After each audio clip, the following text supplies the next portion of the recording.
They both fast as fuck. Please, man. They both fast as fuck. So tell Crawford just fight him then if it's easy work like you said. I'm gonna get on his Instagram and tell him that shit. I promise you God. Bet. How much you want to bet he ain't gonna do it? Nigga need to get on that shit. Yeah, he ain't gonna do it. Thought that nigga was free smoke. You better get on I was told this nigga was free smoke.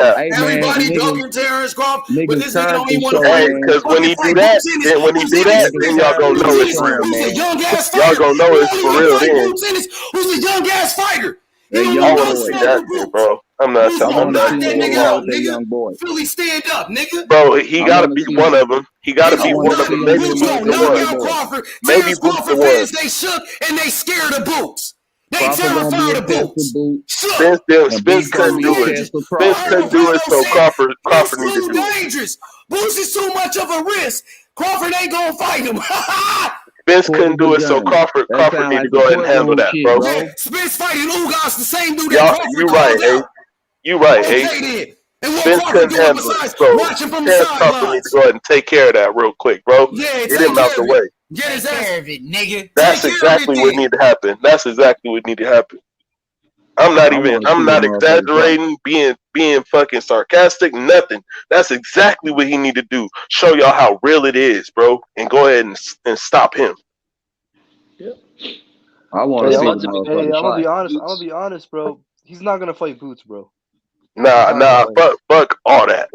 Nope. No, I don't He think need he's to gonna fight Boots, bro, or I'm not fucking with him. I'm gonna be honest All right, with you. bet. Straight All right, up. that's what's up. Straight then, up. I was just saying that, bro. I don't think he's gonna fight him though. Bro, ain't nobody. You gotta think about it some more, bro. You gotta think about it some more. So who gonna be the touch up? Who gonna be the easy touch? Leo Santa Cruz, my nigga. Hell, I don't think he's gonna fight. I wasn't even joking, bro. It'll be someone like a Robert Guerrero, a Josecito Lopez. Bro, hold on. Jimmy, you said you wanted to fight Josecito Lopez? No, I never said that, man. I said I want to see the Boots fight. But the guy was saying, who's the easy touch? Hebrew was asking me, who's going to be the easy touch? I said, well, fuck, man. I mean, it have to be someone like a Guerrero or a Lopez, isn't it? Right. I got you, Jay. Yeah, but I mean, you guys are right. Boots is in the corner right now. Like, there's really not much that he can do. He can only fight Boots, or I think he might wait until for Josh Taylor. But aside from that, I mean, there really is no other options. No, I don't think.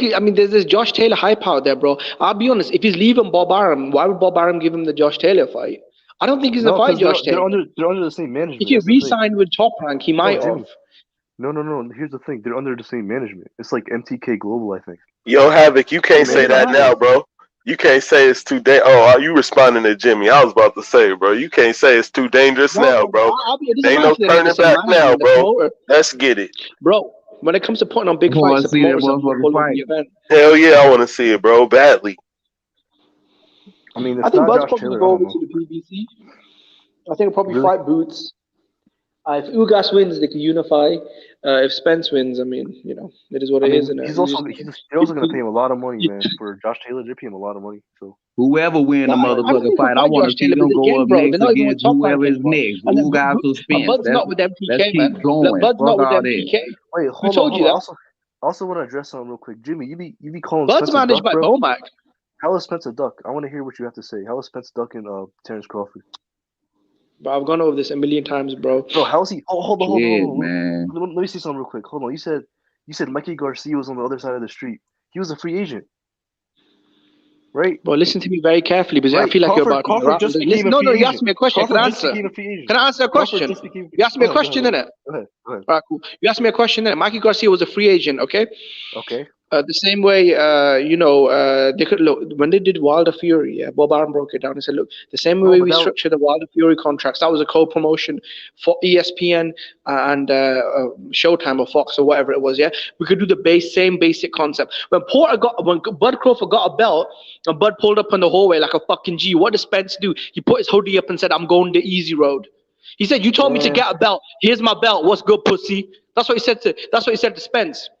He said, "You told me to go get a belt. I've got the belt. What's good, pussy?" What does Spence say? "I'm gonna take the easy road." Okay.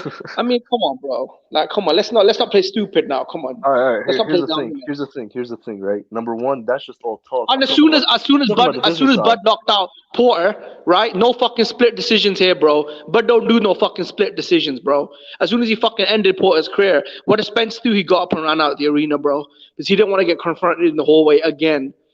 How many times has Errol Spence in the interview said that he's not looking for the Crawford fight? How many times has he said that? He's I'm not thinking about Crawford.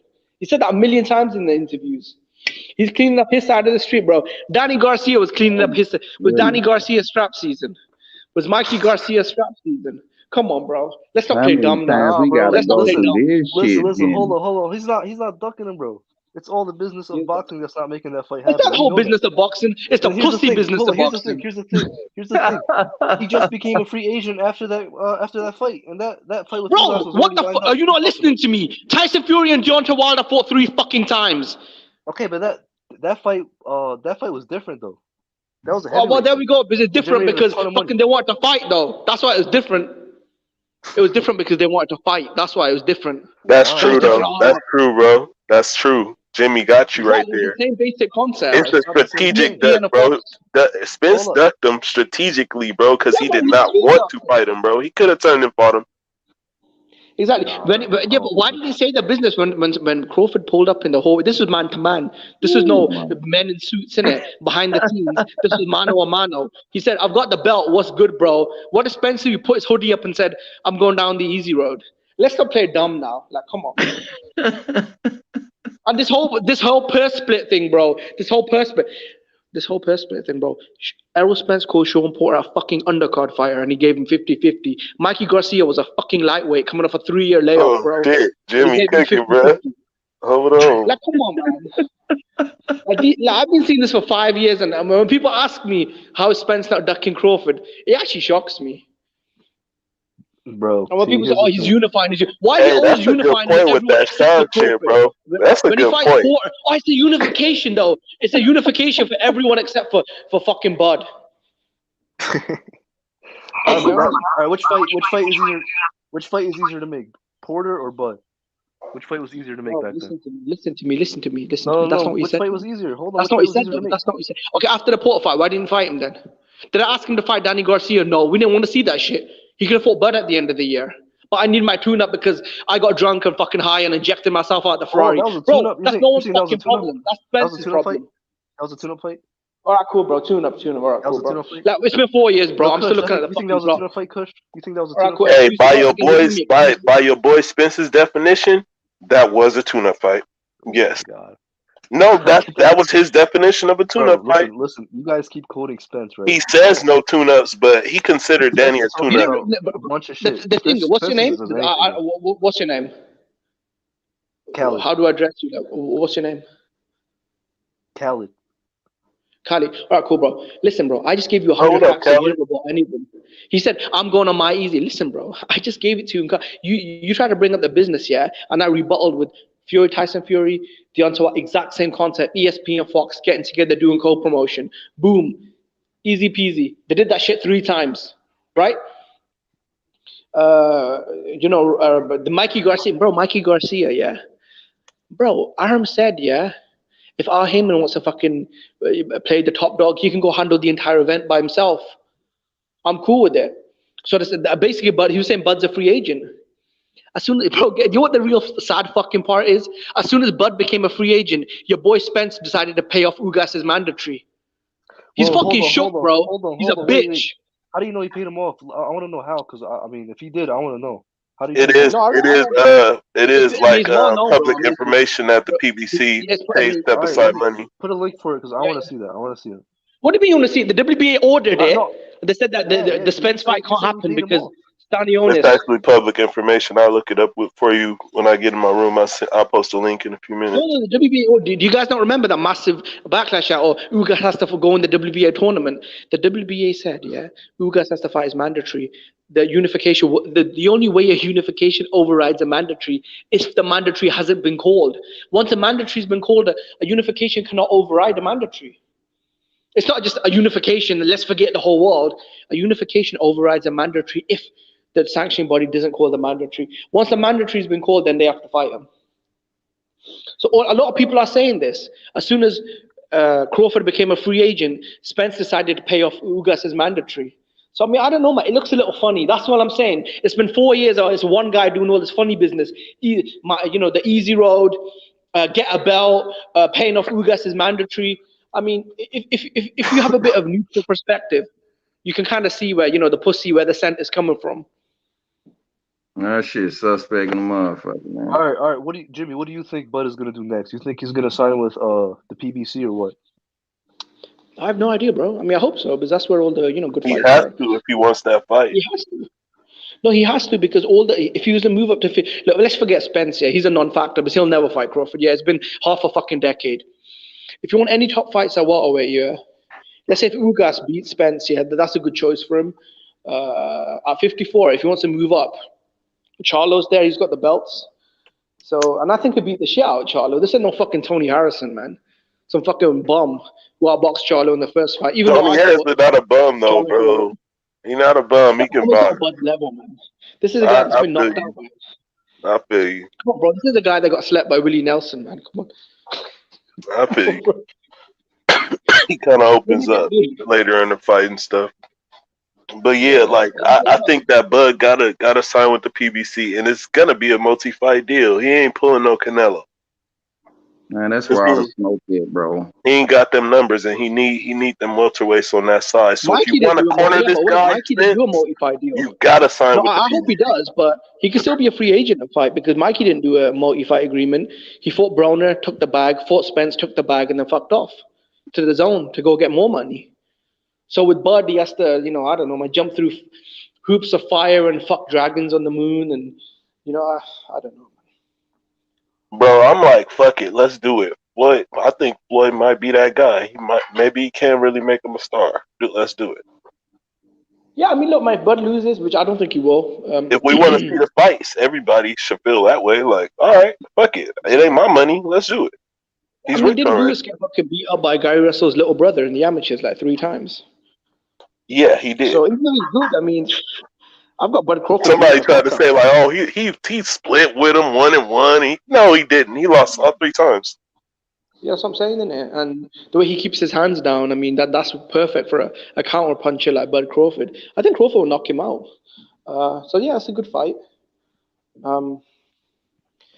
If Spence don't want the fight, then obviously he has to fight guys like Boots Ennis. He has to fight Virgil Ortiz. He has to fight, Josh Taylor if he moves up, which I don't think that fight will happen because, I mean, if you leave Top Rank and tell Bob Arum, I don't want to, I'm not going to do any business with you. Why would he fight Josh Taylor?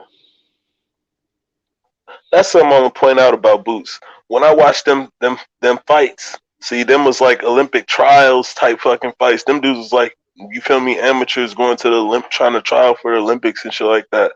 I don't remember. I wasn't really following boxing that hard at that point when they was in the Olympics, to be honest. That's not even with MPK, man. Why do people keep saying that? I'm gonna keep it 100 with you. Boots, he looked like the same fighter. He grew into his man strength in his body. But he didn't do nothing fucking different, bro. Yeah, people were telling me that Gary Russell's little brother beat him up in the amateurs. Go look up the fights. They on YouTube. So you later on your own time, look that shit up. It's on YouTube. Yeah, man. I mean, this guy's getting a lot of hype, this Boots guy. So if Crawford goes in there and smashes him, then he should, obviously get full credit, which he won't do. I don't think he will. Because once he knocks out Boots, they'll just say, what's Boots done? Hey, if he does this, nope. This is what's happening. This fight is next. Let's see it. Down quick. Let's see it. Period. Yeah, but don't you think people will say that though about? I don't care. Hey, look, they gonna say that no matter what. You feel me? So let's see it. You feel me? It don't matter who he fight. It's always gonna be that. Look, I think the Boots is the best option right now because obviously everyone else is tied up. So he should fight him. And after he knocks him out, then he could fight Ugas if Ugas wins. I think Ugas will probably take the fight. I don't think Ugas is beating Spence. I'm going to be honest with y'all. That's not happening. Yeah, I'm just saying, I hope so. I hope he knocks Spence the fuck out, man. I don't. I only want to see Spence lose to Crawford. No, Crawford, if he loses to Boots or one of these guys, I'm gonna be like, man, what the fuck? That's what we did all this arguing and stuff for? This shit? That's a disappointment. I want to see that fight. I want to see the fight. You feel what I'm saying? Hey, man. But Kush, it's looking like Ugas about to beat him, bro. I'm gonna be honest with you. Everybody's saying that, but we gonna see. We gonna see that night. I'll be honest, did Spence do any better against Portland than Ugas did? I'm not disrespecting Ugas, bro. I got a ton of respect for Ugas. Man, I'm going back to the bench, bro. I'm gonna go on listen, man. It's getting good, man. I know used to me sitting up here. It's getting good conversation. I don't mean to interrupt. Go ahead, keep cooking, man. There you go. Yeah, but I was gonna say, could you guys not make an argument that Ugas did about just as good a job as Spence? I mean, both guys got split decisions. I'm not calling Ugas a slouch at all. I'm just saying Spence. I'm believing that he is who he say he is and who I seen studying all his fights. I'm believing that he is who he's supposed to be. He's supposed to beat Ugas. So, and I don't believe that Spence is hurt either. If he get in that ring, say he 100, that's what it is. Yeah, I got Spence too, but I think it's gonna be a really tough fight. You know, like a I close don't think they'll decision stop for you guys Spence. because you couldn't even stop Mikey Garcia, innit? Mikey Yeah, I Garcia was think a chinny lightweight, innit? So yeah. Yeah, I think I think he'll outbox him. Yeah. Spence ain't the type of fighter where it's gonna be, oh, Spence lost a few rounds and won. No, Spence is the type of fighter who pours it on and usually fucking when he does wash fighters. You see what I'm saying? When he doesn't knock them out. Spence ain't the type of fighter that fucking only Sean really had a back and forth type of fight with Spence. Sean, I mean, I'll be honest, he didn't look great against Mikey. I mean, yeah, he beat him up, but He washed him. If you remember that fight, he straight washed him. Yeah, that was easy work right there. That was easy it was work. easy work, but let's be honest, Mikey didn't really. I mean, Mikey just came to survive in it. Let's be honest, innit? Too big. He was too big. Mikey's a 140 pounder. Danny's a 140 pounder. Mikey Garcia's lost to a Them is bomb, bro. tune-ups, bro. No, I mean, I think I'm being honest with you, Khaled. Them is tune-ups. Bro, Danny Garcia's not no tune-up, bro. Come on now. For Earl Spence, a real 147 pounder, one of the best in the world at that time. This fight with Keith Thurman Bro, and Sean Porter Danny Garcia barely got past fucking Robert Guerrero, bro. Danny Garcia barely got past I actually do. Bro, I can nitpick everyone's resume and be like, no, all I'm doing is I'm giving Earl Spence his due credit. You feel what I'm saying? You guys are calling Danny Garcia a tune-up when he really wasn't. For Earl Spence. I'm not saying that Danny Garcia is a bum. I'm saying for Earl Spence on his shit, bro, that's the tune-up. What's Danny Garcia done at welterweight? Danny Garcia. What's Danny Garcia done at welterweight? He won a belt at welterweight. That's number one. Number two, he fought close fights with Keith Thurman and Sean Porter, right? Bro, he won a fucking bacon belt against I feel like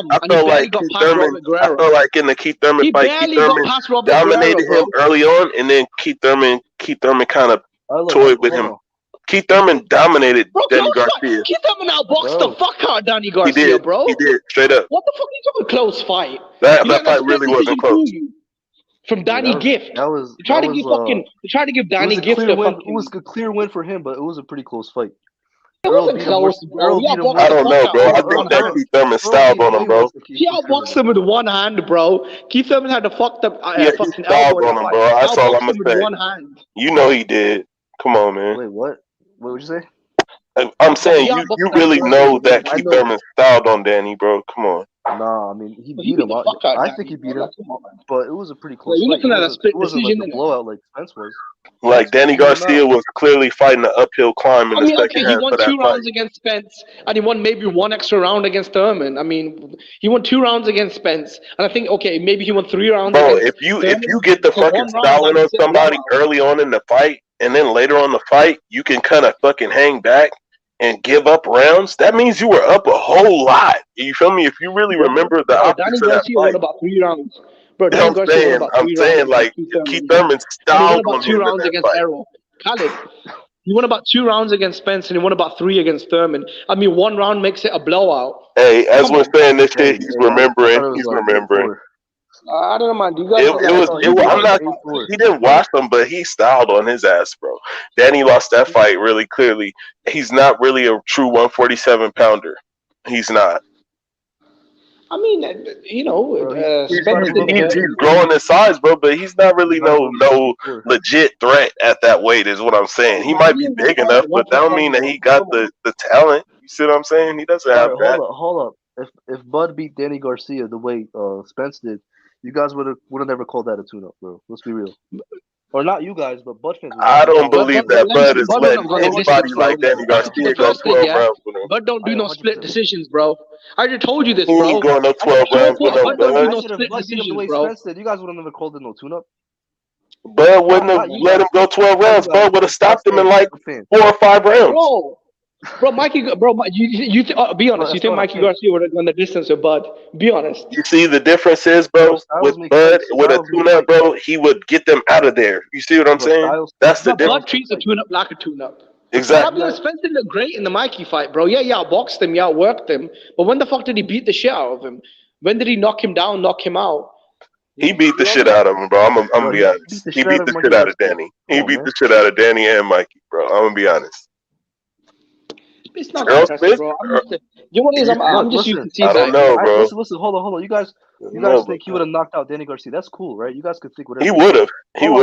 All I'm saying is, if Terrence Crawford beat him the way Spence did, you guys would have never called Danny Garcia a tune-up. I'm gonna say it like that. We tell you it wouldn't happen like that. That's You're talking all. about Danny. That's a B-level win, yeah. Danny was come on, Danny, bro. He's always been a B-level away. That's why he can never beat an A-level. Hey, Kyle, it would be easy for you to disprove this if he didn't knock every welterweight out that he's faced. But you can't say that we're full of shit because that's exactly what I'm not saying you are. I'm just saying that's exactly what he's done. So we're actually in a decent place of mind to have that opinion that he would stop Danny Garcia.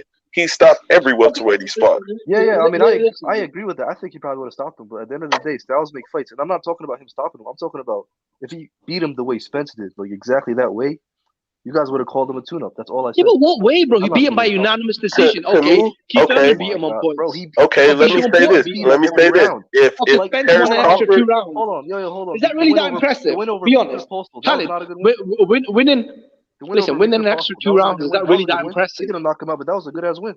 Hey, Khalid, let me say this, a good ass win, bro. Danny Garcia's a fucking punch bag a walk away. Let me say this to you, bro. If Terrence Crawford fights Danny Garcia, the fuck out Lucas Matisse, the same Lucas Matisse that went the distance with Danny.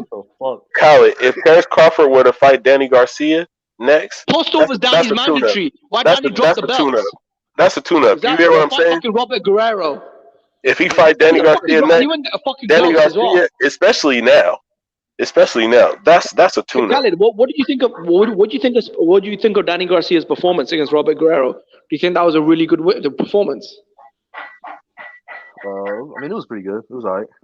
You look like shit in against, bro. He was getting bullied. He was getting pushed. He looked like dog shit. Do you see what Keith Thurman did to Robert Guerrero? Beat the fuck out of him. You're using triangle theories again, bro. You're using triangle theories. Yeah, but Danny never looks fucking good at welterweight. What are you talking about? Danny has always either lost all the big fights at welterweight or looked like shit against bombs. What are you on about, bro? Triangle theory. You have to look. At the end of the day, you're using imagination then. Because I've presented you with very cold facts. He's lost all his relevant fights at welterweight, and even against bombs, he looked like shit at welterweight, right? And you'll keep trying, bro. Then you want to use imagination in it. I like using facts. All right, so I like using evidence. How many times did he got? How many knockouts at welterweight? 3 knockouts. He knocked out Brandon Rios, Adrian Granados. I'm not saying those are big names, but you're saying he looked like shit. Hold on. You said he looked like shit at welterweight, right?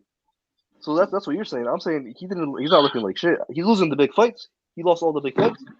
He's not looking like shit. Rios. Okay. So beating a shot Rios is impressive for you. Well, who did beat old ass Robert Guerrero? I saw that fight. I saw that fight. Before the knockout, he didn't look like shit. Oh my gosh. Tim Bradley knocked out fucking Brandon Rios, bro. Come on, man. You said he was good, bro. He looked good in one fight. Who did he beat? He looked like shit against Guerrero. That was very close. That was a very close fight. When he was running and getting bullied by Robert Guerrero, he looked like shit in that fight. For a vacant belt. Okay, he won a belt. Okay. All right, who said Brandon Rios? All I'm saying is coming off a car accident and fighting Danny Garcia. Yeah, whose problem is that? Whose problem is that? Come on, man. Yeah, but I didn't ask Spence to get drunk and throw himself out of Ferrari. That's his problem. What do you think Spencer or Crawford would do to Brandon Rios? Then I don't know what to tell you. What'd you say, Chris? If you want to sit here and feel sorry for millionaires, I don't know what to tell you. What do you think Spencer Crawford would do to Brandon Rios? They will knock him out. All right. I'm so tired of this whole, oh man, the car wreck. I never asked that dumb fuck to eject himself out of the car. If he got drunk here and fucked himself up in a fry, that's his problem. He's a man. He needs to take responsibility. Okay. All right, man. So you're saying... That's when Tyson Fury was saying those whole mental health problem. Like, bro, cry me a fucking river. You're a millionaire. Fucking get over it, pussy. And I'm a big Tyson Fury fan. But I'm gonna be honest. I don't want to hear no more about that car accident, bro. That shit is done. Wait, hold on. You guys think he was drunk in that car accident? I don't know too much about it. He was. That's facts. Yeah, he was drunk. Then you see him in that video against Yellow Beezy when he was giving them a lap dance. He's still fucking drunk. People saying he's clean. I don't believe he's cleaned his life up because in that video with Yellow Beezy, he looked drunk as fuck. Did you see that video when he was kissing him and giving him a lap dance? Oh, the rapper? Is that what you're talking about? Yeah. When he kept trying to kiss Yellow Beezy when he was drunk, and he kept dancing with him. That was fucking suspect, man. I'm gonna give him. I'm not gonna even do that to him, bro. Let's not do that to him, bro. Bro, he did that to himself. I know This too is much. what the Spence fans want, innit? This is what they like, Spence, innit? They like fucking Yellow Beezy and all that shit, innit? I know that's what Rich likes. I don't like none of that, bro. But I know too much about him, and I do want to like him as a boxer, bro. Like, let's go ahead and leave his ass alone, bro. Come on, man. Yeah, man. Let him live, bro. I know y'all right, bro. But yeah, I do think that Spence will get destroyed, bro. By who? By maybe all three of them: Virgil, Boots, and Crawford. Damn, really? You think Virgil's gonna stop Spence? Yeah, Virgil has potential to stop any one of them. Oh shit. Virgil might be the best. I mean, we got to see him fight. You see what I'm saying? But I think Virgil's the real Josh threat. Taylor will beat the shit out of him. I think Josh Taylor will beat the shit out of him. Virgil, yeah, he does have the style to beat him. Josh Taylor does have that style, bro. You're right. Jimmy hates Spence, bro. Jimmy hates him. Hey, Jimmy kind of that's a good observation right there, bro. I'm kind of with you. Wait, Taylor beating Virgil Ortiz. No. I'm saying no. Listen. No, I said Taylor beats Spence. Yeah, he does. I don't know about this that. Ain't no Sean Porter, bro. What the hell? This ain't no Sean Porter, bro. Come on, man. Man, let's keep it real, man. Way better inside player. Josh Taylor's an undisputed champion. Yeah, he's a top 5 pound for pound operator. He's a southpaw. Anybody that knows me in the chat, bro, know that Josh Taylor is my guy, bro. Like, for real, I fuck with Josh Taylor heavy. But I don't know about that, bro. He got to be able to deal with that pressure, and how Spence will really work him to the body. I don't know about that, bro. I don't know, bro. I mean, Spence was barely holding Sean Porter's pressure, and the thing with Virgil, the Taylor, he's also a puncher. He's also a southpaw. He's also got a lot of dog in him. So he's a great counter puncher, bro. I like him because you feel me. He's willing to. He's one of them 15-round fighters, like I see Bud as.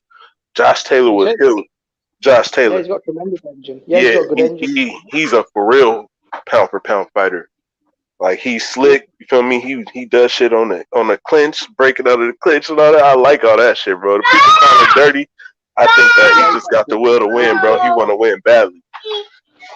So I respect Josh Taylor, but Earl Spence, bro, he ain't no slouch, bro. Like, people don't give him no respect. I don't know, bro. Outboxing Mikey, having a war with a split decision against Porter. I just don't really see the hype in it. I mean, well, look at it like this, bro. If you believe that Spence is just some kind of slouch, then what the fuck we making a big deal about this fight for? You feel what I'm saying? What credit does Bud deserve for beating him if this dude is just a bum? Nah, bro. He's really. I'd rather let it be what it really is and recognize that, okay, dude is a real problem, but he running into something. It was a Mikey fights. It was a Mikey and the Sean Porter fight that let me down. Because against Mikey, he just outboxed him. I mean, he didn't look that great. And against a lightweight, a fucking 5-1 underdog. I mean, Mikey's lost his last fight to a bomb. He looked like trash against Jesse Vargas. That's real shit. He did. And after that, I mean, Porter. Porter, good fighter. Well, we can't call Sander Martin a bum, bro. Come on, bro. The way that he boxed, he ain't no bum. I'll say Mikey Garcia wasn't as. I mean, he just lost to somebody who wasn't known, who he shouldn't have lost to. Let's say that. And before he beat the shit out of Mikey. I mean, it ain't like Sander Martin is like fucking. You feel me? 20-4 with 4. You see what I'm saying? Let's look his record up, bro. Let me look his shit up.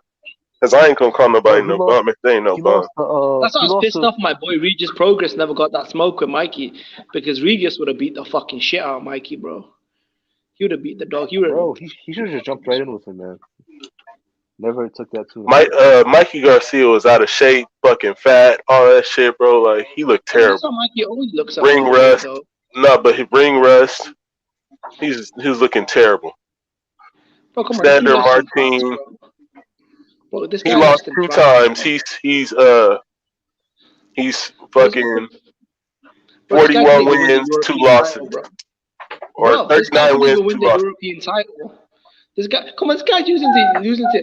Look, bro, this guy couldn't even win the European title, bro. Like, come on, So bro. you a bum? So you I'm call gonna him say, a bum? look, I want to say, look, man, I'm gonna keep it real, man. Any guy that gets in the ring, yeah, risks his life, yeah, and goes to war, he deserves my respect. But I mean, come on, man. This guy isn't even. I mean, he's from Europe, like, so I think he's a bum. Shit. I mean, I just wasn't gonna call him one without looking him up. 2 losses. I mean, shit. All right. So you guys think he can compete with the top 140 pounders though? Like Josh Hell Taylor no. and Regis Prograis? Who? Sandra Who, Martin? Mikey? Yeah, Sandra Martin. Hell Hell no. no. Hell no. Bro, I mean, he listen. should have never The way he lost. looked like shit against Arrow is the same way he looked like shit against Jesse Vargas. I mean, I'm just upset my boy Regis Prograis didn't get that fight because I'm telling you, man, Regis Prograis would have beat the fuck out Mike. He would have probably knocked him out.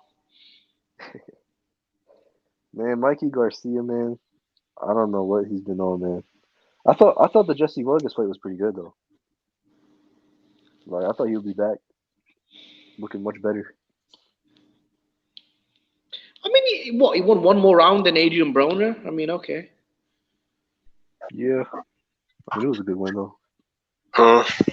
Some of these guys, they champions, but if you really look and peel back the layers, they ain't all that.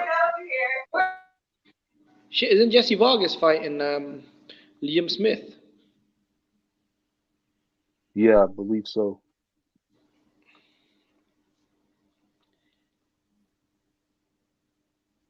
But Jesse Vargas was a good fighter. He's a 2-time world champion. You know, he's got, a decent resume, but he's not, an elite welterweight. Yeah, for sure. So he's not, but I mean, Mikey Garcia did pretty well coming off a loss and like having a second fight at welterweight. I think so. But I mean, the last fight probably proved that he's not as good as we thought he may be, or he's probably just like wasn't in it. I don't know. A Mikey Garcia that is active, that is disciplined, that fights at 35, 40 at most, is a good fighter. Yeah, at 47, that's just not his weight. I mean, he looks like shit. The dude literally needs a bra, man. He needs what? Like the dude needs a bra, man. He's a fucking mess. Oh, bro. Oh shit. Yeah, bro. He did. I mean, they were saying he didn't train that hard in camp too, so he probably just wasn't in the game anymore. Yeah, Mikey, he's been out of the ring for a long time, bro. I think he maybe potentially struggled to get dates. You see what I'm saying? And he kind of took time off and got rusty. For sure.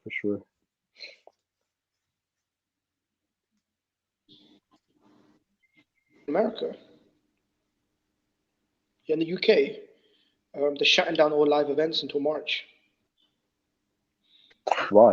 I've been hearing that, like rumblings of them shutting stuff down, like gaining like traction. That's not good, bro. For that's as far as live events, but shit, go back to COVID protocol. Put the mask back on. I don't care if it's a crowd or not. I want to see the fight. Yeah, in the UK they've shut down all, or I think they will shut down all major sort of like music festivals. So they're not going to have any sort of festivals or major football games like soccer games or boxing events. So just because of COVID? Yeah, because of COVID. The new variant? Yeah, the Omicron in it. Sounds like something out fucking Pokemon, isn't it? Yeah, bro. They come out with a new one every 2-3 months. Yeah. You like in Pokemon how they fucking evolve and shit. That's how it's evolved this thing, so. Exactly. So what do you guys think of Kambosos? Good fight, man. I like his. They're saying he's likely to fight Devin Haney next. Good fight, man. I got Haney winning big. I mean, Haney will beat the shit out of him. For real? Yeah, bro. Yeah. See, I think Lomachenko would knock him out. Lomachenko would knock out Kambosos? Yeah, bro. You knock him out, bro. Bro, if Devin Haney goes to Australia, He's gonna have to win like a landslide. I think he can win a landslide, but I don't know. think he'll Those beat judges. Yeah, he'll beat him for sure, but he got to win by a wide margin because I'm those not sure if he'll judges, be in man. Australia. I think he'll be maybe in Vegas or something. No, but Kambosos said he has to fight in Australia next. Kambosos, the Said he problem wants is to. now with the lockdown back on, Australia's gone down in lockdown as well. Oh, They can't really? hold stadium events in Australia. For how long It's though? gonna have to be. Most of Europe isn't going to lockdown. So is Australia. So is Japan. Even in the Middle East, places like Dubai and stuff, they're kind of clamping down. So America, are you guys gonna go on lockdown as well, or? No, I mean I think the beginning of January, like the first 2 weeks, like a lot of universities and like places and stuff aren't gonna happen. Like everything's gonna be remote, but like after that, they're gonna open everything. That's what I Yeah, think but is gonna happen. But I mean, things can change though. do you know what the problem is, bro? With these lockdowns, you literally find out 2 days before they happen. The government just says Yeah, emergency announcement. So they could yeah, literally happen tomorrow, innit? I don't know. yeah. You're right. You're right. No, I mean, That pisses me off, Mikey. He had a good little career as well, Mikey. He had a good little career, but then he had to move up to welterweight and become inactive and then fuck you up. yeah, man. He was pound for pound.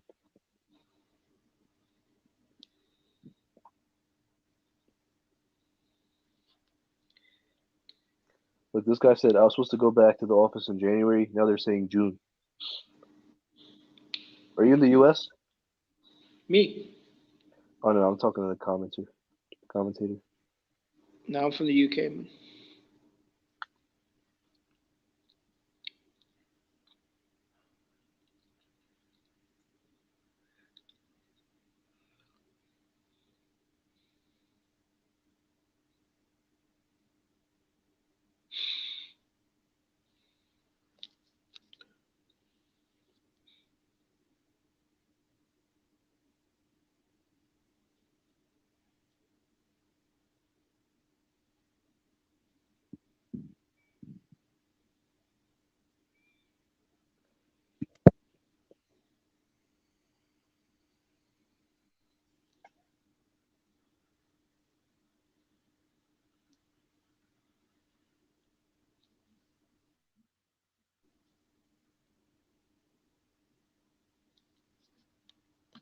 Is anyone else on?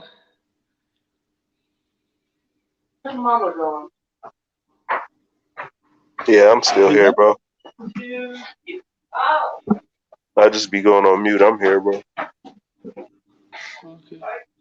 Shit, where Khaled go? They say hi. Motherfucker, he dropped off. I know historian probably fell asleep or some shit. Someone fucking that bitch in the background. Thank you, but. Nah, you hear my family in the background and shit. Thank you, but. Thank you. Oh shit, sorry, I didn't mean to offend you, bro, because I didn't know what was going on. You ain't offend me. I don't give a fuck. Fuck what you say, bro. It's all good, bro. No, I just heard some female laughing in it, so I didn't know what was going on. I thought it was method, innit? Nah. You never hear a female in Method's background, bro. He's motherfucker's a weirdo. Yeah, so bro, what are the top fights you're looking forward to for the next year? Actually, shit, my wish list. I want to see Usyk Fury. That's probably my number one. I'm hoping that AJ take that step aside because I don't think that he got a chance. I want to see Spence Crawford. What's the other fight I want to see? I want to see Valdez Shakur. And hold on, give me a second because it's just off the top of my brain. Shit, top 5. What fight do I want to see, bro? It's not coming to me. I want to see Canelo and Benavidez. And what's 5? What's 5? Shit, that's tough. It's the fifth fight I want to see. Because those are the main ones. Those ones I really want to see. I'm going to be honest with you. And shit, I want to see Boots and Crawford. Let that happen.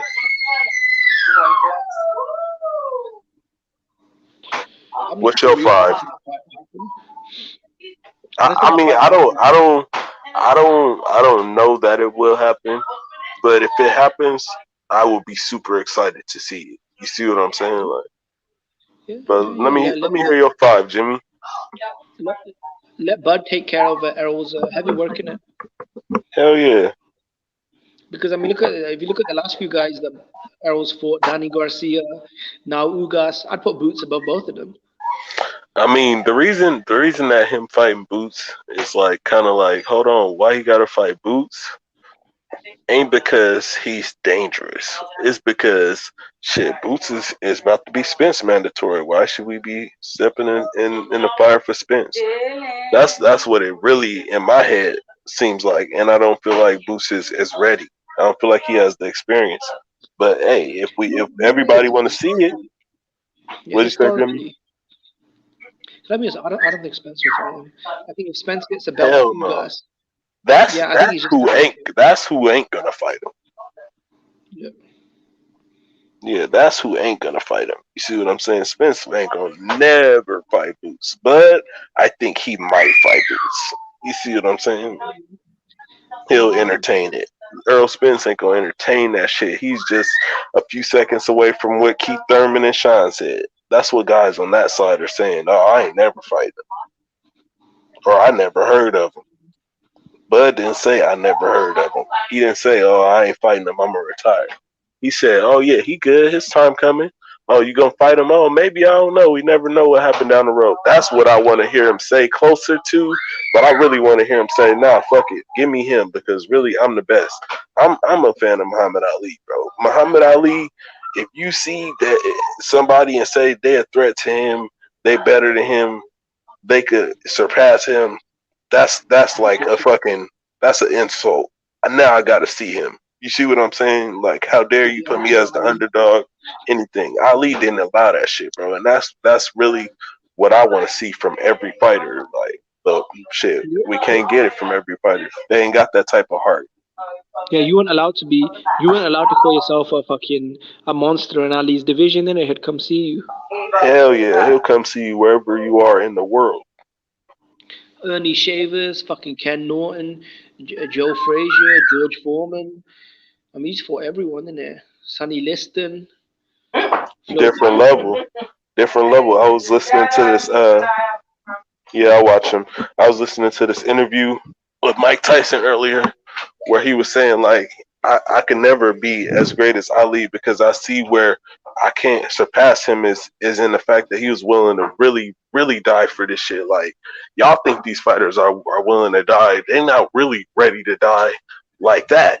Like Ali was. Ali was so believing that he was the best. He'll fight a fool at fucking 40-something years old and still think he could beat him, and when his skills diminished. And you see what I'm saying? You couldn't convince him that he wasn't the best. These fools ain't on that level of mentality, bro. Like, they ain't got that type of focus. What the fuck? Not even Floyd Mayweather. Look at how young he retired. Yeah. You feel where I'm coming from? They not on that fucking level. Fuck no. Yeah, I agree with you. No, I mean, Floyd, man, you can't compare him to Ali. Because when was Floyd ever like, trying to search for all the smoke and all the That's why Floyd had to be so fucking smart and cut so many fucking corners, in my opinion, because he didn't have the heart of Muhammad Ali. You feel me? The fuck? He wasn't willing to do that shit. No. You gotta be crazy.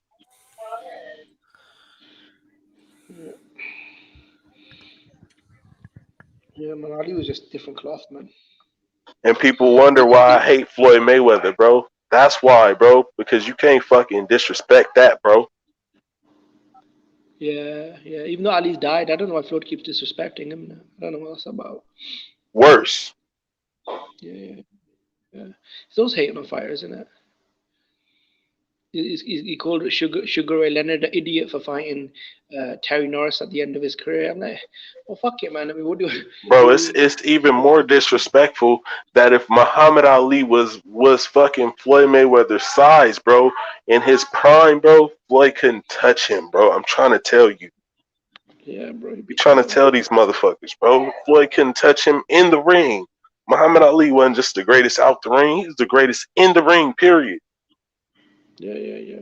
Plus, Floyd never really fought any sort of young, fast, slick, athletic fighters, isn't it? Boxers. Listen, man, Floyd ducked black fighters. All right, he ducked a lot of black fighters. He said out of his own goddamn mouth and said that shit in a press conference that he was fucking cherry picking. He admitted to cherry picking when he was talking about goddamn Canelo Alvarez, man, and he admitted on several occasions, not directly, but alluded to ducking black fighters, man. There's guys in the 40s and 50s that got more black fighters on their resume than fucking Floyd Mayweather, man. Yeah. You understand? And listen, he's an all-time great. If we talk about the fighter, Floyd Mayweather, and what he's accomplished, he's an all-time great. I have him on top 50, and 50, 48, 45 is probably exactly where I have him at. And I'm just going to keep it 100 because I look at some of these other all-time greats. They didn't have the same luxury to pick another man's fucking gloves, talk about their mandatory as if they don't know who the fuck their mandatory is. Not to say that guys didn't duck, but it's just the pathway a guy took to get to 50-0. Before the Mayweather phenomenon, nobody gave a fuck about no goddamn undefeated. That undefeated meant that you either didn't fight nobody at that point, or you did not, or you was a prospect coming up. Yeah. When Floyd Mayweather talking about his record, look, I'm undefeated. That's when guys started talking about how great undefeated was, man. When it came to Rocky Marciano, guys didn't even Rocky Marciano when he became undefeated. Yeah, they said, well, because of the Edgar Charles, the Archie Moores, all the great fight, Joe Louis, because he had all-time greats on his resume. But people still grade Muhammad Ali, Larry Holmes, and certain other fighters at a higher level than Rocky Marciano. Rocky Marciano might be he's a top 10 heavyweight, but do I put him at number one? No. Because forget about him being undefeated. Because there's other resumes that's actually better than his, even though he's undefeated. It's not about being undefeated. It's not about having a loss. Ray Robinson had multiple losses. Man, Ray Robinson actually at one point was like 112, 121-1, man. That's way more impressive than 50-0 from 1996 to 2000s, whatever. You know what I'm saying? 2017. That's a better resume in the fact that he fought a high volume of fights while he took break, and the breaks, the tune-up fights that he was taking was guys at a higher weight class than him, man. Guys don't have the same criteria to be judged on, man. And how the hell am I ridiculous when it comes to Floyd Mayweather, man? When is the last time you've ever seen in your life a fighter cry about gloves that were sanctioned by the Nevada Athletic State Commission, where he can pick and choose someone else's glove and complain about gloves that are approved by the? I mean, motherfucker, was you looking at the damn Everlast gloves online? Those were fucking legal gloves to have, bro. And he cried about that shit. 26. When I say he fought like 20 plus champions, I mean, in this era of boxing, you potentially have 7 champions per weight division. Hey, not even 4. Because of the super that record's and going to be broken. That record's going to be broken eventually. Canelo's going to break the fuck out of that record. Canelo's going to break all his records. You know why? Because listen, Kush and Jimmy, look at it like this, right? It's a feat to have that many guys, because that means that you had to been a very, very good fighter. But the point is that you have more belts in this weight class nowadays, man. You have 4 belts in each weight class, and at one point when Floyd was fighting, it was 3. But 3 is bigger than fucking 1. And you have what? How many weight classes you have? You have what? You had 8 weight classes back then, maybe less than that, because I don't think there was a bantamweight back then. I don't think there was a bantamweight back then. But they had 8 weight classes back then, maybe 7 or 6. All right. Now you have straw weight, junior bantamweight, let's see, featherweight, super featherweight, lightweight, lightweight, super lightweight, or junior welterweight. Welterweight, 154, 156. 160, which is middleweight. 168 was super middleweight. 175 cruiserweight and heavyweight. So I just named so that's like 14 weight classes, man. And there's 4 belts per weight class now. 3 belts when Mayweather fought. 17. So, huh? Yeah, the 17 weight classes, or 18 if you want to count Bridger weight. So here's my question. How can you really tell me that you're really great if you never was undisputed? You feel me? How could you really say that you really like wanted to go after the best guys if you don't value the belts? Bro, like belt don't make me. Remember yeah, I don't give a fuck about any fighter who don't want to fight the best, bro, who don't value the belts. It ain't about the belts. You feel me? It's about being the champion, bro. Like really, I'm from the old school ideal of thinking, bro. In order to be the guy, you gotta beat the guy who beat the guy. Period. If you ain't trying to fight the best, if you're not doing, I heard another channel say this shit. I ain't gonna say the fucking name, but he said, bro, if you're not doing what fucking Marvin Hagler was doing, bro, I don't give a fuck what you feel me talking about or doing as a boxer. You supposed to be fighting everybody, like. Look, and think of this though, right? Charles Burley, man, a great fighter. He was part of the Black Murderers Row. Guys didn't want to fight him. He had to wait 20 in his 20-year professional career. Never got a chance, bro. Never got a chance at the welterweight division against Sugar Ray Robinson, who I guess I was corrected by. I don't know I forget who it was who corrected me. He has the second most undisputed champions. It's Harry Greb. And is it Harry Greb or it was another guy that has more undefeated champions. He said I was too pretty to fight that guy. But at the end of the day, when we look at Ray Robinson's record, I mean, he fought probably the most Hall of Famers, if you want to say that, which the Hall of Fame is bullshit, by the way. People use that term Hall of Fame. It's an accomplishment. It's great. But at the same time, there's certain guys that are not in the Hall of Fame, and there's certain guys that are in the Hall of Fame. It's like, okay, if how is Gotti in the Hall of Fame? How the hell is Gotti in the Hall? So Sadler's not in the Hall of Fame, Paulo, is what you're telling me. If that's a travesty. James Toney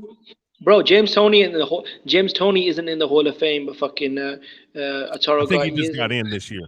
He just got in this year. Oh, did he again? Oh, that's cool. Yeah. So, but if Sandy Sadler, Benny Briscoe, you telling me those guys in the Hall of Fame, and I'm not talking shit about Gatti. Gatti was a warrior. But if we're talking about all-time great, he's not in that class, bro. He's not in that class. Benny Briscoe's one of the greatest fighters to never win a title. He fights today. He's cleaning out this whole What the fuck is Andrade done? What the fuck is Andrade? You know what I'm saying? Charlo, they're solid. They're good, but they're not. They can be had if they fight. You know what I'm saying? When they fight the best of the best. David Benavidez is a good fighter, man. He's still got room to improve, but he's not beating no Benny Briscoe, man.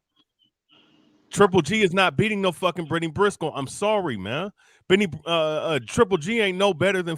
He's really not a better fighter than fucking John the Beast Mugabe, man. The fuck out of here, man. Carlos Monzon would clean the shit out of the whole fucking 154. Listen, man, guys fought under different criteria. You understand? Guys did not have all these damn weight classes back in the day, bro.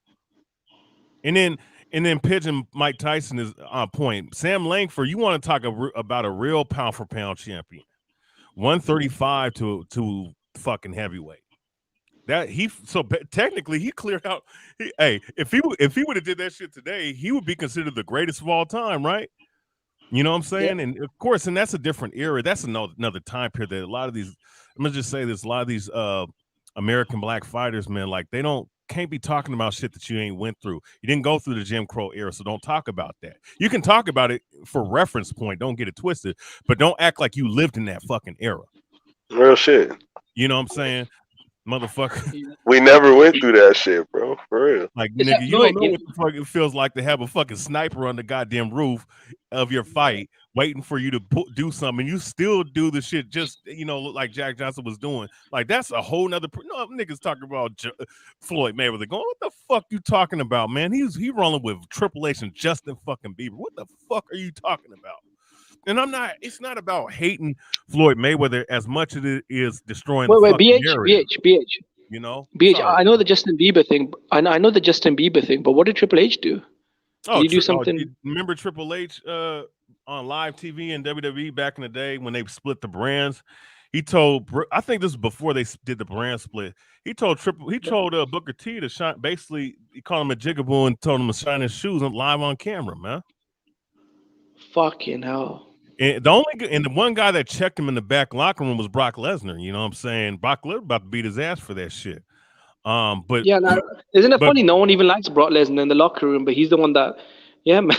Oh well, no, Brock. One thing Brock ain't. He don't do the racist shit. But Brock is not liking the locker room because I wouldn't say he's a bully, but he's an asshole. You know what I'm saying? But he's also, I think he's a loner as well. He don't like mixing with people. No, he's an introvert. I can respect that though. You know what I'm saying? I feel that way. I feel him on that. That's why he's one of my favorite wrestlers of all time. But but he is friends with like Rock or one of the legends and shit. Hey, Mr. G, yeah, he might not be able to retire undefeated, but he don't have to retire undefeated to be greater than Floyd. Just remember that. At the end of the day, Floyd fought so many champions. Why couldn't he become undisputed? So and let's do an evaluation of that. When guys use that moniker, right? Well, not moniker, but that way of explaining him having 26 champions, right? Look, Harry Greb, what's his name? Sugar Ray Robinson fought undisputed champions. Now you have one belt per weight class, but guess what? There's less opportunities for championship titles. And so being able to defend your title back then meant a whole lot more than it does now. Motherfucking can have 10 title defenses today, but guess what? There's another champion in your weight class. What does those damn title defenses really mean if you're not unifying? If you know what I'm saying? But here's the Marvin Hagler. Exactly. Marvin Hagler, he had 13 undisputed title defenses. When people compare him to Golovkin, that pisses me off because most of Golovkin's defenses were when he had the fucking interim belt or just only 2 belts. Yeah, I hated that shit, bro. And he hits harder than how? Who the fuck did he knock out? That was great. I mean, Martin Murray is a decent opponent, but he's not great, bro. He's not a great fighter. Nah, Mr. G, I read the whole thing, bro.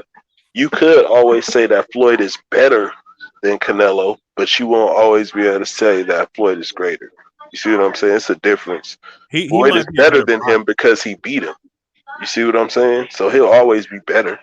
But his resume, see, you can be defeated by a fighter. That doesn't necessarily mean that fighter's resume is going to be better than yours. And that's another thing that people have to understand when evaluating fighters. Now, with the 26 title defenses, right, or 26 champions, that's not talking about, well, did he beat him when he was an actual champion? That's not what that's talking about. That's talking about, oh, he had a belt, or he was a champion when you beat him, or he could have been a champion at some point in time, but you fought him because he was champion. That counts as, oh, you beat a champion. It could be a guy that's way past it over the hill. He could be a fucking Roy Jones Jr.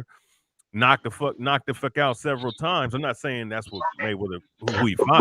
Bro, it's a reason that Floyd Mayweather, when he retired or when he was in the game, he called himself the best ever, and he didn't call himself the greatest. You know why? Because he realizes he's not great. Bro, his father said that, look, man, his father basically said that Floyd ain't beating no damn Sugar Ray Robinson, bro. First off, Floyd's not even he's smaller than a natural welterweight, man. Now I give him credit. He don't weight bully. He don't weight bully like most fighters do.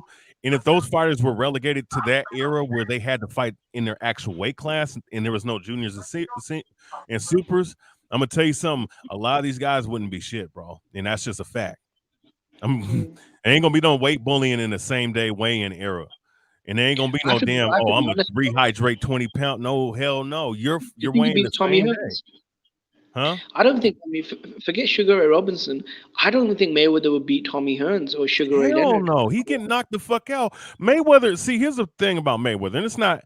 I don't know if. Well, it is partially his fault because he could have fought some great fighters, but he didn't really fight a guy with a great jab. You know what I'm saying? Tommy Hearns, all right. Sugar Ray Leonard have great jabs. Well, if what you saying is true, I'm not talking to you, BH Silver Surfer. Then why did Floyd say, "Hey, I don't have to be the greatest. I'm the best to ever do it"? Why he say shit like that then? Bro, he knew he's not he knows he's not fucking great, bro. Like I said. Did you guys see the interview where Margarita called Floyd out to his face and Floyd made a comment, "Oh, I'm not here to prove I'm the best," or something like that, or "We're not here to see," something like that. Do you guys remember Margarita pulled up on him? Yeah, hell yeah, I remember that. And Mayweather, man, he was scared of Margarito, and he also was. And you mean when he was in that chair, he was looking scared? That one. And there was one where he was in the damn press conference. He was saying it was the Carlos Baltimore person. One more fight, no, I'm through. And he was crying.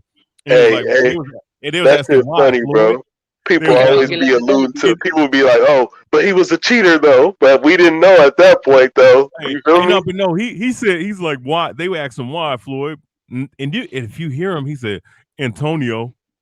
And he said that hella quick too, and nobody picked up on that shit. Hey, y'all know what Silver Surfer said? Silver Surfer said he said he was in it for the money. So yeah, you just go ahead. You just shot yourself in the foot. You just shot yourself in the foot, bro. We know he was in it for the money. He's the greatest money maker ever, for sure. Bro, Paul Williams said many times that Floyd was ducking him. It's easy for guys to sit up here and pick on a guy that's in a wheelchair and to say, "Oh, he's not." Yeah, because he's a defeated lion, bro. He can't walk no more. The fuck? That's like Ali and Mike Tyson and Arsenio Hall.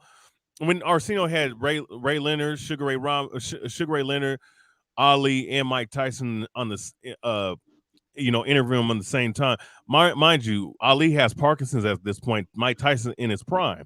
Ali, they was asking, he's like, "No, man, I don't want to fight him." And then Tyson was being disrespectful, was like, "Nah, man, that's the greatest." But Ali wouldn't say that shit if they both were in their prime and he was fighting in the same era. If he was not afraid, if he was not afraid of George Foreman or Sonny Liston, why the fuck would he be afraid of Mike Tyson? Yeah, and also, bro, Paul Williams was when he was kind of handicapped. Like he basically became somewhat at the mercy of guys like Al Heyman. He used to take care of him financially, I heard. So why would he try and go after Al Heyman's top client and Floyd in it? So that's a good point. Like that's why that should be pissing me off, man. Like the Mayweather phenomenon, man. Like guys don't understand. Like listen, man. When it comes to Mayweather, he's an all-time great. He's one of the greatest defensive boxers, one of the most skilled boxers. He's an all-time great. But when you start like comparing all-time greatness and you utilizing modern-day criteria and then inflated champions and inflated records where nowadays motherfuckers fight 2-3 times a year. My bad, they don't even fight 3 times a year. They fight once in a blue moon nowadays. It's hard to really grade anybody in this era as a great fighter. Like really, the only guy that's great right now is Canelo. He's the only one that's done anything great, and he's the only one that's trying to do anything great. These other guys, they're like 2 levels below this guy, bro. I'm being 100% honest. The heavyweight division, you can forget about that shit, bro. In these other weight classes, I mean, there's some guys that are trying to be great. I mean, Vasily Lomachenko, he had the fastest start of any boxer in history. I give him that much. And he's the one guy that's not afraid to fight nobody. But the rest of these guys, even as a Terrence Crawford fan, I'm gonna be honest with you, man. When he said that shit, when I saw him, it's your opinion, and if you're a fighter, of course you have that feeling. But when this is what the fucked up mentality of these modern day boxers are. When you compare your resume to other fighters and be like, look at all the losses he had. That's what he said. That's what he said of his own mouth. Talking about Terrence Crawford in the video I watched. How are these guys on my level? Because of listen, I just want you guys to listen. When he says that he's comparing how many losses someone else has compared to his losses, and you don't even fight as frequent as them guys do. and you say some shit like that, to me that tells you the Floyd Mayweather effect happened. You know what I'm saying? And these modern day fighters, they don't understand what real greatness is. The only one I see that actually understands that shit and is trying to do anything great is Canelo Alvarez. Now, like love him or hate him, I used to be a big fan of him in his early years. I'm not so much now, but I'm gonna call a spade a spade. He's the only one trying to do something great. The rest of these guys, man, they don't put in the same work. They don't put in the same hours. They obviously don't do that, and they obviously don't have the same determination to do so. That includes all the guys all of your favorite fighters, and that includes everybody I'm talking about. And like I said, Lomachenko probably the only other guy, just because of how many of the guys he's fought, 18 fights in. The rest of these guys, it takes 30 fights to fight somebody good. It takes them 5 years to fight each other.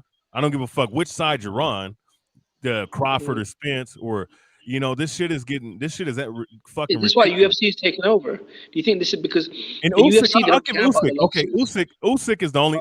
Usyk maybe. Usyk is another guy too. I'll agree with you, BH. I think Crawford, he do fucking looking up to that fucking Floyd. That shit, he do got that mentality, and that shit is fucking retarded. You need to shake that shit. I mean, but here's the thing though. He does try to fucking do some moves like him. I don't like that shit. Yeah, I mean, look, we didn't know Spence does the shit, but I'm at to call a spade a spade. I just didn't like that comment, bro. It's like, so that means all you motherfuckers are really deep down. And I'm not listen. I'm not gonna sit up here and say that the fans aren't also responsible for this, for buying into this Mayweather, bullshit, because it was really his idea, and I think it was more puppeted by Al Heyman. But regardless, though, I'm just saying, like, MRI, it's like something. It's an American dream type of fucking thing, effect type of thing going on, and Floyd got us American fighters like enamored with him and shit, bro. That's what it is. You feel me? It's not just Bud. It's all of us American fighters. You see what I'm saying? Like, they think like that. Like, shit, I need to get out early. I need to get as much money as possible. Take at least. They thinking too much like that, and they're not thinking about legacy. You see what I'm saying? Usyk and Loma is on that shit. What did Crawford say though? What did Crawford say, BH? I didn't see it. It's a multitude of things he says, bro. It's how he moves. Oh, look, he lost. So he ain't up here no more. Now we could do away with him. You see what I'm saying? The way he moves like fucking like Floyd. Oh, I'm getting out. I'm not fighting till I'm 40.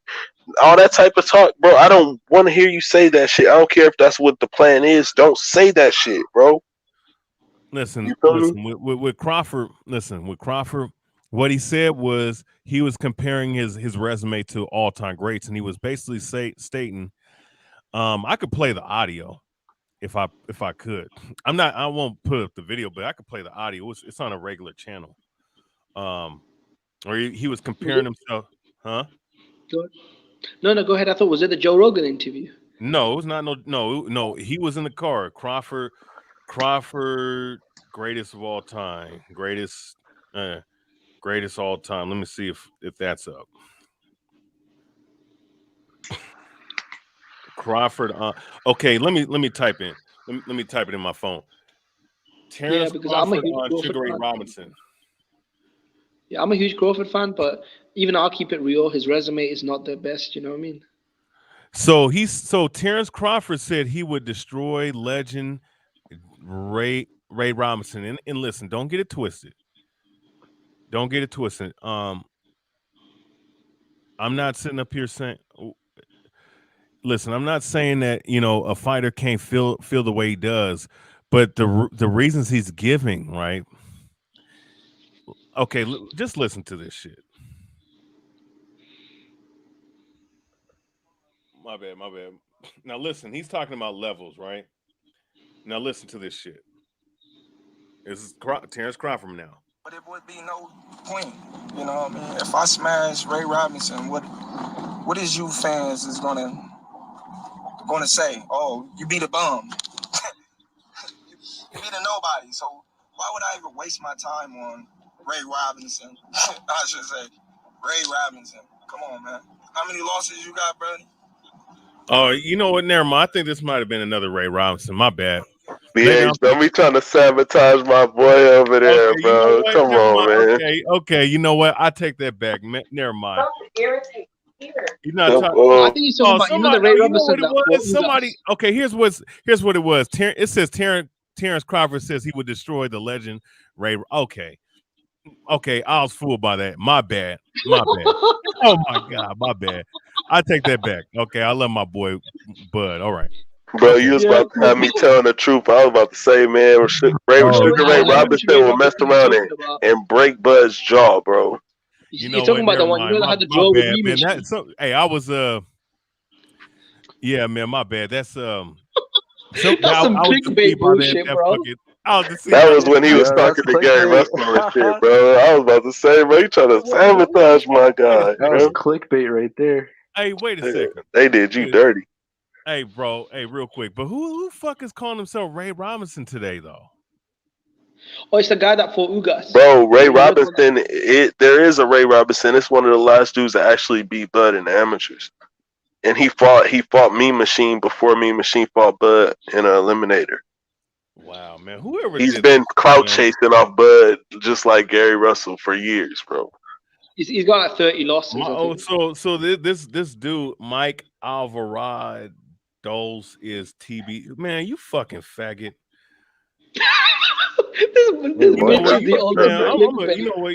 I'm gonna tell him you're a faggot for this shit, boy. He's a fucking clickbait whore. Fucking cocksucker. Bro, you guys know who Blue Blood is? Yeah, we know about Hey, him. bro, don't bring them up, bro, please. Yeah, don't bring them up. Video, bro. Clickbait's every single video, man. That shit is crazy. Yeah. No, it's another channel that I know that clickbaits the most, bro, but I'm not naming him, bro. It's the worst channel on there. But anyway, bro, we not talking about them channels. Yeah.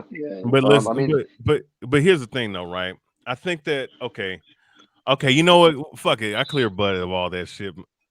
You know what I'm saying? Hey, you know what? Hey, my apologies to the box community, man. YouTube YTBC. I was fooled like a motherfucker. I got caught slipping. That's not your fault, man. He tricked you, and that piece of shit clickbait. Bro, but to go on that point that you guys were talking about, I think mainly it's like the casual fans, right? Like these boxers that are following Floyd, they know that if they're undefeated, they think that they appeal a lot more to casuals, and like once they lose that, they won't be as appealing. So that's what I think it is. Like they just don't want to be unappealing anymore. Yeah, I think do you lose your leverage? Yeah, exactly. You lose your leverage. But look at this though. Look at Lomachenko. That motherfucker has 2 losses, but if we look at it and examine his resume, Orlando Salido is not a guy that you're supposed to be fighting in your second fight, bro. Let's be honest. You know, and he lost to that dude, but that loss obviously helped him out because he went on a nice little winning streak, and then he lost to Teofimo Lopez. You know, I stay on what channels, Dundada? I stay on what channels? I don't be on none of them channels. Bro, Andre Ward is a big one. He's somebody that like really stood on that undefeated thing. Like I remember him talking about it in an interview. Like he was so motivated not to lose because his stock would go down. Yeah, and that does play a factor too, man. Like with these fighters, because it's not just them; it's also the mentality. I'm gonna say this: it's a microcosm of how people are today. They don't want to take the L. They don't want to go. They want to take the easy way out in life. You understand? Yeah, exactly. Yeah. You know, they don't want the hardship. They don't want to fall before they crawl. You know what I'm saying? They don't want to before they walk in particular. They don't want to go through that fiery trial of adversity, man, in boxing. They really don't. What they want the easy path to the fucking payday. The easy road. In the words of Errol Spence, the easy road. And the payday. And that's why, man, I understand why Canelo Alvarez doing the move that he did. I mean, because it's like, well, shit, man. One guy lost his belt on the scale. Another guy lost his. You know, another guy is calling me out. But what the fuck has he done? Who the fuck has he fought that's good? Right. Atlantes Fox. That's your best win, or Sergey Devryanchenko. That's your best win, bro. Is that why you think Canelo's melted in Andrade? You're ducking your mandatory too. Like, what the fuck is up with this shit, bro. And also, Is that why you they be think that saying, Canelo got so angry when Andrade questioned, like trying to pull I up mean, on him? but I've been questioning Probably. Andrade since I first saw him, like back in 2009, man. Like, this dude ain't fighting nobody, and then like Teddy Atlas said, bro, the guys he's fighting at that time, he could fight those guys 2 or 3 times a month. Like, motherfucker, like, come on, man. What's up with this Well, shit, what do you bro? think of Charlo though? Jamal Charlo. He's good. Jamal Charles good. He has some good wins. He has better wins than Andrade, but what is he gonna do? Is he gonna move up to 168? Because if he moves to 168, you're just gonna get fast tracked to a damn Canelo Alvarez fight. You don't even have no leverage. You're not undisputed. You're not great. You haven't done nothing great. Like, I mean, the man Canelo, regardless of how he did, listen, you can say what you say about Callum Smith. Callum Smith held that belt. All right. People said that he was going to lose to Billy Joe. I was one of them. All right. Yeah. Caleb Plant. People were talking about Caleb Plant was going to give him a problem. He didn't give him much of a problem at all. A lot of people pick it, man, even on this panel. When they were doing the shows. That's what I'm saying. A lot of people pick it. And he blew, and he won. He became undisputed in less than 12 months, bro. In 11th month, he fought 4 times. 4 times in 11 months. You know what I think it is? I think they're like in denial of like someone being that good. Like they just can't believe it. So it's like their brain has to like refute it with something else. Like they're saying he has to fight an undefeated slick boxer when he just beat an undefeated slick boxer. So it's he beat 2. 2 of them, yeah, Billy Joe and Caleb Plant. You can say wait, they're not black. Wait, no, watch this though. They're not black though. Fuck out of here. Exactly, they're not black. Okay, it doesn't matter if they was black or not. They held the belts, bitch. What the fuck you talking about? How many black fighters is in 168? That's good, bro. Shit, probably. Danny Jacobs, bro. Danny Jacobs was the number one. And Danny Jacobs, he has fast hands and he has good speed and he has very good power, but he's not a slick boxer. But Canelo already beat him. Charlo's not slick though. No. I mean, Danny Jacobs was the number one American, champion at that time. You know when Canelo fought him? Yeah, he was. Danny Jacobs was at that time the number one American middleweight. This is, after he beat Derevchenko, he had the belt. A lot of people felt like he beat Golovkin. He fought him. I'd say. They were calling Caleb. Hey, like Silver Surfer was saying, they were calling Caleb Plant black, or he has a black. Listen, dog. Man, I never forget. Andre Ward had Caleb Plant knocking out. He had Caleb Plant knocking out Canelo, and now ever since then he's been hating on him. Hey, you know what's crazy too? Another thing too they'll say about Canelo is that he didn't fight enough. He hasn't fought. He's avoiding black fighters, but he has more black fighters on his resume. And I think Blood Boxing did this video like a couple months ago. He has more fucking, or probably last year. He has more black fighters on his resume than most black fighters that are fighting today, actually. And we're talking about top level black fighters, not just, you know what I'm saying. Yeah. So it's just like it's whatever, Yeah, Arslan Lara, Austin Trout was undefeated. Danny Jacobs, Floyd Mayweather. These fought several. Lara, if you want to say that, Lara. Yeah, Arslan Lara. He was the number one guy at 54. Danny Jacobs, Floyd Mayweather, Shea Mosley, Austin Trout was undefeated champion. I'd say he's fought more black fighters than Andrade or Charlo. So it's just, so I'm just saying, I mean, I just don't like these narratives that be getting pushed out too, man. It's just like, like that's, to me, if anything, that's some haterism that a motherfucker became undisputed at the first time at 168 and did it in 4 months, and people still have a reason to hate the man. That's retarded to me, man. Well, that's, you know why they doing it? Because Floyd Mayweather did it, bro. So everybody's gonna do it. Yeah. Shit is stupid, man. That's what started it. You feel me? Floyd Mayweather is popular. Yeah, this guy said top level black fighters hardly ever fight each other. That's so true. They don't even fight each other. They don't. And I mean, come on, man. I'm black. shit. Or you can Yeah, I'm say, black well, too. I'll say this, man. I'm always going. I'm acknowledge both the black and native side to me, man, because I'm half. But listen, I'm black at the end of the day. Right. All right. I have to admit that these guys don't want to get in the ring and fight each other. These motherfuckers got excuses, man. And it's not just them. It's all these fighters have excuses, man. You know, shit is getting goofy. But I do see a lot of black fighters talking about they like Andrade. Andrade. You're trying to. It's like this. You're trying to sell people that you're the most duck guy. Okay, Triple G didn't want to fight you. Okay, we got you. We got you. Biracial. Natives are Negroes to me, man. Fuck that. They just have long hair. So I think Charlo kind of ducked him as well, though. I think Charlo did duck Andrade. And I don't want to hear that shit. Charlo. I'll say Charlo Jaime Munguia ducked him, but that was his manager. No, I feel like Eddie, didn't they send Charlo a contract with $7 million, and they said they'll go to Showtime to fight him as well. And Charlo's response was, "Oh, why would I fight Andrade? He's a terrible style or something." Man, he's fighting Jonabek next, so I think that's a good fight for him. You know what? I actually heard he's moving up to 168 though. He's gonna drop his belt. I thought the Jonabek fight was going to purse bid, but I don't know. Yeah, that's what I heard. Boxing historian. I heard both of those. And both of those are true too. That's the rumor that he might move up, and they're supposed to be going to purse bid because the rumor is that fucking Andre might be ducking him. Now Andre better fight this guy.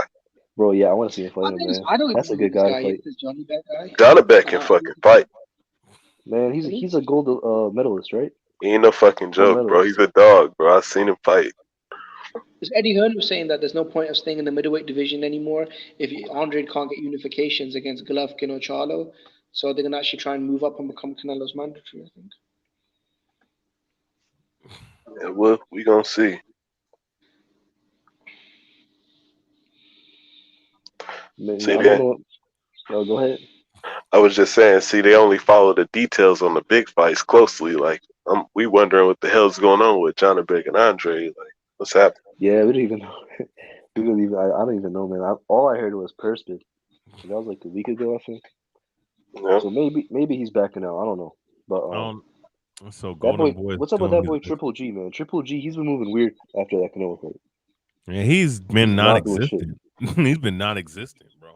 He was supposed to be fighting on the other side of the planet, but I heard his fight got shut down because of COVID restrictions. They shut down over there.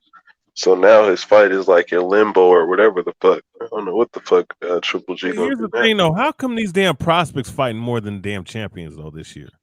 Answer that for me. Isaiah's fought 6 times this year.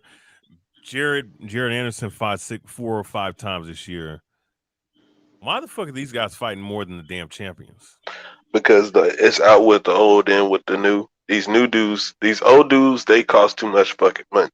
That's what it is, and they're bad for business. I know it's COVID, yeah. Notice that them young dudes are with the ESPN too. They're not PBC guys like that pushing young guys like that. You know what I mean? How come Virgil Ortiz fought more times than Terence Crawford? That was weird. No, I mean the young prospects, they're naturally gonna fight more though, because Virgil Ortiz fought 3 times last year. Crawford only fought once. Yeah, it doesn't take as long to make deals and fights happen when you're a prospect. So they're always going to fight more than the champions. But, I mean, I agree. The champions should be fighting much more. But, I mean, back in the day, though, it was like there wasn't all this company madness with all these companies and stuff. So because Floyd Mayweather, that's why. Yeah, I mean, you could say that. Floyd did a lot.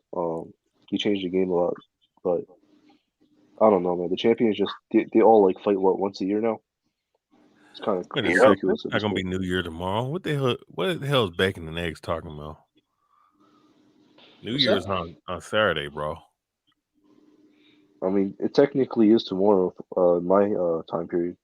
Oh, but really? But, I mean, it depends where you are, because it's 12 a.m. for me. What's everyone doing on New Year's? Wait, New Year's is on Saturday, bro. Yeah, but I mean, I'm just saying, technically, like for me, it's Friday. It's 12 a.m. on a Friday. Oh, it depends where you are. You said, "What's everyone doing? Shit, working." When are you actually gonna jump on a panel and come up, man? Hey, has she ever got on a panel? Yeah, she has. Yeah, she I did heard she's got twice. massive tits. Hey, What the fuck? Hey, no, I don't know about all that, bro. respect What the this. fuck, Jimmy? I don't know about all that, bro. Gotta chill, Jimmy. Fucking dead, bro. Hey, listen, Karma Serene's respectable. I can't say that for other females that come on here. Yeah, for real. Like, you gotta respect Karma, That bro. bitch, Destiny Black. Fucking Damn, bro. Damn, bro. Jimmy's on everyone. He got no chill today. Yeah, you damn right, Jimmy. No wonder her husband divorced her, bro. She's a bitch. Damn, Jimmy. You don't have no respect for women, huh? The bitch is probably going through menopause, isn't it? Like, well, what the fuck's up to do with us?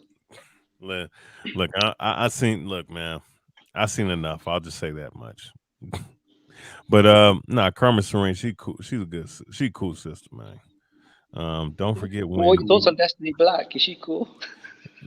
Yo, she said, what you think, man? She's a washed up thought, bro. Oh my god. Bro, to be honest with you, that shit is really fucked up, and I would get on your ass, but I gotta get ready for work. I'm in the chat, y'all. Are you? All right, bro. You about to be in chat? All right, bro. Would you guys not agree that Destiny's a washed up thought? Here's what we're gonna do. I'm gonna. Hey, yeah, YB wants to get in. YB.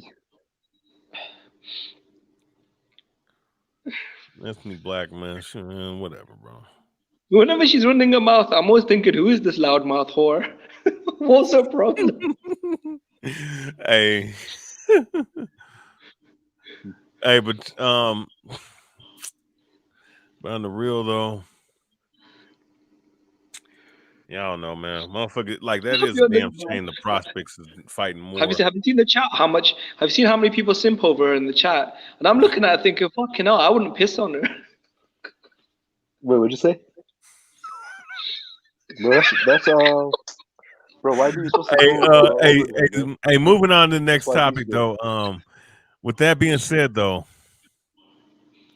man, these prospects have fought. Don't barely fight, man.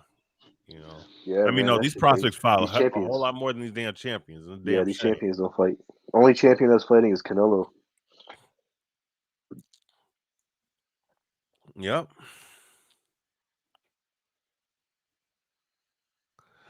Boxing wave. Let's see. Hey, so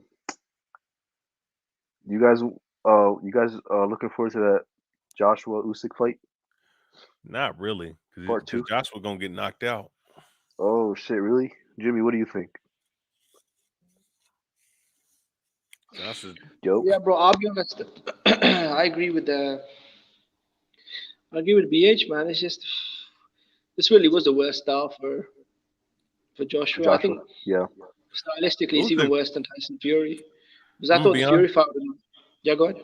I'm gonna be honest with you. Usyk's a problem for everybody, and I think he'll beat Tyson Fury.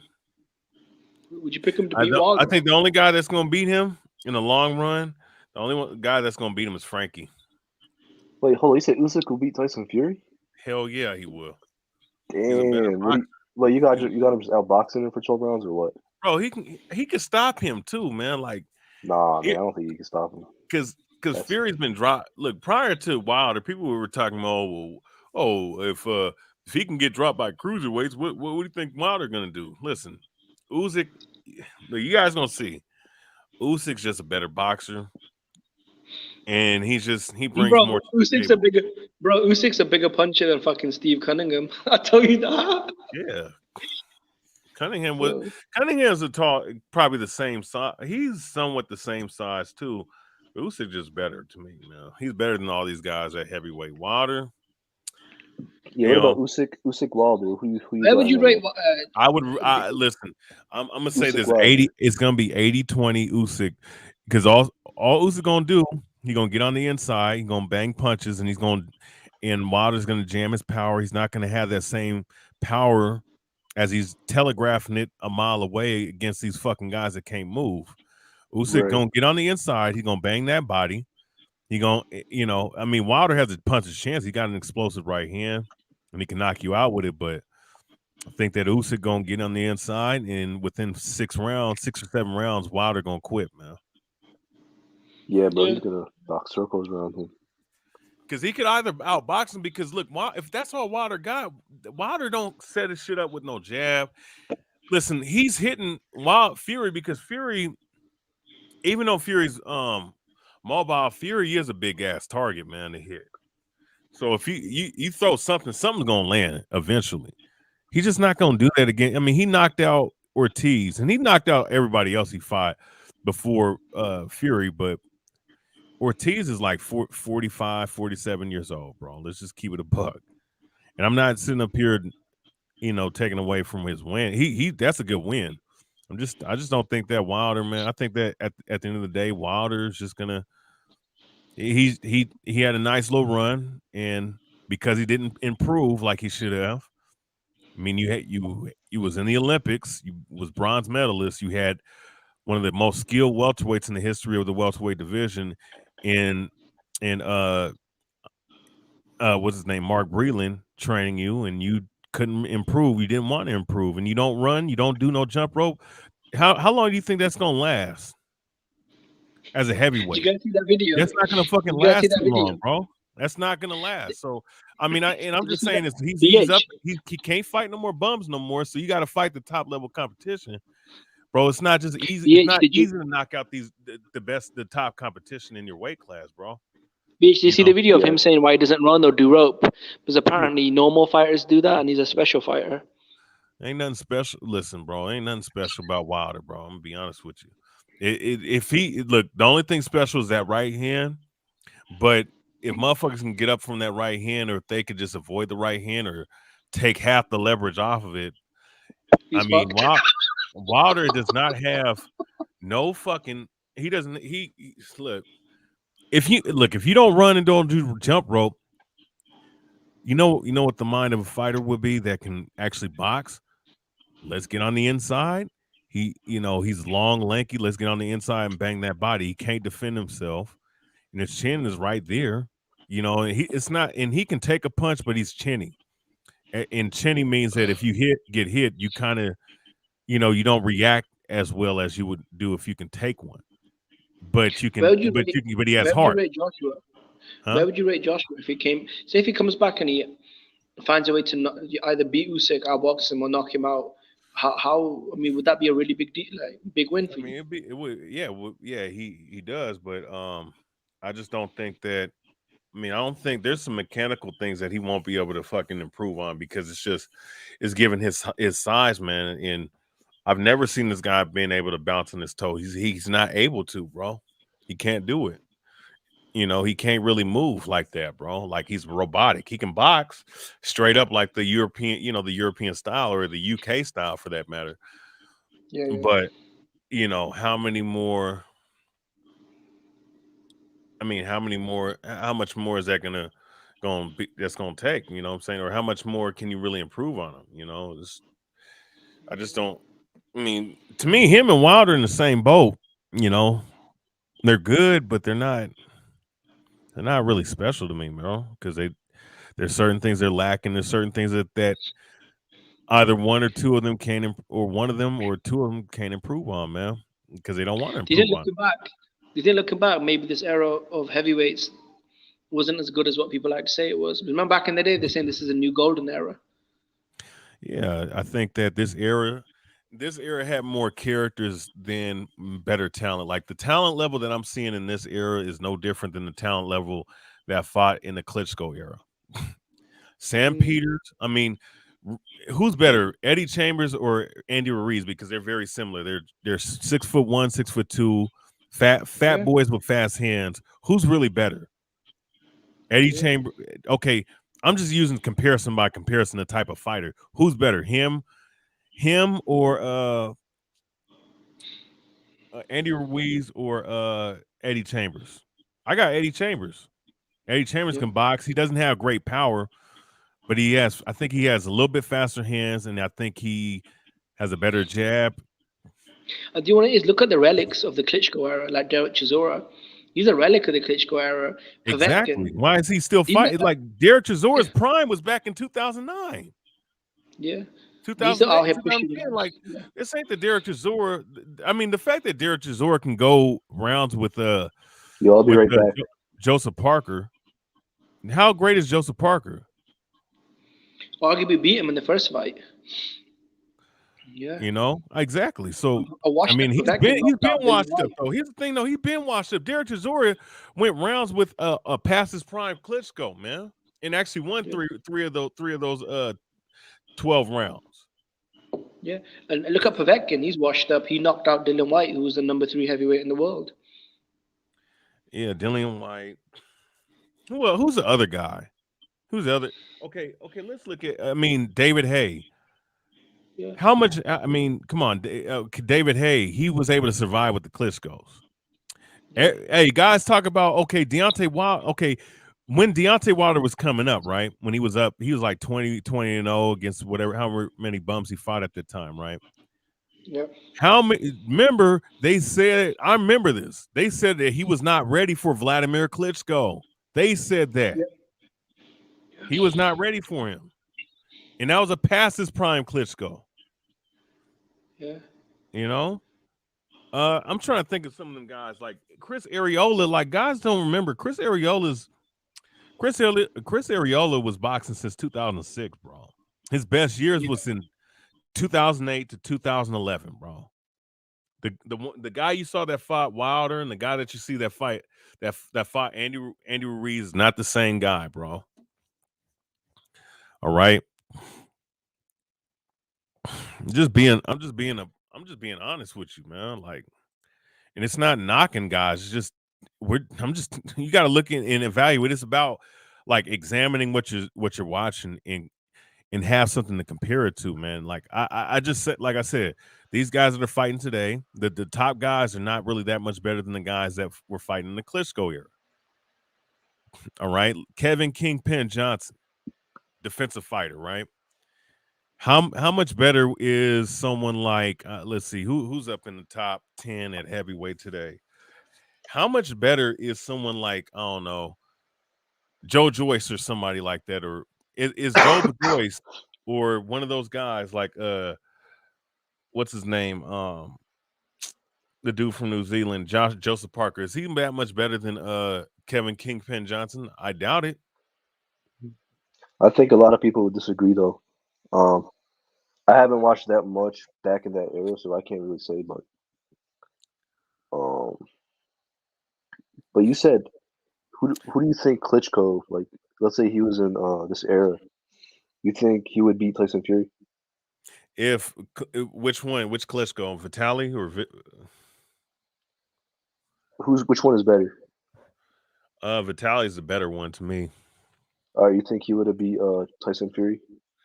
Yeah, he would stop Tyson Fury. He would stop Wilder, and he definitely would stop Joshua. Wait, but back then though, they weren't as big though, right? Now we got people who were 6'9", 6'8". Back then, like I don't think those guys were that big, right? When what is so you're saying bigger is better?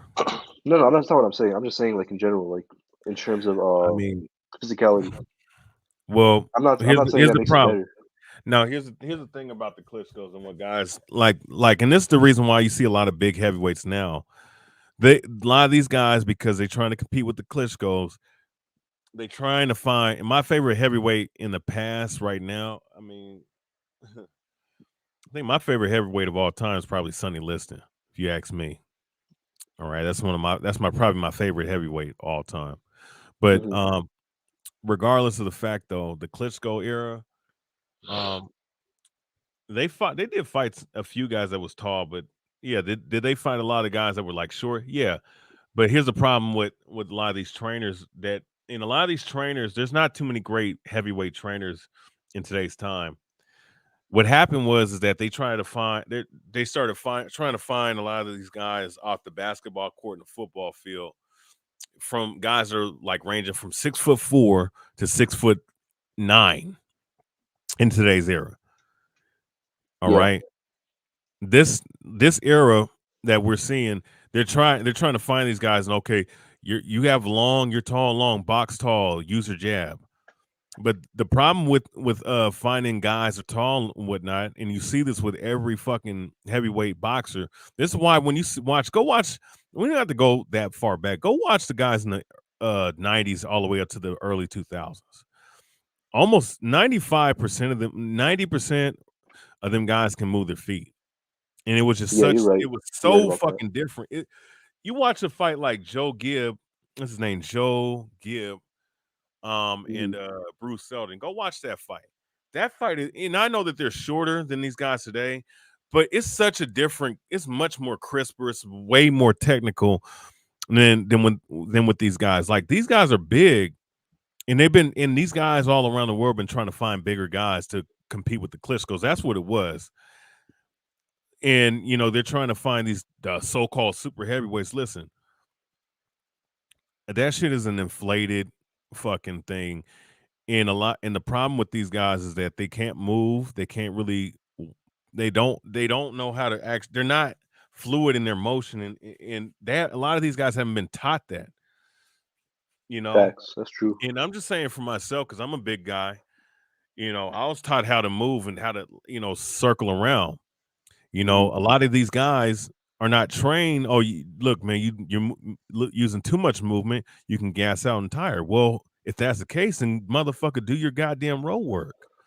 Guys wasn't complaining about that back in the day. You know why? Because guys wasn't weighing excess weight of 250, 260, 270. That shit is retard shit if you ask me. You know what I'm saying? That's why you see these guys be out of shape and tired and shit.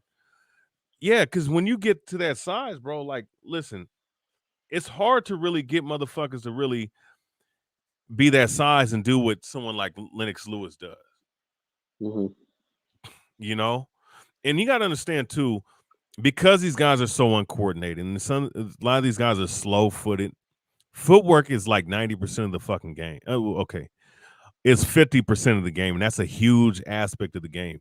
And the fact that these guys have no footwork at all, it tells you a lot.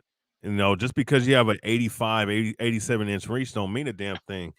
You got to understand, like, being big has its perks, and it also has its pros and cons, man. Yeah, I mean, and that's I why agree. you don't see and think of this. You don't see no more Rocky. You don't see a Rocky Marciano in this era. You don't see no Mike Tyson's, David Tua's. You don't see no I'm trying to think, like Jerry Corey. You don't see Joe Frazier. You don't see those guys because the trainers that taught those shorter guys how to box a taller guy. Those guys don't exist no more.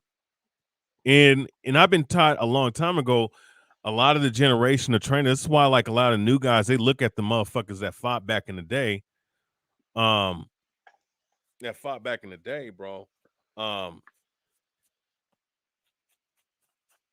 lot of those guys back in the day, like, people don't understand, like, because they watch these old black and white footage of these old fighters, these old fights, and they look at it and be like, okay, these black and white foot. Look, it's slow.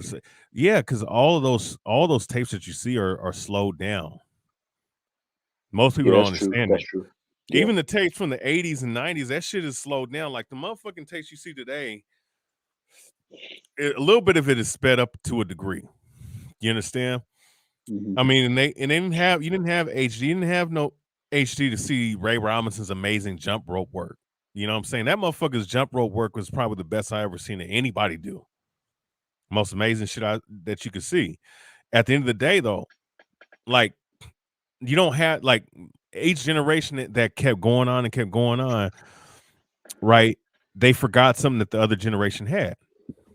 And now we have today the shit that we have in the heavyweight division. Like, you see, well, this guy's 6'1", why not fight at a smaller weight class? Why not? Because I remember when I was training 8 years ago, like, someone was trying to say, oh man, why don't you fight at 175? But I'm like, wait a second, I'm training like 3-4 hours a day. Plus I'm doing basketball afterwards, just for extra cardio. I'm eating 3 times a day. In the farthest I can get to is 195. Like, motherfucker, you trying to get me down to 168, 170? Like, bro, you're gonna kill my fucking body, man. And that's how I know a lot of these guys today in today's era, don't be fighting at weight classes that they shouldn't be fighting in. It's that same that's they don't the day before gives a lot of these guys a lot of advantages, bro. Yeah, that's true. That's true, man. And when you deal with these big dudes, man, like a lot of I'm gonna be honest with you. If you're 200 pounds, you're a fucking heavyweight. If you're over 200 pounds, you're a fucking heavyweight. All right, but I will say though, it does depend. Cruiserweight should be at 190. But go ahead. It depends on your frame, though. I will say, like, exactly, a guy who's for example, let's say you're like 6'1", right, and you're 205 pounds, 210 pounds, and you have a pretty lean build. I mean, I think you could come down to cruiserweight, but I mean, it all depends on your weight at the end of the day, right? Yeah. Like for example, I don't think Benavidez should be at 168. I think he's a light heavyweight because of the way he's built. Yeah, and like it depends on all of. I think he should be 175 to be honest with you. Yeah. Because he's killing himself. Yeah, he's killing himself. That's why he barely can make that weight, man. Like, for someone like myself, man, I'm 6 foot. Really, I'm 5'11" and 3/4, but that's only because I probably should be 6 foot and I might be hunching back a little bit. But regardless of the fact, though, I mean, I have a fucking size 8 head. Like, the hot, like, motherfuckers be wearing fitted caps. I have to wear size 8. I have like damn, bro, you got a big head. You got a big ass head, boy. And glove size. Sometimes extra large don't fit my hand. Sometimes it does. Sometimes it don't. Bone. And I have like a stocky, solid body, so it's kind of hard. You know what I'm saying? So. Someone's saying I'm 320 with a 54 inch. Yeah, okay, you idiot. But point being though, and I have like a size. I have to wear size 12 because my foot's 5'11" and a half. So I'm a big guy by nature. So so my frame, my frame is like a big guy, big dude, man. You know what I'm saying? At the end of the day, and but it's like, but see, that's what I'm saying is like with these heavyweights, man, like. Motherfuckers just don't understand what it takes. Like people think that heavyweight is 6'5", 280 pounds. Like, come on. Bro. Yeah, nowadays, bro. I mean, I used to think the same thing too. I used to think that too. Like, I always thought Usyk was a small heavyweight. And in reality, technically shouldn't be a damn small. He's 6'4". He's so not small. 6'4" is small. That's what people are saying, man. People are still saying he's small. He to me. Yeah, Josh was bigger, but he that don't mean he's small. Shit, he's not small. Yeah. You're right. I mean, Ali was 6 foot. Well, see, here's another thing too, man.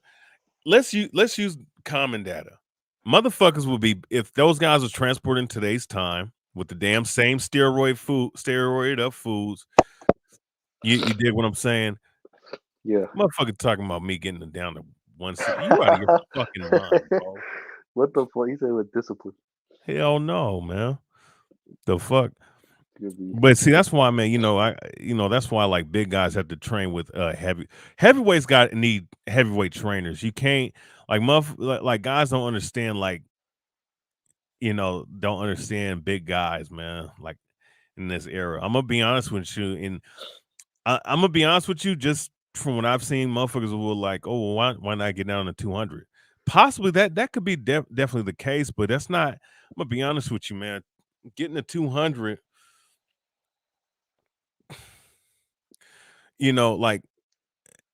there's not too many trainers that are really built for heavyweights in today's era, and I'm just gonna be 100% honest. And I think, like getting these big guys. I mean, I think okay, if a big guy wants to train and become a boxer, that's not an issue. I'm just saying like. Motherfuckers be trying to get motherfuckers at 6'2" to get down to a smaller weight class nowadays. Like, come on, bro. What happened to these shorter guys that could box on the inside and eat that fucking like? What do you think Joe Frazier would do to these motherfuckers that are fighting today? He ate motherfuckers' jabs up like it was nothing. And I'm talking about his defense against the jab was one of the best I've ever seen. All right, with that cross arm defense, that great head movement he had. Oh yeah. Like he would dispose of someone like Tyson Fury. Tyson Fury, like bro, Tyson Fury ain't doing nothing different than most of the motherfuckers he fought. Most of them guys can move. And what was he like? 5'11", 6 foot? Well, he was really 5 foot. I heard he was 5'9", 5'10", bro. Hey, really? Yeah. God damn. Yeah, and he couldn't he was legally blind in one eye, bro. Sheesh.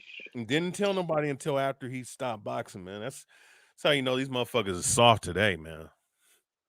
Motherfuckers Yeah, crying bro. about it. And they'll tell you, they'll show you, oh yeah, I got this, that, and the third. Like, okay, sometimes some things don't need to be mentioned to nobody, bro.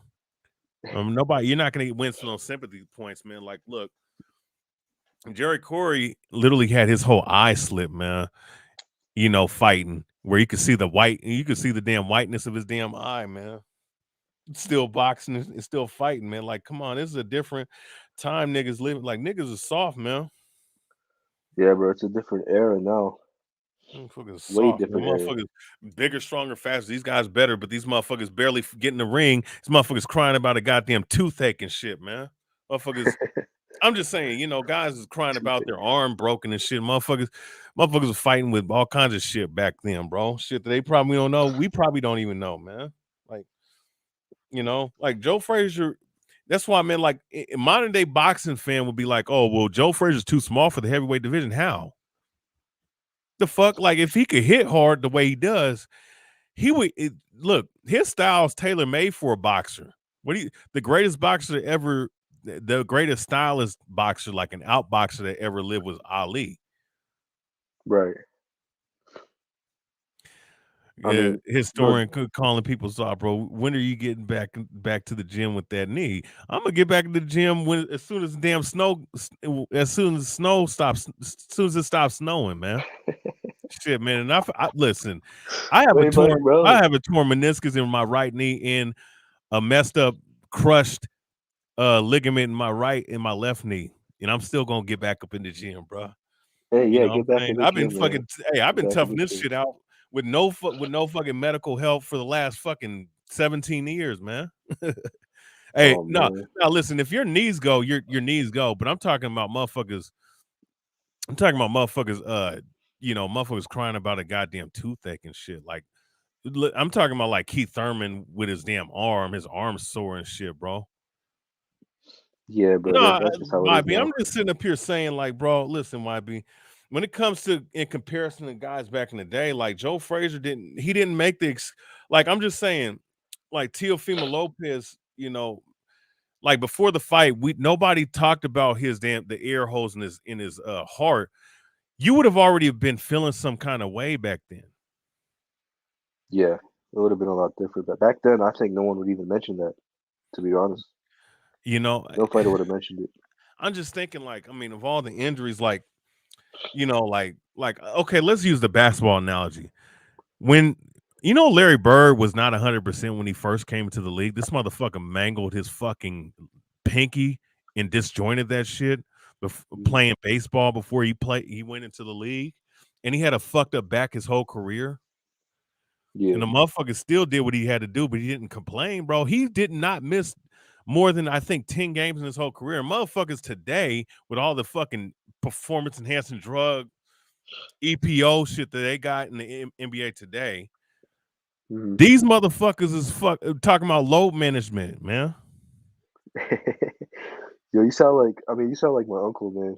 But I mean, it is true. I'm not gonna lie. I mean, listen, I'm 30 years old. I'm not old. I'm not an old dude. I'm just saying. Yeah, I know, but you sound like how the old heads. Then you like, man, everyone is soft nowadays. Back then, I had to do this, I had to do that. I mean, I understand it, but I mean, shit, times have changed. You know, like that's just how it's gonna be. Like this new generation, is the softest generation ever. You know. Look, that's just how it's gonna be. For me, man, listen, bro. I'm gonna say this, man. Whenever you're immobilized, man, cause I've had multiple injuries. Like, you know, I've had to tough out injuries through and whatnot. I ain't went to the hospital. I just had to tough this shit out. There's times where I could barely walk. I had to actually have a cane and shit, bro. So, you know, it is what it is. Yeah, I feel you. Bro, in the chat they're saying that Bud is ducking boots. What do you think? Bud is ducking boots. They said Bud's ducking boots. Hey, and another thing too, Gary Payton, man, was a tough motherfucker, bro. Played great defense, a very physical player. Missed out of 20 games a year, 20 20-something NBA season, damn near 20 NBA seasons. Guess how many games he missed in his whole career? Wait, who? Gary Payton. Guess how many games he missed in his 18 years? Guess how many games he missed? You're talking about the football player, right? Talking about the basketball player, dude that played for the Supersonics. Oh, shit. Okay. Shit. I mean, I don't know. Maybe like 5 games. He missed a total of 8 games his whole career, bro. Yeah, that's tough. You know, I mean, it goes hand in hand with like the boxing and like how many times did boxers back then fight a year? Listen, motherfuckers fighting every other day, bro. I'm gonna talk about the boot. We were just talking about boots but I don't even feel like reintroducing it again. Oh, well, we know what's going on. We really know what's going on right now. Earl Spence is fighting Ugas, champion versus champion. He's occupied, and so is Ugas. Terrence Crawford, he called out 3 fighters. He said he wants his next fight to be Keith Thurman. I don't know why he would say Keith Thurman. Keith Thurman ain't fought in 3 years. Keith Thurman not relevant. But I guess Crawford wants to fight Thurman for whatever reason. And Thurman is fighting Barrios, by the way. You know what I mean? So Thurman got to fight. Ugas got to fight. Earl Spence got to fight. Virgil Ortiz is fighting a nobody from the UK, a fighter you never heard of. That's what Virgil Ortiz is doing next. You know, the only good fighter available, historian, is Jaron Ennis. But nobody's talking about that fight. You know, Terrence, he's the best fighter available. You know, and Boots said he would take that fight next. It's not like Boots is saying, I'm not ready for Crawford. He said, no, I'm ready to fight Crawford now. I'm better. Well, why not? This dude has 28 fights and shit, man. Why not? You know, he's in the top 5. Oh, man, I done scratched the whole shit. That's all I'm saying. Like, Terrence Crawford, who are you going to fight next? You're not going to fight Ugas. You know, and it's funny how Terrence Crawford fans, they so mad that Earl Spence is fighting Ugas, but Terrence Crawford himself said he wants to fight Ugas. So y'all wasn't mad when Terrence Crawford said he want to fight Ugas, but when Earl Spence gets to fight unification, champion versus champion, they mad at that. Sounds like somebody not real boxing fans. It sounds like we got a lot of fanboys around. You know what I mean? That's what I'm gonna say. Jaron Ennis said he want that smoke. Well, you know what? Breaking news, boxing historian Jaron Ennis, Boots Ennis from Philadelphia. He just called out Terrence Crawford, and we haven't heard anything from Crawford ever since. Fuck. He says you need a dance partner. I'm ready. What he gonna do? What he gonna do? Somebody please tell me. Tell me why. You know what I'm saying? Take it back to the Backstreet Boys on your ass. Tell me why. We need some answers. I'm telling you right now. I love Terrence Crawford. I think he's one of the best. But I think Boots is better. Boots is faster. Boots is stronger. He's bigger. He's bigger than Terrence Crawford. Is he faster? Younger, way faster. You see Boots' hand speed, his combinations? Come on now. Come on, man. Let's be serious, bro. Sure, Terrence Crawford just beat Sean Porter, but Sean Porter was ahead on the scorecards before the knockout. Even Terrence Crawford, his own trainer, said it. It's a video where, you know, in this corner, they told Terrence Crawford, you're losing. And then he went to knock him out. So he was down against Sean Porter? Are you seriously? I had him up by 1 or 2 rounds. So why his trainer Bomac and them, they told him in the corner that he was losing the fight before the knockout, my brother? They were doing that because no, you can't explain why. We know that he did. We don't know why. We can ask them. Only they can explain. But you don't know though. You know what I mean? You can only assume. But the actual scorecards, they did have him up by like 2 rounds. You know. I know, but what was they saying in his corner? Oh, I mean, you know. They said he was down on the scorecards for a reason. A lot of people thought Sean Porter was up on the scorecard. Some people thought Crawford was, but it was a close fight. Close fight. That's why, they were too close for my liking. Too close with Porter for that. Yeah, I know Keith. Keith probably didn't know. Keith Thurman and Kell Brook they beat Sean Porter a long time ago. Let's be honest, man.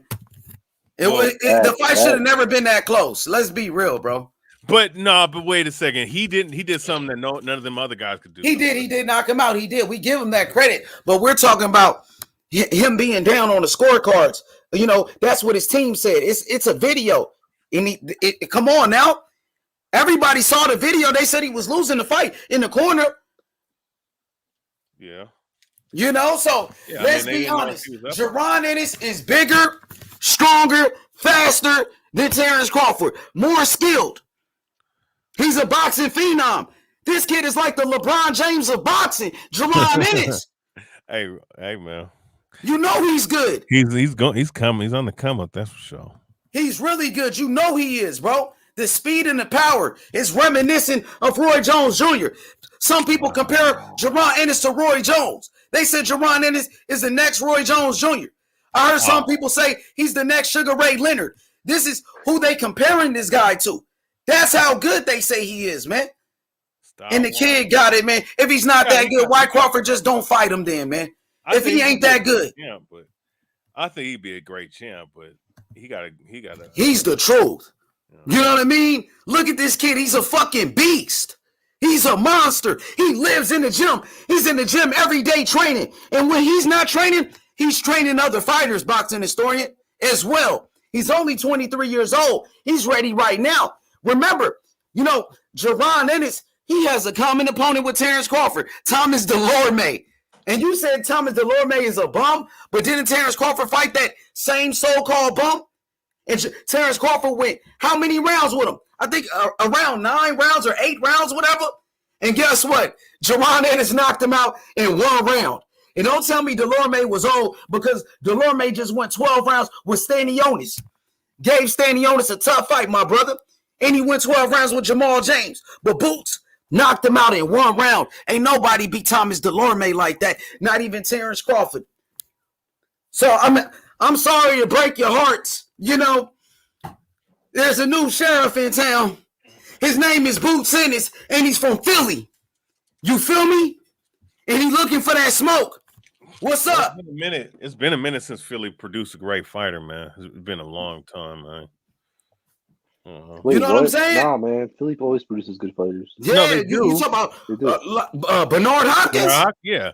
Bernard Hopkins, Joe Frazier, Mildred Taylor, David Reed, Sonny Liston, Tyrell Biggs, Julian Williams, J-Rock, Stephon Fulton, Stephen Fulton, unified champion right now from Philly. Danny Garcia, champion from Philly. So many. Great. I'm talking about somebody great. Like, I mean, Bernard Hopkins was the last great fighter. Great fighter, Bernard Hopkins. Yeah. Bernard, one of the greatest of all time. Sonny Liston was a great fighter. Mildred Taylor was a great fighter. Yeah. Yep. He was an Olympic gold medalist. And I think Boots will be the next one, man. I got Boots being a Hall of Famer, man. I think he got all the tools. I think Boots would knock out Terrence Crawford. It's nothing against Crawford. Yes, this is my boxing opinion. I think Jaron Ennis, I think he can beat Earl Spence. I think Jaron Ennis beats Earl Spence and Terrence Crawford. He beats both of them. Yo, hey, you know I love Ennis, man. He's the boogeyman, the next Sugar Ray Leonard, the next Sugar Ray Leonard, the next Roy Jones Jr. I need to step up fight before we can see all this shit, bro. Man, step up fight, man. Come on now. Y'all was just saying Terrence Crawford need a step up fight. They was just saying Terrence Crawford ain't fought nobody. Come on, bro. They say everybody ain't fought nobody. Niggas said Devin Haney ain't fought nobody. They said Terrence Crawford ain't fight nobody. Y'all say Canelo ain't fought nobody. Bro, B-Machine. You know what I'm saying? Nobody, right? Have no step up fight. Jose Benavidez didn't have no step up fight, so why can't Boots get in there? Exactly. Come on, man. Yeah, well, what about Mean Machine? He didn't have no step up fight. Kell Brook was coming off a knockout loss. Stop playing with me. Kell Brook, he was washed up. And Amir Khan was coming off a knockout loss to Canelo. Quit playing with me. Stop playing. Who was those guys? You know what I'm saying? Are you serious? We can do that with Terrence Crawford record too, man. Stop playing with me. Facts. No, for sure we can. Yeah, exactly. Stop making excuses. Y'all making excuses. Y'all don't want no smoke. So that's what it is. Y'all gonna duck Boots, make all these excuses not to fight him. But when Earl Spence, he did that same thing to Terrence Crawford. Y'all niggas was mad. When Earl Spence was like, "Oh, you got to go get a belt first. Let me clear up my side of the street and all that." You had a problem with that, but that's what y'all doing with Boots. Now y'all saying Boots got to get a belt first. That's what you telling me? He need another fight. If he ain't fought nobody, just beat him. Then he want that smoke. He's ranked in the top 5, He's bro. already in the rankings, bro. Now he ranked in the top 5. Let him fight. They trying to protect Bud. They don't think, they not confident. YB, they don't think Bud could beat Boots. Bud need a dance partner. Who he gonna fight? He gonna fuck around and fight Jose Cito Lopez. That's what he gonna do, and y'all gonna be happy. That nigga Terrence Crawford said he want to fight Keith Thurman, who was out of boxing for 3 years. Keith Thurman ain't shit no more. And Crawford said he want to fight Thurman, but he don't want to fight Boots. But he don't want to fight Boots. Nigga, they ducking Boots, nigga. They ducking them. I ain't gonna lie though. On the real though, I wish this era of he called them out exactly. You know, I wish this era of welterweight. Jerron Ennis called out Terrence Crawford, and we still haven't got an answer. Where's the answer at? I mean, at the end of the day, I do wish that this era of welterweight just passed away, man. Bro, I ain't gonna let this shit slide, Historian. If this nigga Terrence Crawford really ducked Jerron Ennis, bro, I'm gonna be mad, bro, because I wanted Earl Spence to fight Boots, but Earl Spence gotta fight a champion. Terrence Crawford ain't no champion available. Who he gonna fight? Earl Spence and Ugas fighting each other, so he gotta fight Boots. The pressure's on Crawford to fight Boots, man. I like Crawford. I love Bo Mack. I love those guys, but I want to see this fight, man. You know what I mean? I'm a boxing fan. If they can't make the fight with Josh Taylor, then then Boots Ennis would be the only other guy available to fight. He don't want to fight him. Any other guy? He don't want to fight Boots. I don't hear nothing about from Butt fans, man. Yeah, I want to hear shit else about Crawford being a boogeyman when this motherfucker Boots want to fight him, and we still ain't got an answer, bro. You know what I mean?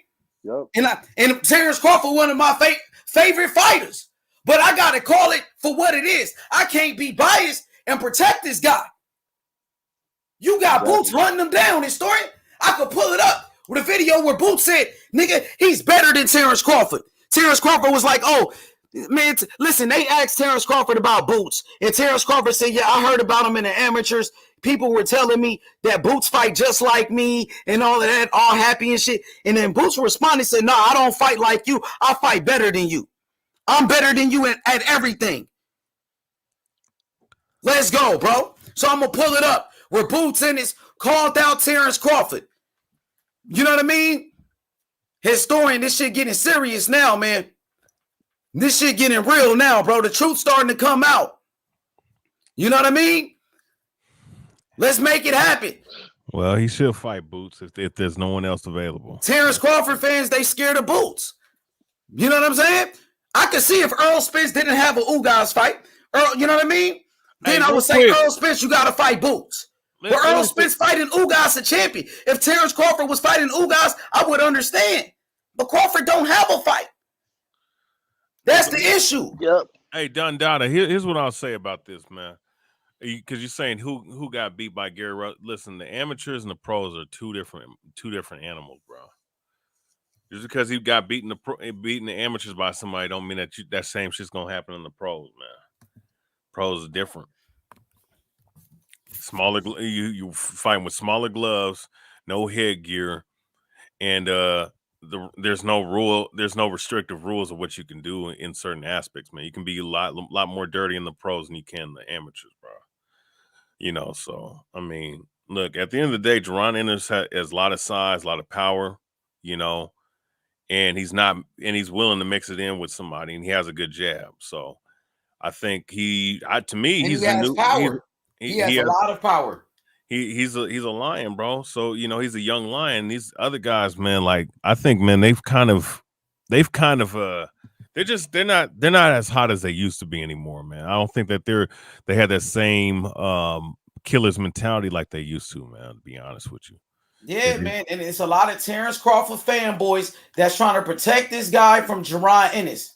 You know what I mean? Yeah. There's a lot of these guys. They don't think Terrence Crawford could beat him. They don't want that fight. They're spooked. They're shook. You know? But yeah, we're going to get down to it right here. So yeah, I'm about to play it right here, man. When Boots Ennis said he better than Terrence Crawford at everything. He said everything Terrence Crawford does, he said I can do it better. So I'm gonna play it. This is his own words. So can Terrence Crawford please respond? You know what I mean? Because all I'm hearing is fanboys crying. You know, Earl Spence got his fanboys, the Earl Spence fanboys, the Terrence Crawford fanboys. Everybody's ducking Boots. Everybody's ducking Boots. Listerines.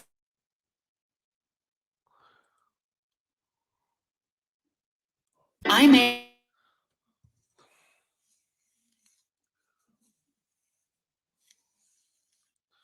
Here we go right here. Jerron Ennis calls out Terrence Crawford. Called him out. He said he want that smoke with him. Where he at? Another fight was announced today that affects you in your division. Terrence Crawford will face Sean Porter. What's your thoughts on that fight? That's a great fight, 50-50 fight. If Sean Porter come like how he usually come, the aggression being forward, I feel like it's gonna be a hard like 4 or 5 rounds for Crawford. And then after that, who knows what's gonna happen? It's a good fight, 50-50 fight. And the best man win. Is it difficult to adjust to a style like Sean Porter's, the in and out, and then like in your chest? Nah. For other guys, I'm not sure, but with me, I'll just take my time, be smart with him. You know, catching in between shots while he running and jumping in. You know, it could be an early night. You know, stuff like that. You gotta be smart when you fight guys like Sean Porter. You gotta be on your P's and Q's because you can't let him out hustle you, outwork you, or stuff like that. You gotta stay behind that jab, keep popping it. You gotta keep him honest. And a lot of body work. That's how you beat somebody like Sean Porter. A lot of body work. Keep using your jab, keep them off you. Then you start walking to them later rounds. Are you surprised this fight got made? Nah, I feel like all the best should fight the best. I feel like the champion should fight the champion. The top 5, anybody that's in the top 10 should be fighting each other. You know how that goes. Business of boxing. It's business of boxing. 9 times out of 10, you ain't gonna get the fighters you want. Do you feel like that's ruining the sport? I mean, it is, because back in the day, everybody for everybody, and that's the way that I'm on. I'm trying, like I said before, I'm always trying to fight the best fighters. I want to fight the best. You know, the best guy in my division. That's everybody for the belts or right under it. How would you fight a fighter like Terrence Crawford, a guy that switches and fight inside outside? How would you fight him? Me? Or whatever he think he can do, I do better. So he's a great fighter, Crawford a great fighter, but it's different. Fast, strong, young, smarter, defense is way better. He's a great fighter though. Don't take that away from him. But you just gotta, you gotta outthink him. And then outpoint him, outsmart him, walk to him a little bit, touch that body. And that's how you get him. You heard that? He said he better than Terrence Crawford at everything. You know what I'm saying? So it's free smoke, man. They all gotta fight each other, man. Fuck all that protecting these fighters. Oh, this is my favorite fighter. I don't want to see my favorite fighter lose. Shit, if he lose, he lose. You know what I'm saying? That's how they used to do it back in the day with Sugar Ray Leonard. Why you think Sugar Ray Leonard had losses on his record? That's the way Muhammad Ali, that's how they used to do it. Too many fighters nowadays protecting that O, man. You know what I'm saying? They protecting that O. These are the facts. Jerron Ennis said, whatever Terrence Crawford does, I do it better. He said, I'm better. You know what I mean? He won't smoke with everybody. He talks, Earl Spence. Jerron Ennis versus Earl Spence. Let's make it happen. I got Boots. I got Boots Ennis over everybody, bro. I got Jerron Ennis beating everybody, homie. Jerron Ennis, he's going to be the best welterweight in the fucking world, bro. High IQ. You already know it. You already know it. I like what he said, though, man. He want to fight like the guys that fight like the guys in the old days, man. Fight. Just go for it, fight. fight the best guys available, man, and consistently fight. So that's why I'm saying, man, I'm ready for these motherfuckers just to transition up out of here, man. These younger guys like Alexander Zayas, Jared Anderson, Virgil Ortiz, Boots Ennis, these guys, these type of fighters, man, to come in the sport, man, they actually are hungry, ready to fucking fight, bro. Yeah, absolutely, man. I'm got Jaron Ennis. Tired. I think historian. I think Jaron Ennis. I think he beats Earl Spence. I think Jaron Ennis. He beats Terrence Crawford. I think he beats everybody. It's the reason why they ducking this dude, man. Think so, man. I think Jaron Ennis, he can beat Earl Spence. I think he beats Terrence Crawford. Jaron Ennis beats everybody. You know what I mean? That's what it is. But go ahead, EJ. What's good, my brother? What's up, brother? How you doing? What's up, TBH? How you doing? What's up, boy? Equa? Oh, not much. A little sick right now, but getting over it. I just got here. I was listening to what you're saying, man. Yeah, it's fucking disappointing that people are trying to defend or protect their boxer. Fuck that. Put them in the ring put the best with the best. It's that simple. There's no reason other than business to not put those two fighters together. It's that simple. The only thing that keeps them apart is business, people's investments, and it's not right. I feel that's a travesty, but it is what it is. What can we do? All we can do is constantly complain. It's like, why are you fighting this motherfucker? Or why are you not fighting when you should be fighting this one? You know, it's fucking stupid, man. I'm tired of it all, personally. Yeah, a lot of people have let, and this is the reason why boxing's in a conundrum that it's in right now. You know, that's why I'm ready for these new guys, these younger cats, man, to just come in, man, and just get rid of this bullshit, bro. But that's what they're doing. The younger guys are coming in and cleaning house. They don't give a fuck. They fight. And I like that. But you know what? I think it's just. Go ahead. You know what it is? I actually think. Yeah, go ahead. I actually don't think it's one particular fighter. I think it's just a culture that has become boxing now. This is just the environment it's become now. It's just a vicious circle. Yeah, and it's these post Mayweather motherfuckers, man. These post Mayweather Pacquiao motherfuckers, man, that are doing this shit, bro. And when you look back, and we can evaluate this, like guys that came in, like, whether it be Thurman, Crawford's done some great things. Don't get it twisted. But as far as the welterweight division is concerned, none of these motherfuckers were better than the motherfuckers that we saw in the 2000s.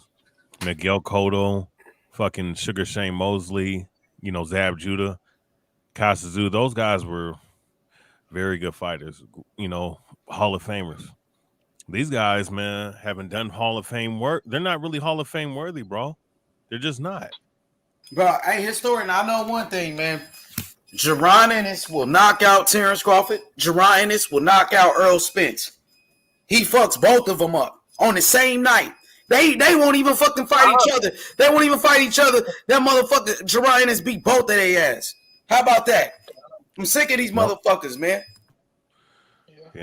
Yeah, man. That's why I say Boots and Virgil are the future, man, of welterweight. And I'll say this, man. Listen, if this fight don't happen with Terrence Crawford, he does wait out, and then somehow, some way, Spence beats. And Crawford ducks him. So pretty much, basically, Terrence Crawford avoids this dude and duck him, pretty much. Because that's what it is. If you don't fight him, that's a duck. Who else he gonna fight? Wait it out? I mean, you can't wait it out. Bro, hey, EJ, you always tell me about fighters staying active. This nigga Terrence Crawford fighting one time a year. He could fight Boots Ennis and stay active like you always say. Well, how do you think I feel about that? That's some bullshit right there. That's some bullshit, EJ. They said Terrence Crawford should wait it out and wait for Earl Spence and not fight Boots. And who's saying that? But these fans. Terrence Crawford fans. Whoever's saying that shit, they're not fans of fighting. They're not hanging. That's what they're doing. They're not hanging. But you know what? Let's look at it from this standpoint. Bud has not faced a real puncher at 147. Errol That's why. Spence. That's why I think Boots gonna knock him out. That's what I'm saying. Errol, And we've Errol seen him hurt. Spence, We've seen him hurt plenty of Errol, times. and Errol Spence has not faced a puncher since he's been at 147. Let's think of that. That's what I mean. Boots got power. He's bigger than both of them, faster and stronger and younger. Yeah. I mean, well, yeah, he has. That's the only reason. That's the only reason why I wouldn't mind the. Not now. Obviously, I want the Boots fight next, but in the future, I wouldn't mind. Say if Keith Thurman knocked out Barrios. Keith Thurman is washed up. He ain't fought in 3 years, bro. Please don't even mention Keith Thurman. Man, that dude's listen, man. Barrios about to beat him, bro. I'm gonna say, and this nigga Terrence Crawford been calling out this motherfucker Thurman, but he won't call out Boots. You want to fight a washed up Thurman? Come on, Crawford. Listen, if you want to fight Thurman, as the first of your 3 fights, like let's say you fight him in I don't know, January, and you fight Boots Henderson like maybe May, then I could see that. But motherfucker, you ain't doing that shit. You acting like that's nobody wants to see that shit. You guys waited that shit too long, man. Keith Thurman is a con man. He never wanted to fight nobody. He lied to all his fans, including me, that he said that he wasn't afraid of his O, and he just milked that shit, man. Like that shit is some weak ass shit. I was really high on Thurman, but when Errol Spence, I'm gonna be honest now, I was a big fan of Thurman, but when Spence and Crawford moved up, he did change his energy a little, if I'm honest. Hell yeah, he did. But then Spence did the same thing, so I mean, Errol Spence did the same thing, yeah. I mean, this shit is just bullshit. You can't really believe. It's like, the sad thing is, the Errol Spence fans, they never call him out. You know how they used to hound Keith Thurman? They wouldn't never hound Spence for the Bud fight, and now I guess some of the Bud fans are saying, it's just a vicious. That's why I said it's just the environment. This is just the environment. Cycle of stupid shit, man. Yeah, the fans are partially to blame too. They have a stake in this too. These writers and these fucking fanboy networks and channels like Fag Hype, all right, and some of these PBC fanboys and these I don't know, Matchroom fanboys too. Yeah, see that guy Fight Hub TV. He used to be okay, but he's become a dick rider as well now. Has he? Yeah, he's just pro basically, because he works as a commentator now, innit, for the PBC. So he's become a pro PBC guy. Yeah, he's a bit of a dick rider. Yeah, he used to put it down. That's bullshit, man. Like this whole fucking culture in boxing is some that's fuck shit, bro. Like, I mean, look, I'll say Top Rank, they got their shit in order to a degree, and I think Bob Aaron's probably the last good promoter that's in boxing today.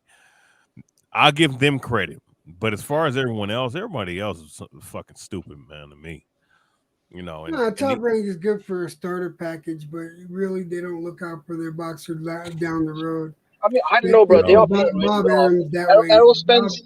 But you know what? But here's the thing about Bob Arum. Here's what I'll say about the situation concerning today's generation of fighters. Bob Arum's a scumbag, but one thing is you don't want to overpay for a fighter and to the point where you put so much money in your pocket where the promotion that has him, that promotes him, goes under to the point where there ain't no fights, there ain't no fighters that really had and to spread the money around. That'd be the only concern I would have for that situation. But that's why I said it's not great. It's good for what it is compared to these other motherfuckers. These other motherfuckers is doing stupid shit. Like, bro, nobody wants to see no damn.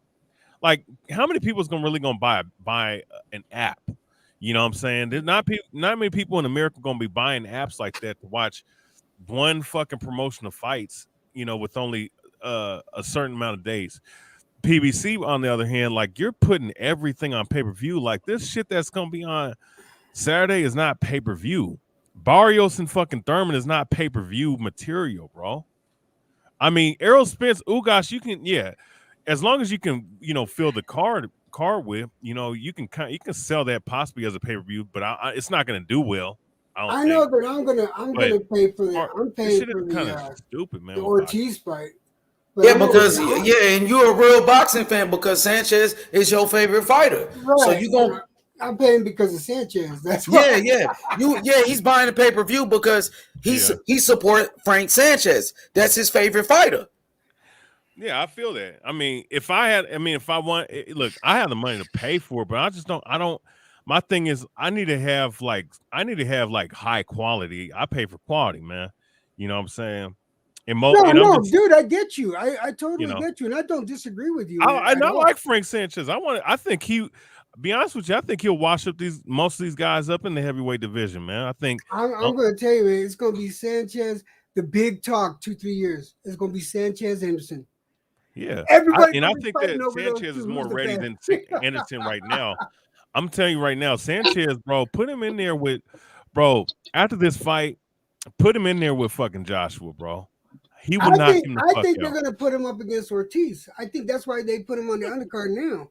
No, honestly, Ortiz. I think they expect Ortiz to win, and I think they're going to try to make a thing out of Sanchez and Sanchez and Ortiz. That's what I think is going to happen. That would make sense. No, that would make sense because and that'd be nice for Cuba, man. Have two heavyweights, one old, one in his prime. Yep. You know, but Sanchez, man, he's real. You know, when you're talking about the overpaying thing, what do you think about Eddie Hearn saying that now because of the COVID era, the Zone, Triller, ESPN, even PBC, they don't really have the budgets anymore. Yeah, they don't have and these fighters they don't. That's what I'm saying, and that's why it's not about pocket watching. It's about fucking common sense, and it's about understanding your environment and the time that you live in, bro. Yeah, because you're saying a lot of investors and sponsors, a lot of the big investors and sponsors are pulled out, and even because of COVID, a lot of the subscriber bases they've been cut in half. The people can't afford to pay pay-per-view. So what are you thinking about? And another thing too, you can't. That's what I'm saying. Like, bro, like if you're not like Canelo Alvarez, he can make that kind of money because he draws in that kind of revenue. But these other guys, bro, and I'm talking about the guys in America. I mean, in Great Britain, I mean they support boxing like it's like it's 1999, but or I guess 2099, I guess you could say. But point being though, and this is what guys. That's why guys can't get emotional about this shit, man. Like that other dude that was on earlier. All right. Not understand what I was saying the other day about the money thing. Listen, like you were talking about the budget cuts, right? And I know, and I've been hearing a lot of that. I mean, and this is by nature because of the COVID, because we've been coming in the pandemic. You can't complain about $1 million fucking dollars in the climate that we're in right now, especially when nobody knows who the fuck you are, and we're talking about the general public. You're not a draw like that. I mean, Crawford and Sean Porter only did 190,000 fucking pay-per-view buys, bro. How much money do you think motherfuckers gonna give you? And you're only fighting once or twice a year. Nobody's gonna want to watch you doing that shit, bro. You're telling me that you're gonna complain, and I'm saying this. You're complaining about a 6-figure fucking purse, 700,000. Oh, I'm worth this, that, bro. Use your fucking common sense. Use your fucking brain. You're not gonna be able to get paid like that, bro. If you're not Canelo. I mean, I'm just saying, if you're not a big draw like that, you better be thankful that you're getting a 900,000 purse or 500,000 purse for some of these guys, bro. Because in the future, you're not going to be getting, bro. How much money think these motherfuckers like they're losing money? But if you think about it, and if you're smart, that's $700,000 to $900,000, right? If you fight more than once a year, that can quickly become, $1.7 million, 2.2, or close to it. Yeah. But you got to put the work. A lot of these motherfuckers don't want to put the work in. They're afraid of that O. They're afraid of losing that O. They an O-ho. You know what it is also? Yeah, because he was saying that, because of the COVID cutbacks, a lot of the sponsors, investors are pulled out. Also, the live gates aren't there the way they used to be. Exactly. And this is in America, Jimmy, mind you. This is in America. Yeah. But I mean, what would you guys think about that? Do you think it's true? Like the sponsors, investors are pulled out, the live gates aren't there, and even the subscribers, for a lot of these sort of premium sort of cable television, a lot of them have been cut down because of how harsh COVID is. And according to Bob Arum, the pay-per-view market doesn't even exist anymore for boxing. It doesn't, bro. Like that's why, man. Like you're putting all of your shit on pay-per-view. Like with the PBC in particular. Why? Look, Top Rank has barely did a pay-per-view this year. The only ones they did was fucking with Wilder and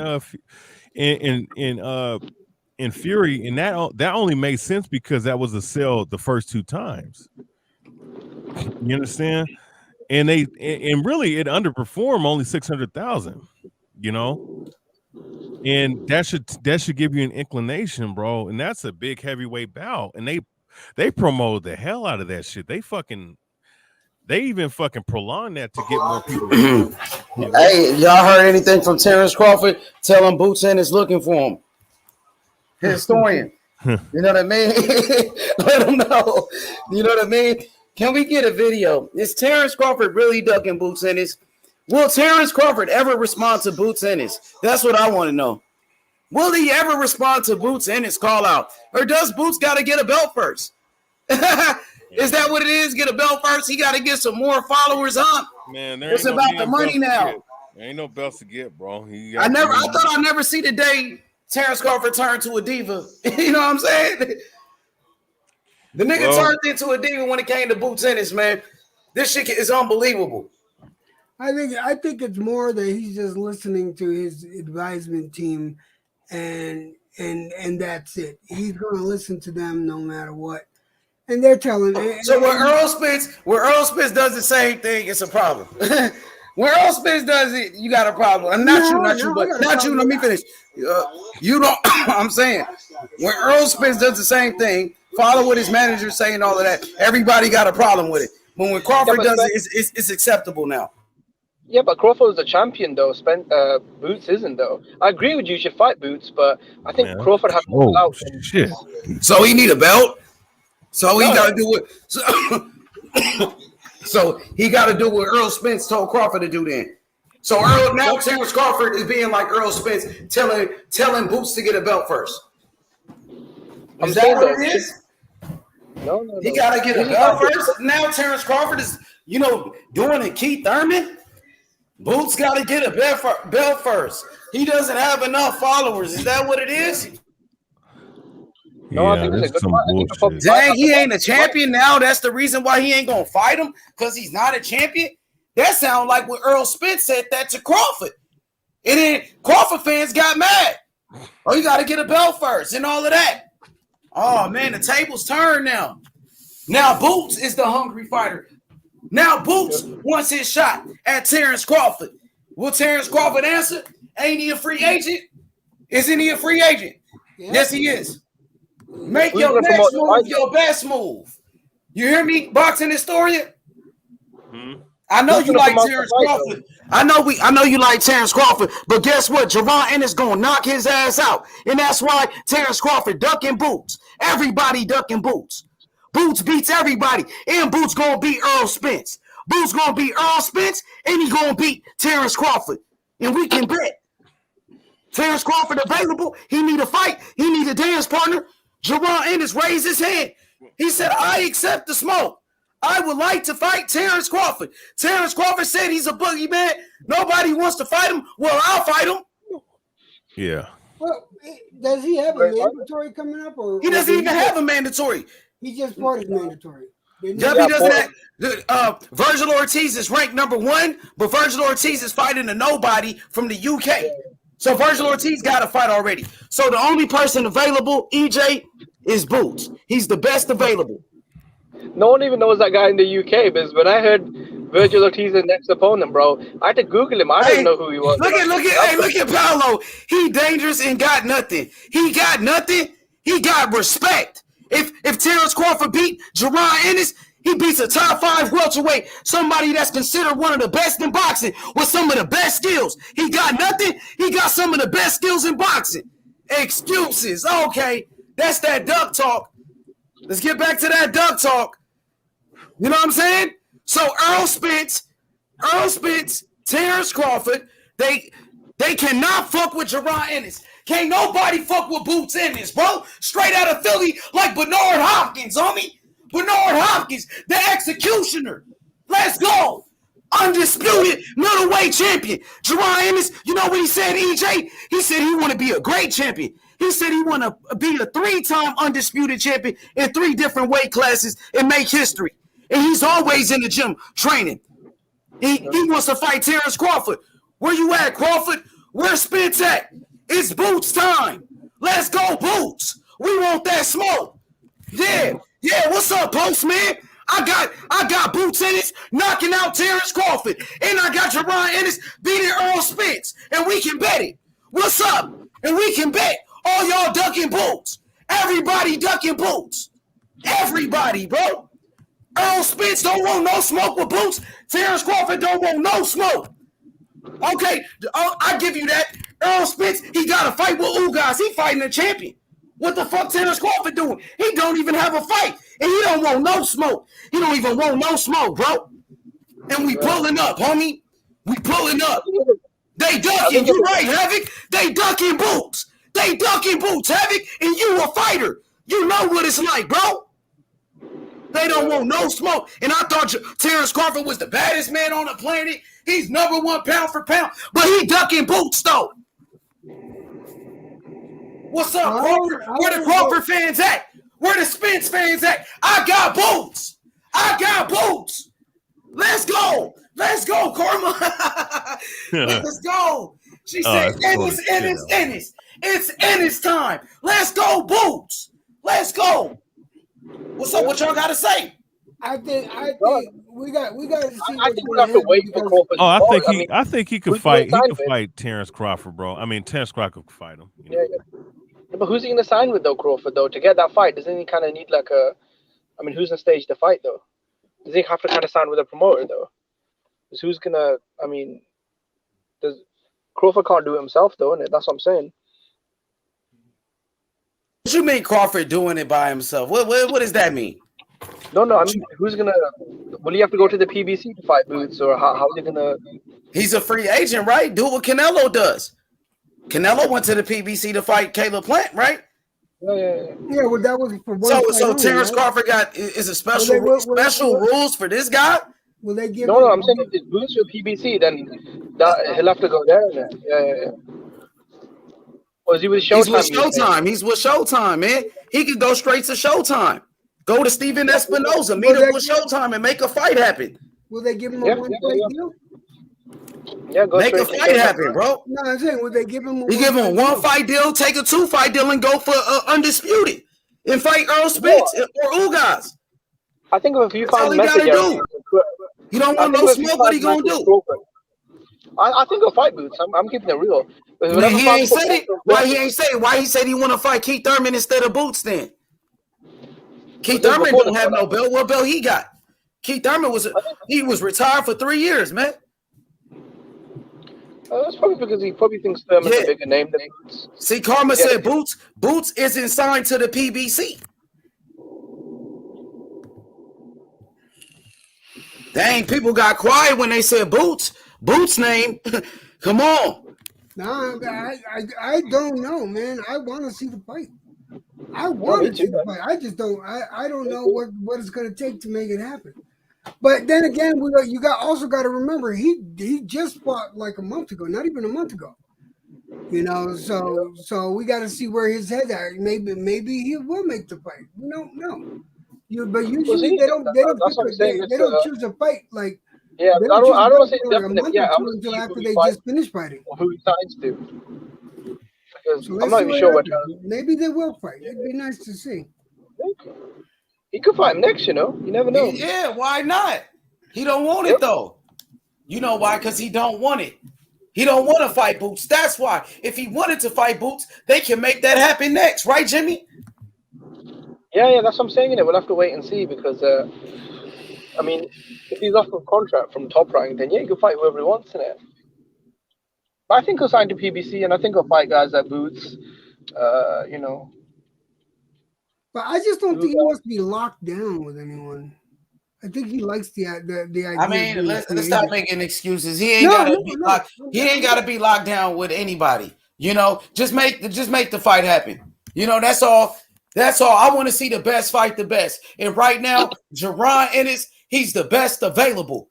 He's the best available opponent for Terrence Crawford because Keith Thurman. First of all, Keith Thurman. I don't even know why Terrence Crawford want to fight Keith Thurman because that dude ain't fought in 3 fucking years. Keith Thurman fighting Mario Barrios, so you can't fight Keith Thurman. Earl Spence is fighting Ugas, so you can't fight them. You know, Virgil Ortiz is already fighting somebody from the UK. You know, so you got to fight somebody. Boots is the best available. Who you going to fight? Danny Garcia? Who would you rather fight Boots fight? Danny Garcia or Jerron Ennis? What's a better fight? I would say Boots. Danny Garcia coming off a loss. And where Earl Spence beat Danny Garcia, nobody gave Earl Spence credit for that fight. Yeah. So why would you want to fight him? That's a good fight for Boots, though. We thought about it. Both Philly fighters. They might put him up against both Philadelphia fighters. How you say his name? David Avanesyan? Is that how you say the name? Avanesyan? Avanesyan, yeah. Fuck around, they might put him up against. Oh, Terrence Crawford gonna fight him? Terrence Crawford gonna fight Avanesyan, man. Get the fuck out of here. Come on, man. And you can fight Boots. No, that's crazy. Let him he gonna get cooked. I'm saying that for you. And I like Crawford too, man, but I got Boots knocking him out. I think Boots is faster, stronger, bigger. Boots would knock out Crawford, man. You know what I'm saying? To be honest with you, Crawford get hit clean all the time. Sean Porter was cracking him. They said Sean Porter was winning the fight before the knockout. You know what I'm saying? And think about it. Mean Machine was giving Terrence Crawford some trouble. Gamboa hurt Terrence Crawford at lightweight. Now you're talking about a big-ass welterweight. Crawford ain't never fought nobody that size, that big, in his whole career. Ever. And then the size with the skills and the speed, the defense, the IQ, the work ethic, Jerron Ennis, he's on a different level, man. Crawford gonna get beat, man. And I'm telling you right now. And if Earl Spence was available, I'll say the same thing. Earl Spence, fight Boots. Boots, he's ranked number 1. You know, let's make it happen. That's all I got to say. That's all I got to say, Jimmy. Make it happen. EJ, make it happen. I'm all for it, man. Shit, I'd love to see it. I'm just kind of curious what would it cost or what kind of deals would have to be made to make the fight happen. Would there have to be like a 2 or 3 fight deal so that they can keep him on board wherever he goes, and if that's what kind of deal they offer him, is he gonna be willing to do it for this one particular fight? I don't know. I don't know. I want to see the fight, but us as fans, all we can do is do what you're doing right now. Make noise about it. Yeah, and I'm putting pressure on him. You know, and that's what Jerron Ennis, his father, he said that's what we need to do. Put pressure on Terrence Crawford to fight his son, Boots Ennis. And that's what I'm doing. You know? So, Kush said Boots is fighting Avanesyan. No, he's not. Boots hasn't even signed the fight yet, bro. No, he did not, bro. No, he did not. He ain't got to fight. That's a lie. That's a lie. Boots wants to fight Terrence Crawford. Let's stop deflecting.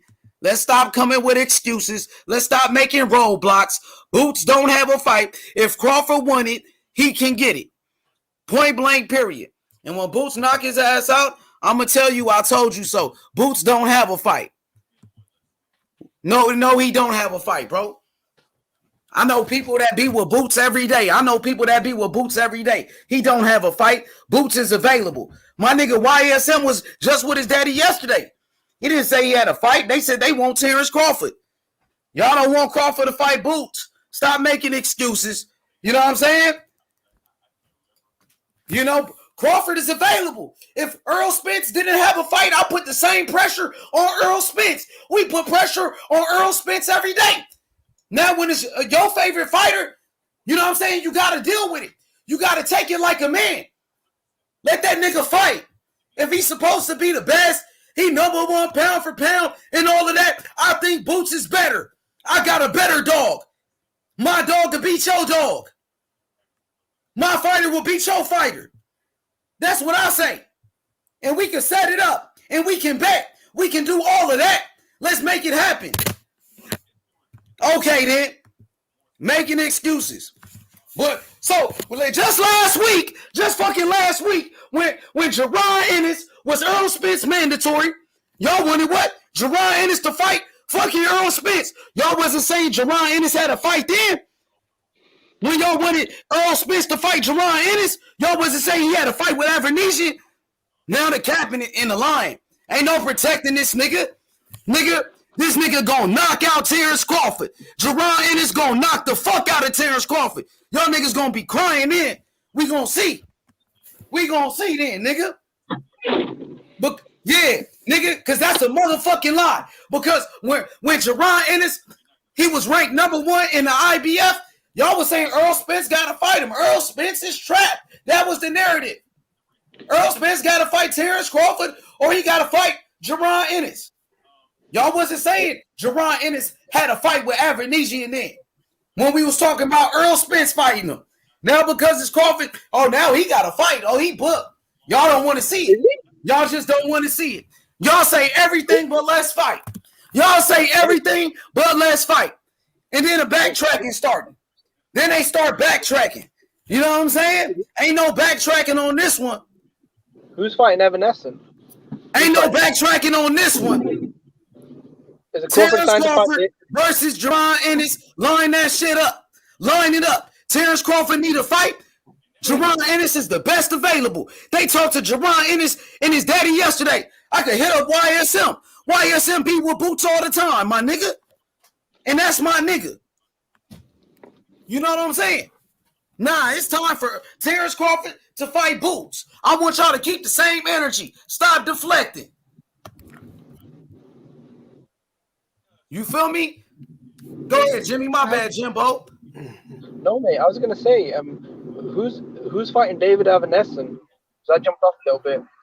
Ain't nobody. Well, I don't know who fighting him.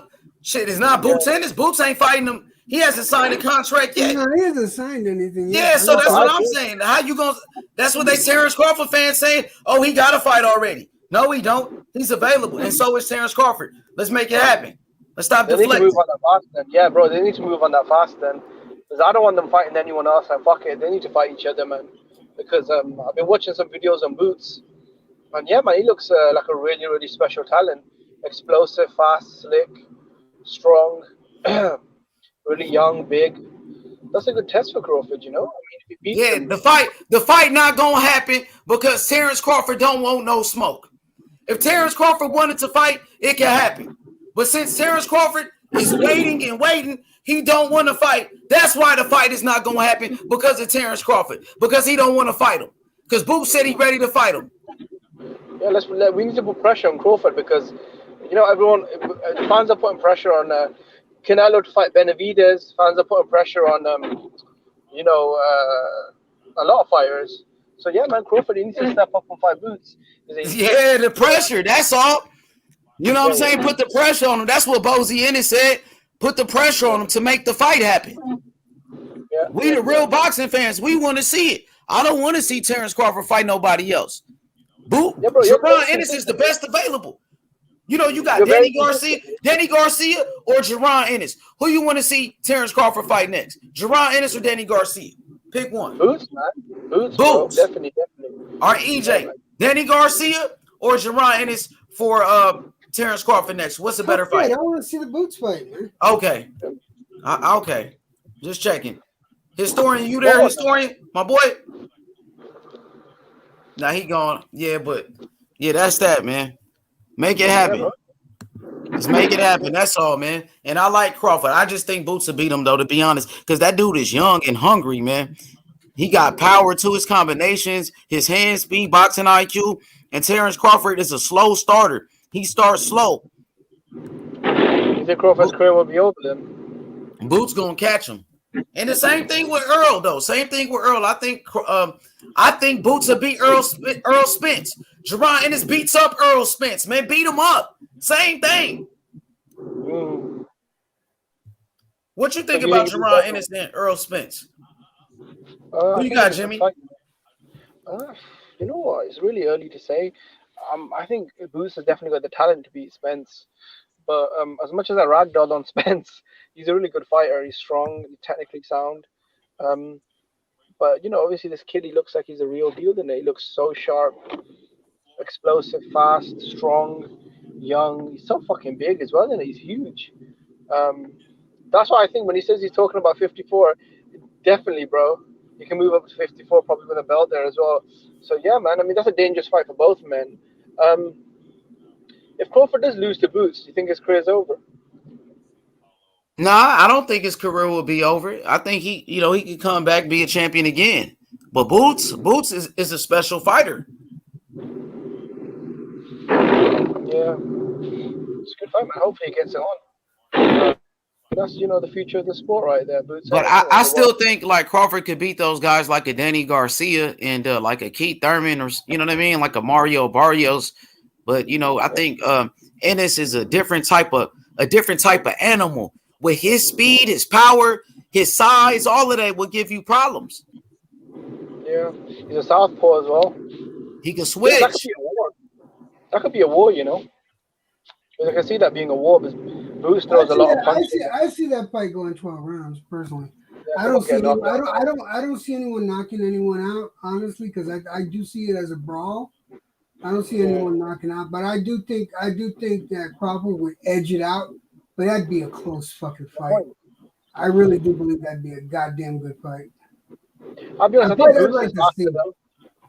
I think Boots is faster than Crawford, but I think Crawford's probably might be a bigger power puncher though than Boots as well.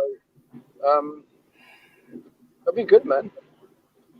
He's fucking so big and fast in it. It's really gonna be hard. He's strong as well.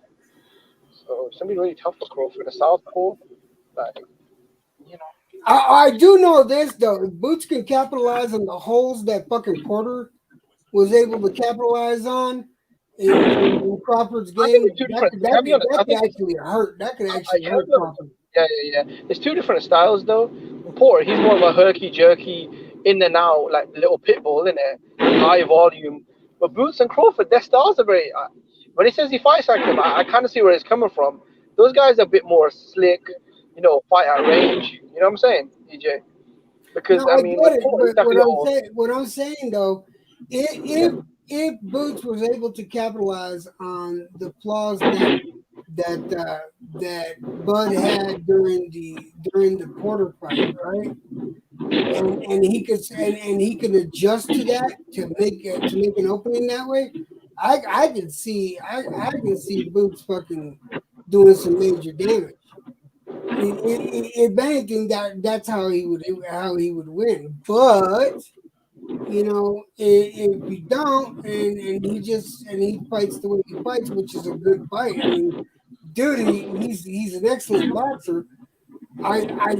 Damn, that's about as close to 50-50 as you can fucking get. He's explosive. Now, you picked Sean Porter to beat Terrence Crawford, and a lot of people thought Sean Porter was winning the fight before he got knocked out. But yeah, I did. I mean, that's why I'm saying. If Boots could capitalize on the flaws that Crawford had during the Porter fight, that would go to his advantage if he could figure out a way. He's gonna knock him out. That's what I think. Like, Boots got a lot of power. He's explosive. He got one punch knockout power, crazy combinations, hand speed, reminiscent of a young Sugar Ray Leonard or even a Roy Jones. That type of talent. He is gonna connect on Terrence Crawford, and we've seen Terrence Crawford hurt before, even in the lightweight division against Gamboa. And Gamboa was a good puncher. Gamboa had power. Gamboa rocked him. But, of course, Crawford recovered, knocked him out. He was hurt against Mean Machine, right? He was buzzed in that fight. A lot of people thought Sean Porter hurt him. Do you think Sean Porter hurt him in that fight? Sean Porter hurt him twice in that fight. That's what I mean. And Boots is a bigger puncher, man. This dude is special. I'm telling you, bro. I'm letting my fans know this kid, Jerron Ennis, is special. He's really good. And his work ethic, EJ, he's always in the gym training. And when he's not training, he's training the other fighters. He just loves boxing that much. And he comes from a family of fighters. His dad was a fighter. Both of his brothers were professionals. So he was born into this, man. Similar to a Floyd Mayweather. Was born boxing. This kid is something special, man. I'm telling you, man. Gym rat, exactly. That's what I'm saying, Havoc. And I like that. I like that from a young fighter. He's special for sure. He's standing out to me. And the year is coming to an end. You know, it's about to be a new year, 2022. I'm letting you know right now. We at the end of 2021. Jerron Ennis is a special fighter, man. Yeah, it looks like it, man. I mean, he's got everything: speed, power, size, slick boxing skills. He's got a good engine on him as well, good stamina. Yeah, man, he's a big problem in it for everyone at the welterweight division. But you know what? I have to keep it real, bro. I kind of agree with boxing historian. I don't think Crawford will fight him, and I don't think Spence will fight him either. So, yeah. Hey, my boy Johnny said last week it was Morrell. This week is Boots. He said, can you guys do Keyshawn Davis next week? Man, I do like I like Keyshawn Davis, but we need a little bit more work from Keyshawn. You know, Who's that? Keyshawn Davis. You know who that is? No. Man, he's a beast, bro. That kid is the truth, Jimmy. He's an Olympic silver medalist. He won the silver medal. You know, he lost the gold medal to Andy Cruz. Andy Cruz from Cuba was a great boxer, but that kid is the truth, man. You know, he trains with Bomac and them. Terrence Crawford is his mentor. That dude is the truth. Like, that boy, the truth. He good as fuck. He's a silver medalist, bro. Yeah, I look out for him, definitely. That motherfucker good, man. He's Keyshawn, that boy the truth too. I ain't gonna lie. He's nice. He gonna be a superstar boxer for sure. That dude is the total package, Keyshawn. Yeah, he's up there training with Crawford. I think Amir Khan's up there. You got Shakur Stevens. You got, Murray Soker. It's a good gym, man. It's got a lot of sort of good fighters there, champions. So he'll be a good fit there. Yeah, for sure. Right now, for me, I like what I see in Morrell, Ennis. I do like Keyshawn Davis too, man. Keyshawn Davis, he looked like he's really good though. I want to see some more from Keyshawn. He's signed with Top Rank though. So they gonna keep him active for sure. He's gonna be fighting like 5 times a year with Top Rank. Yeah, Top Rank is crazy, man. They always have these massive schedules for their prospects. Fight like 4, 5, 6, 7 times a year. Excuse me, I'm sorry. Yeah, you good, brother? I hope you feel better, brother. I'm trying to get over this. I just had to take, dude. I just downed 4 oxys. I'm gonna have to go to sleep because I gotta sleep this shit off. Yeah, you good, bro? Thanks. Hell yeah, I'm ready for boxing, man. Your boy Sanchez this Saturday, man. Sanchez, man. Are you gonna? I do like this card. I ain't gonna lie. It's like an all Cuban card. It's an all Cuban card, man. I'm on it, dog. You know, you know what I mean. You got Sanchez on the undercard, the co-main event, Luis Ortiz main event, and then you got Giovanni Brazon against Perro, another Cuban. That's a good fight right there. That boy Giovanni. They said he's supposed to be like. I was looking up this guy. I was looking up this guy Hammer, right?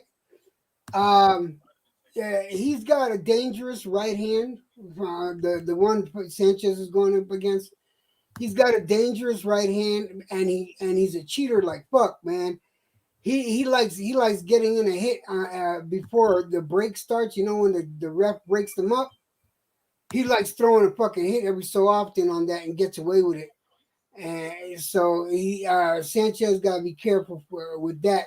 And in the clinch, Hammer likes throwing those fucking rabbit punches, and he'll do whatever. He's a dirty fighter. He'll do whatever it takes to get a shot in there, even low blows. I watched today. I watched like 4 of his fucking fights, man. I saw him fight Fury. I saw him fight the other Fury, what was it? Huey Fury. I saw him fight against the Cuban kid. There's 2 other fights I seen, and I noticed that about him, man. It's like, but he does got a cracking right hand though. No lie, he's got a good right hand. But he's a sloppy boxer. Nah. Yeah, for sure, man. So I'm excited for the new year, my brother. You know, we got some great fights coming up. Errol Spence versus Ugas. That's a great fight. Champion versus champion. Unification. One step closer to the undisputed. You know, I'm excited about that. What's the next move for George Kambosos Jr.? There we go. 24 Geezy. My boy, young Geezy. He said, Haney. Devin Haney versus Kambosos in 2022 for the real undisputed. What you think about that, EJ? You ready for that one? That's I want to see that one. But man, I really hope if Haney gets the fight and he wins, I hope he don't do that shit. I hope he fucking fights Loma after that. No, he might move up. You know, most guys that's just, let me say this. Let me just say this. Now, when Terrence Crawford won his undisputed title, what did he do? He moved up to 147. Same thing. Canelo just won undisputed. Look, he's moving up to what? To cruiserweight to fight Makabu. You know, nobody has ever defended their undisputed title. Only T.O. did. Well, T.O., I don't know if he was undisputed. Was he undisputed? You know what I'm saying? But T.O., he lost, right? You know, he said, and then he said, I should have moved up, you know? So most people, when they win undisputed, they do move up. Go ahead, my brother. I'm just saying, man, I want to see the Haney fight, but this is what puts doubt is that the powers that be, because Haney might move up like that if he wins, that they'd make the Loma fight instead of the Haney fight. And I want the Haney fight because it should happen. I've been saying I may not like Haney, I may not fucking like the way he got his belt, but the motherfucker defended his belt 4 times. You can't take that away from him. He earned his right to fight. So don't take that shit from him. But I think Haney should have kept his mouth closed about moving up. For sure. Shout out to my boy Eduardo in the chat. What's good? What's good with the Cuban flag? Yes, sir. Cuba. David Morrell Jr. Your Dennis Ugas. Let's go. Frank Sanchez, baby. Let's go. My boy, 24 Geezy. He's out there in Philadelphia. Hey, 24 Geezy, man. Listen, Jerron Ennis, he's a beast. Jerron Ennis, he's the truth. He's the truth. What's up with Terrence Crawford? 24 Geezy. Terrence Crawford, he needs an opponent. Terrence Crawford, he needs a fight. And guess what? Jerron Ennis, he's the best available, man. Because we all know Errol Spence, he's about to fight Ugas in the unification. Champion versus champion. You got Keith Thurman, he's about to fight Mario Barrios.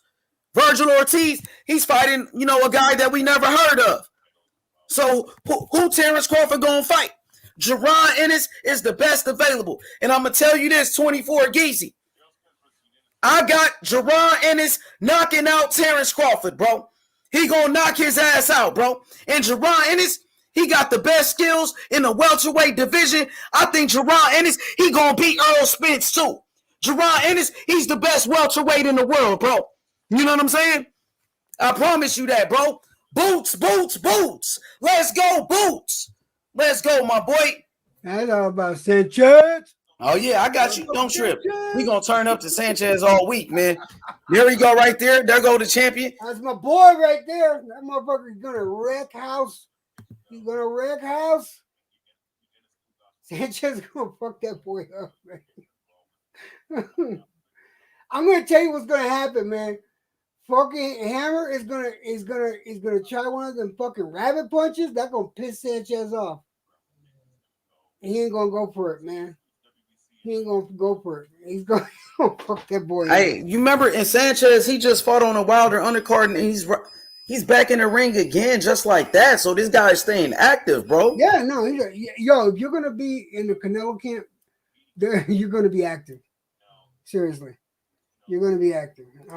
I'm kind of curious, actually. Really, I want to see how Ruiz does in his next fight. I really want to see if he's improved or not, because he lost a lot of weight, and the motherfucker looks strong.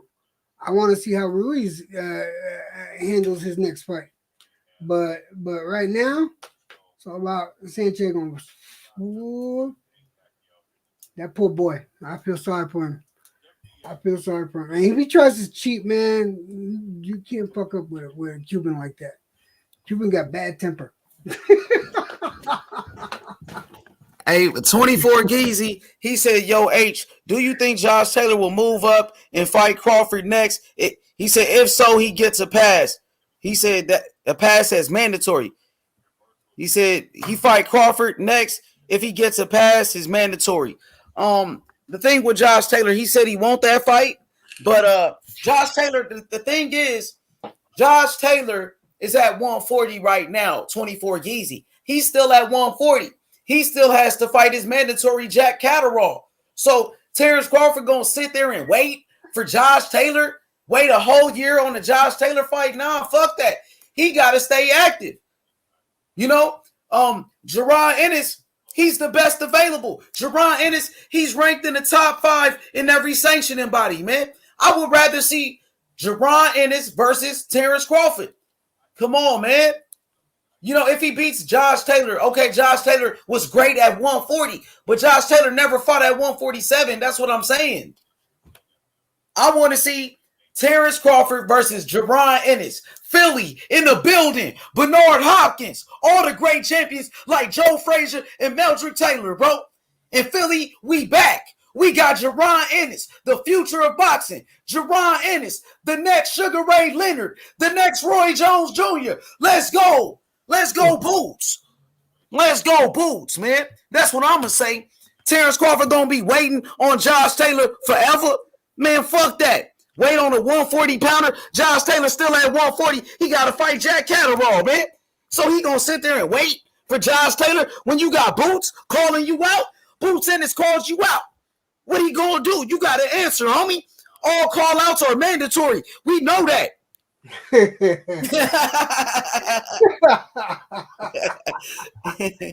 like that one. All call outs mandatory. Fuck y'all.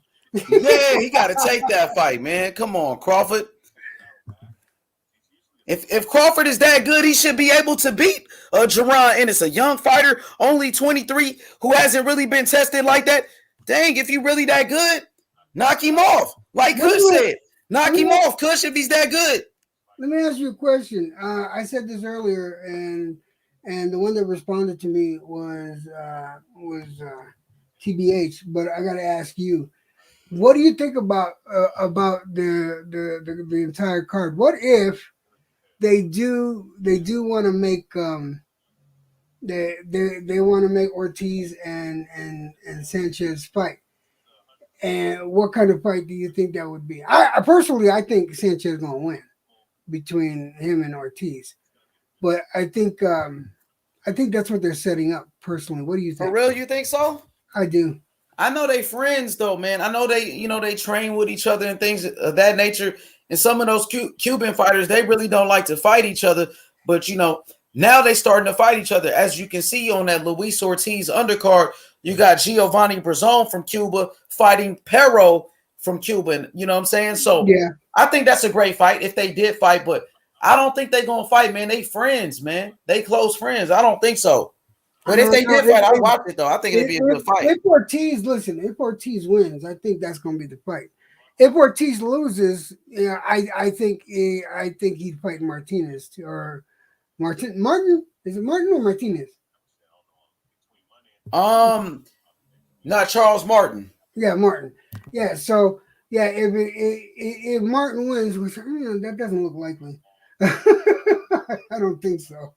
But if Martin wins, then I think that'll be the step up too. So either way, I think Sanchez is going to fight whatever of those two boxers wins on New Year's. Yo, we already know Frankie's beating the shit out of this white boy. Hey, hey, you funny as hell, man. Hey, my boy DJ, what's good, DJ? DJ, listen to me, man. Jerron Ennis is the future of boxing. Jerron Ennis wants smoke with Terrence Crawford. Listen, Terrence Crawford got to fight Jerron Ennis, man. If not, it's a duck. Jerron Ennis is the best available. I want to see Terrence Crawford fight against Jerron Ennis. And if they do fight, I got Jerron Ennis knocking out Terrence Crawford, homie. Jerron Ennis beats everybody. I got Jerron Ennis beating Earl Spence and Terrence Crawford, bro. Jerron Ennis is the next Sugar Ray Leonard, DJ, and you met up with him. I love the kid's work ethic. I love that he's a hard worker, that he's a gym rat, that he's always in the gym. He's always training. Jerron Ennis, man, is the future of boxing. I honestly believe, my brother, man, I honestly believe that Jerron Ennis and David Morrell are the futures of boxing. Can't nobody beat those guys, man. Well, you know what I'm saying? How come you don't talk about Munguia no more? What the fuck? I like Munguia. I heard Munguia want to fight Andrade. Come on, man. You were hyping up Munguia because I like Munguia too. Don't forget Munguia. I like Munguia, but to me, honestly, I think Jerron Ennis and David Morrell are the two best young fighters in the world, and I think they gonna take over boxing. Those two, I think they gonna be the two best. Like my number 1 and number 2 pound for pound. Those two, Boots Ennis and David Morrell. Yeah, I'm sold on it. You're forgetting some names, man. What about Zepeda? Both Zepedas are badass. But they a little bit older though. Morrell is 23. I think Boots is like 23. They the same age. So who else? I like Keyshawn Davis though. Keyshawn Davis look good, but I like Morrell and I like Boots. Oh, come on. Don't even say that. You see that? Munguia dunking. That's fucked up, man. Munguia ain't dunking nobody, man. That's some bullshit right there, man. That hurt. You cut me there, man. You cut me deep. You hurt my feelings.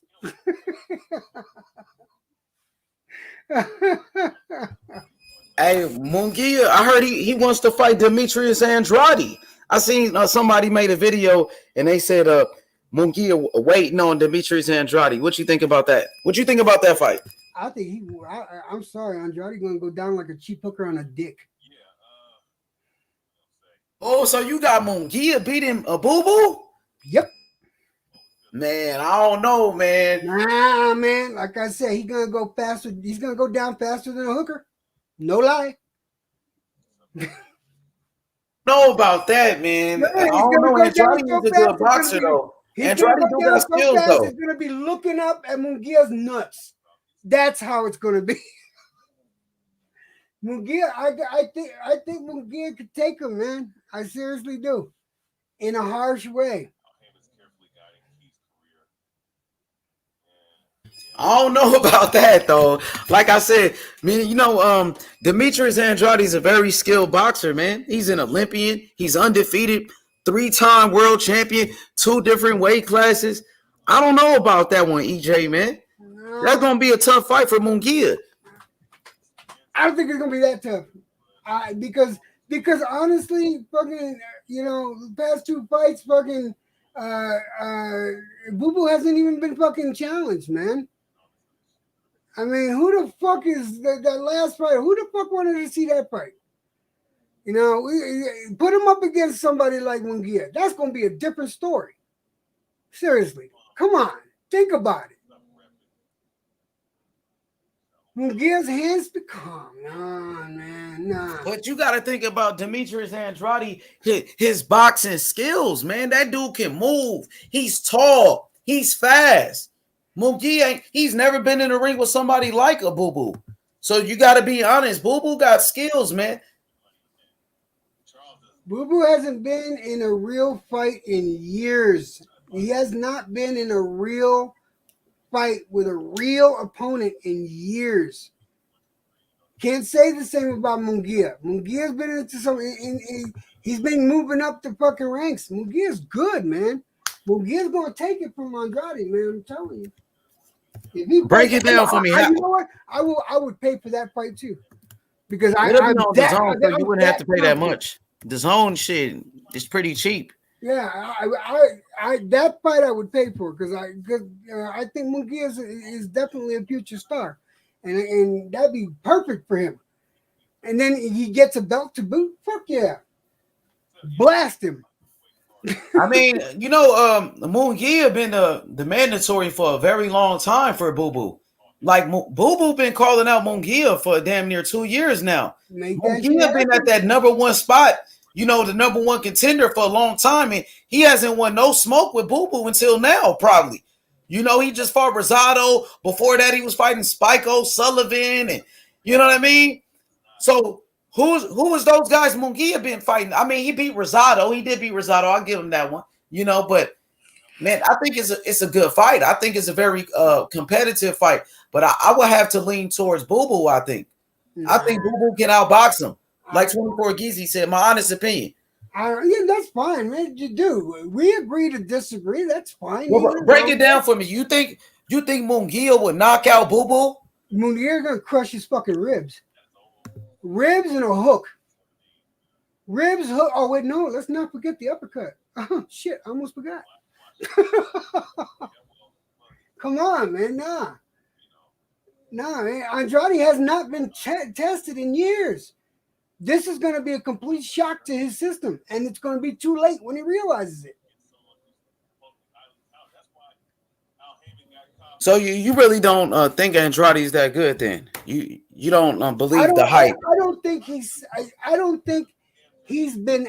First of all, I don't think he's been active enough. That's number one. And number two, he hasn't been challenged. And when you put him in there with a serious challenge, like a Munguia, that's going to be a fucking shock to the system.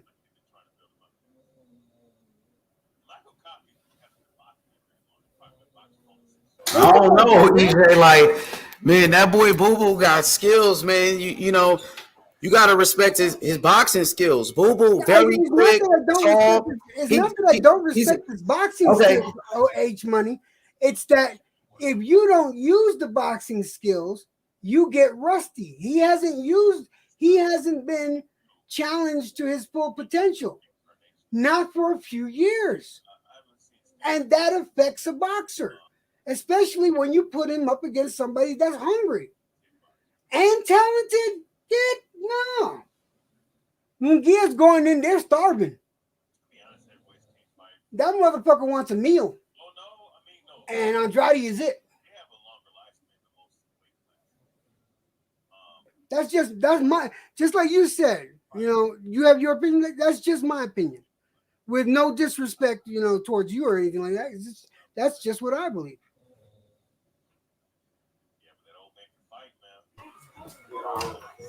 I mean, you talking about a 3-time world champion, Demetrius Andrade, one of the most avoided fighters in the world for a reason. I got Boo Boo beating Munguia. I think Demetrius Andrade gives him a boxing lesson.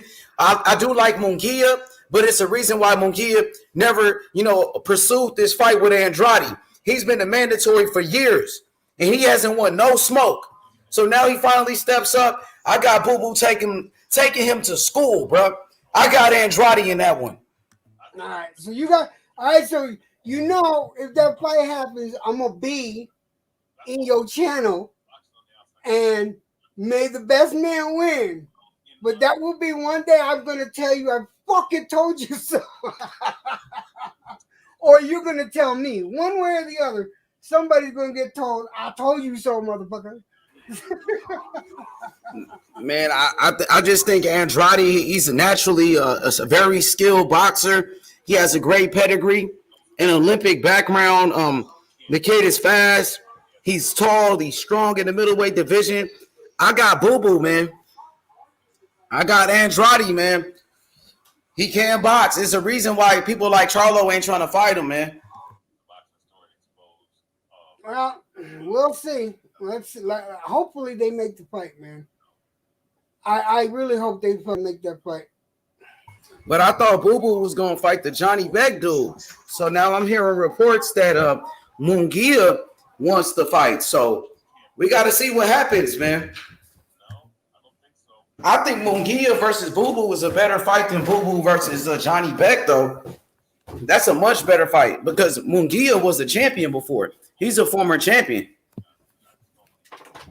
And Munguia has a fan base. Of course, he's a star. He's a star in Mexico. All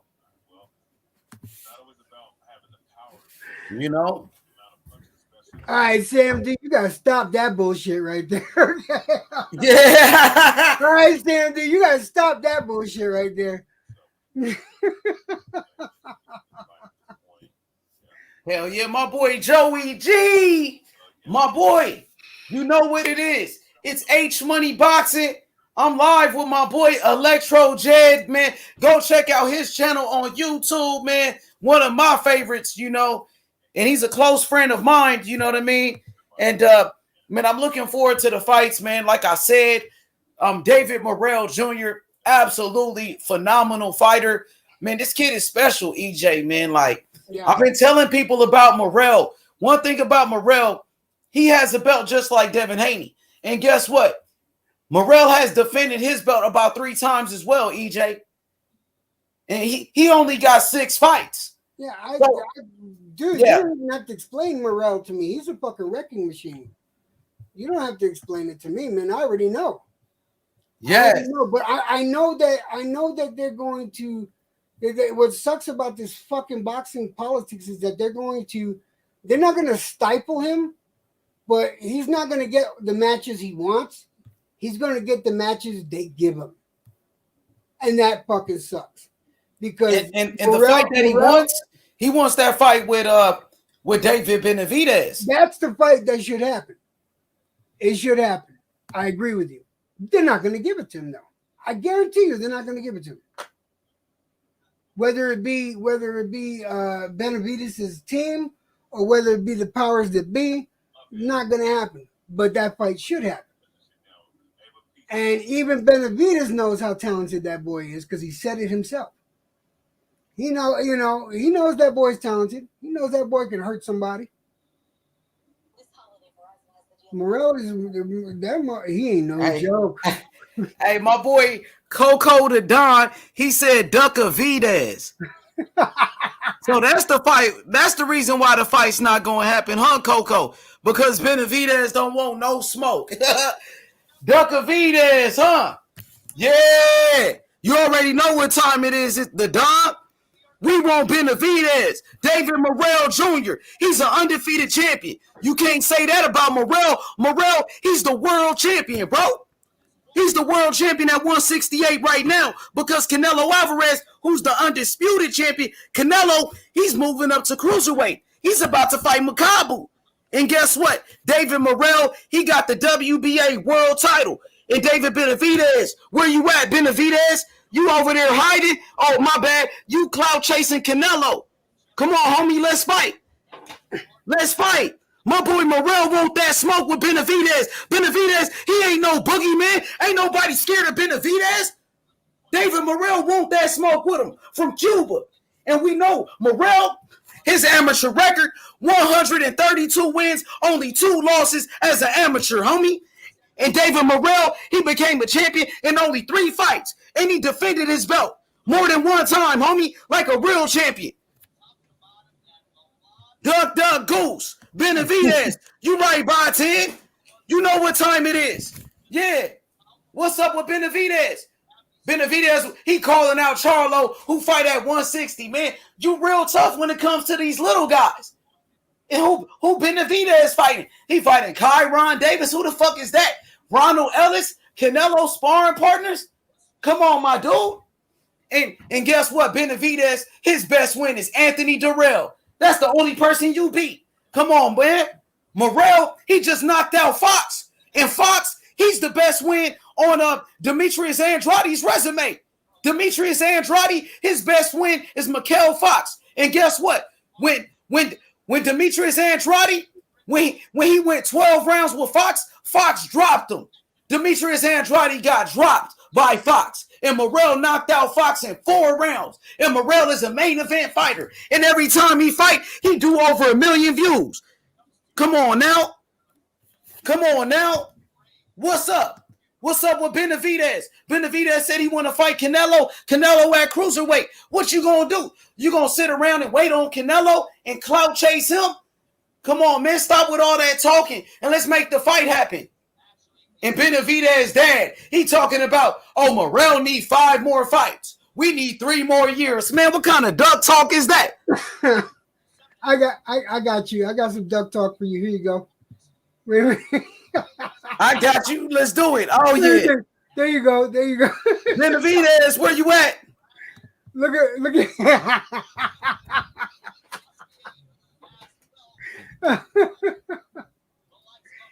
He's training for some cake right now, man. That's what he's training for. Yeah, man. Nobody don't want to fight Benavidez. nobody. And Benavidez, he's a good fighter, but we know Benavidez, you know, he's not disciplined at all. He lost his belt 2 times. You know what I'm saying? That was your fault. That was you getting high and doing all of that. And they took your belt away from you. And then you missed weight. Come on now. Morrell is dedicated. Morrell, he don't be using drugs. He don't be doing none of that shit. You know what I'm saying? And yeah, it's going to show. It's going to show in that ring when you go up in there against Morrell. I just want to know why Benavidez, he don't keep that same energy. Somebody please tell me. Tell me why. Because when it came to Charlo, you wanted to fight Charlo. You was talking all that shit about Canelo, but you don't keep that same energy with Morrell Jr. Morrell Jr., that boy got the skills to pay the bills. He got the skills. He got the power. Morrell Jr., it's duck season. You already know, Mad Dog H. You know what's up. We looking for Benavidez. Where you at, Benavidez? David Morrell, he's a champion in your weight class, and Morrell called you out.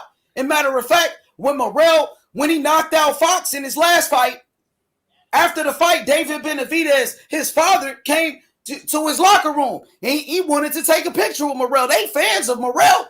But y'all talking all that shit about Charlo, calling Charlo a pussy and all of that shit, being disrespectful, homie. Be disrespectful towards David Morrell, homie. And we live, nigga. Y'all not live. We live, homie. Y'all want to turn up? We gonna turn up. Yeah, hey, Benavidez, he met his match. I promise you that, homie. Yeah. Ain't none of that. I promise you, he won't try that shit he did with Charlo, with Morrell. That's all that shit he was doing with Charlo. He ain't gonna try it with Morrell. I promise you. Go ahead, bro. I'm sorry. Go ahead. No, I was gonna say, I got another video for you of Benavidez's attitude. Give me a second. Yeah, Benavidez, man. You know. We want to fight. We want to fight the best. People say Benavidez is one of the best in the world. Okay, let's fight then. I believe in my fighter, David Morrell Jr. I know Morrell is bigger, stronger, and faster than Benavidez. So let's do it. And Morrell only got 6 fights, homie. Who was Benavidez fighting in his 6th fight? Who was he fighting? And didn't Benavidez have a split decision with a Mayweather Promotions bump? And Benavidez got dropped? All right. Yeah, you got dropped by that bum. Morrell gonna knock your ass out. If you got dropped by him, I know Morrell gonna knock you out. Morrell hit hard than a motherfucker, man. Yeah. The way Morrell knocked out Cazares, and Cazares, he beat Julio Cesar Chavez Jr., and Cazares was an undefeated fighter from Mexico. And we all know Cazares, he beat Canelo in the amateurs. And Morrell knocked him out in the 1st round. Knockout of the year, homie. That was the knockout of the year. Had that boy in a neck brace and everything, man. Ended his motherfucking career. Yeah, that's the knockout of the year, Morrell shit. When he knocked out Cazares. Blazed him in the 1st round. Stretched him.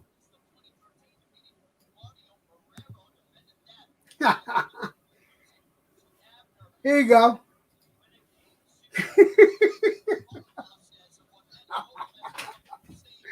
I got you on foot. Yeah, I got you. Oh, there you go. There go the pit. You mentioned the Morrell fight. This is what he does. Wait, who? Let me go into this blanket so you don't see me. He start hiding.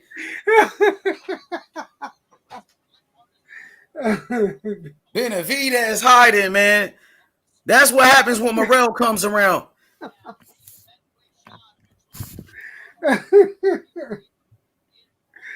Oh shit! I'm sorry. I shouldn't do shit like this, man. I'm having fun with it now, man. So, Big EJ,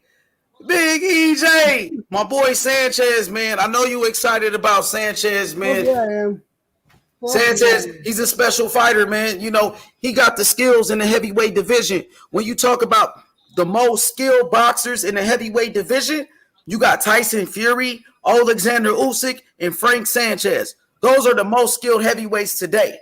That's what I think.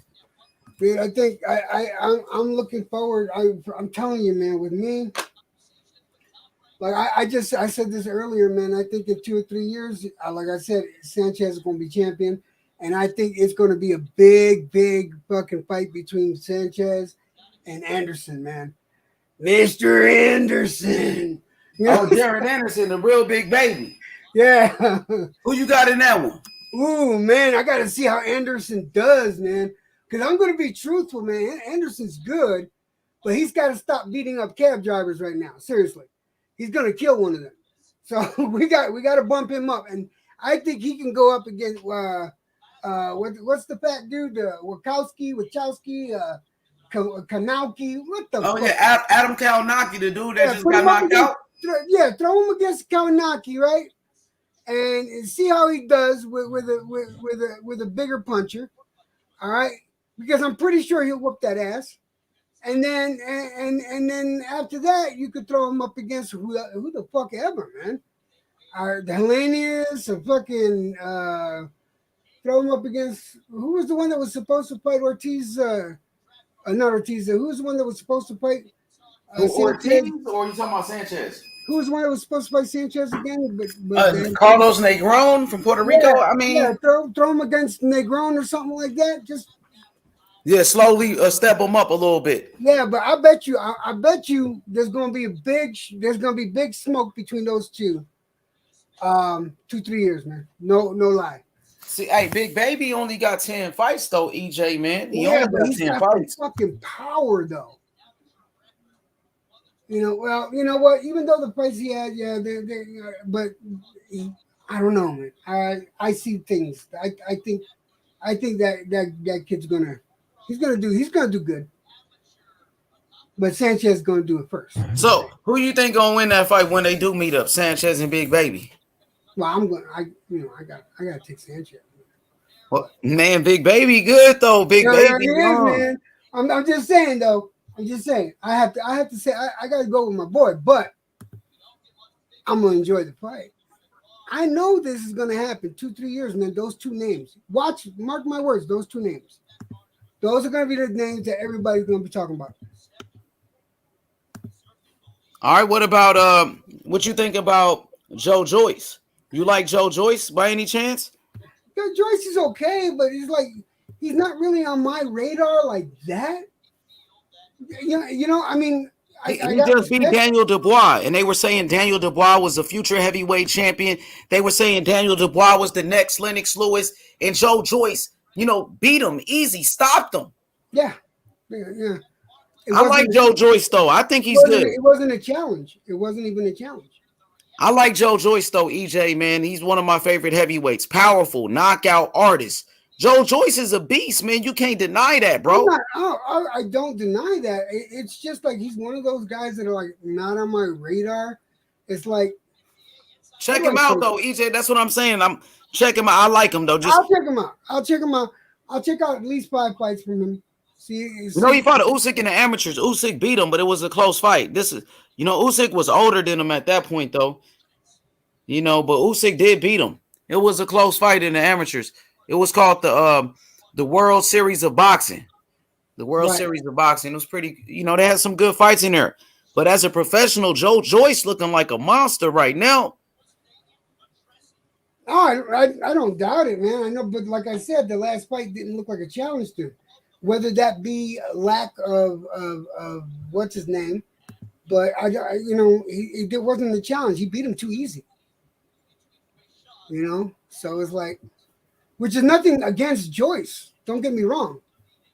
His last fight was against Carlos Takam, and Carlos Takam went 12 rounds with Anthony Joshua, I believe. No, I think Joshua stopped him, but did he? Yeah, he did stop him. But he gave Joshua a tough fight, Carlos Takam. And Joe Joyce knocked him out, but Takam hit him with some big shots. Joe Joyce got a great chin, bro. He could take a punch.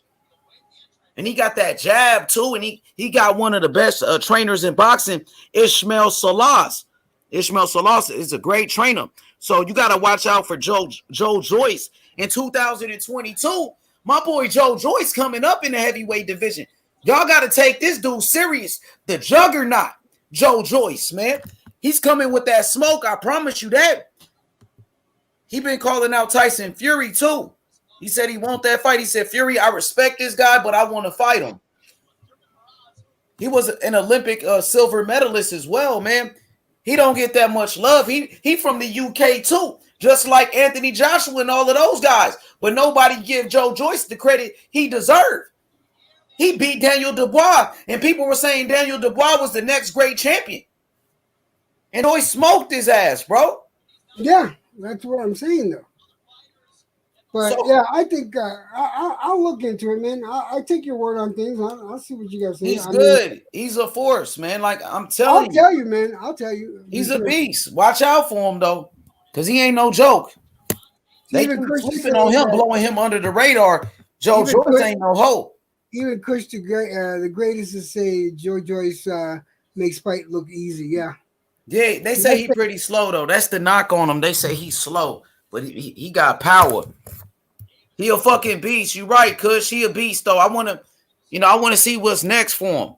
For real. I like Joe Joyce, though. I think he's a problem in the heavyweight division. So what you think about Andy Ruiz coming up, man?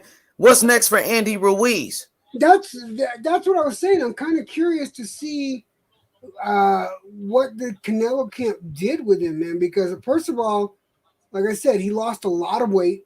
He looks in good shape. He looks in good shape for a heavyweight, that is. Damn, he almost came down damn near to fucking light heavyweight. I mean, seriously. But he looks good for a heavyweight. He's showing some power. It looks like he's got more muscle. I want to see if he's got the skill, man. I want to see if he's the same or better. And I'm kind of curious to see how he fights the next time he comes out. Does he have a fight scheduled?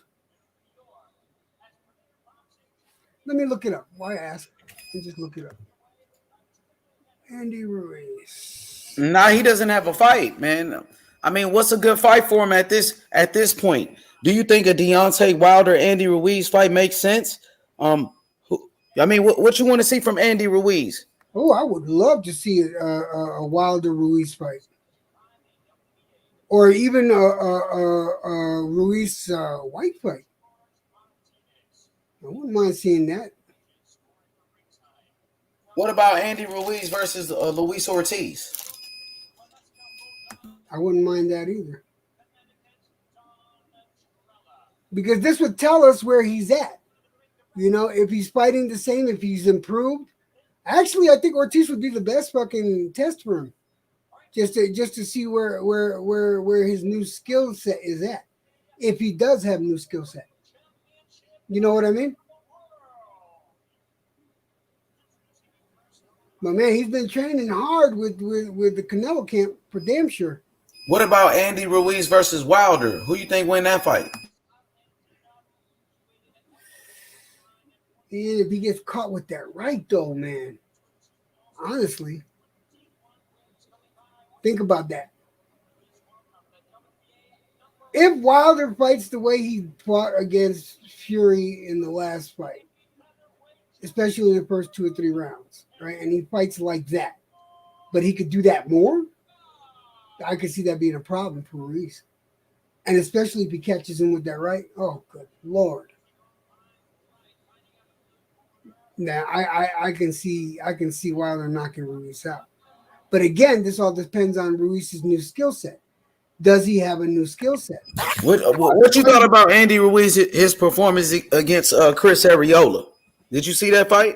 No, I didn't see that fight. I didn't catch Well, Andy Ruiz, he won that fight, and that was his first fight back with his new trainer, Eddie Reynoso. Like you said, he was working hard, training with Canelo, and that was his comeback fight against Chris Arreola. And he won that fight. It went 12 rounds, but he got dropped in there. He did get dropped. I think he got dropped twice. And he won, right? So he won, yes, sir, he did. That shows that he has resilience. That's good. That's good. But can you imagine if he gets hit with a Wilder right? is he going to survive that? I don't. Yeah, man. Not too many people could take that right hand from Deontay Wilder. Yeah, you we know, know that we know that Fury can, but does he have a Fury chin? Andy Ruiz got a chin though. I mean, he did get dropped by Areola, but remember he went in there with Joshua, and Joshua couldn't knock him out. Joshua dropped him. He got back up. So Andy Ruiz never been knocked out or anything, but he's been dropped a couple of times.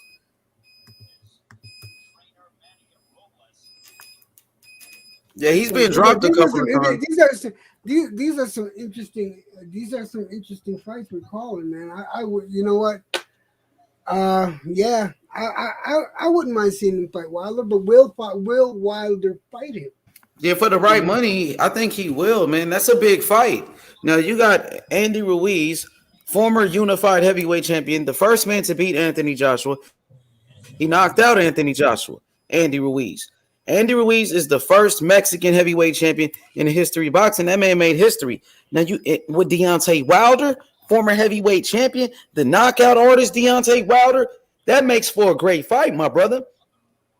I want to see it. I don't disagree with you. That's the thing. I think it would be a great fight, but I'm like I said, can he survive a Wilder fucking right?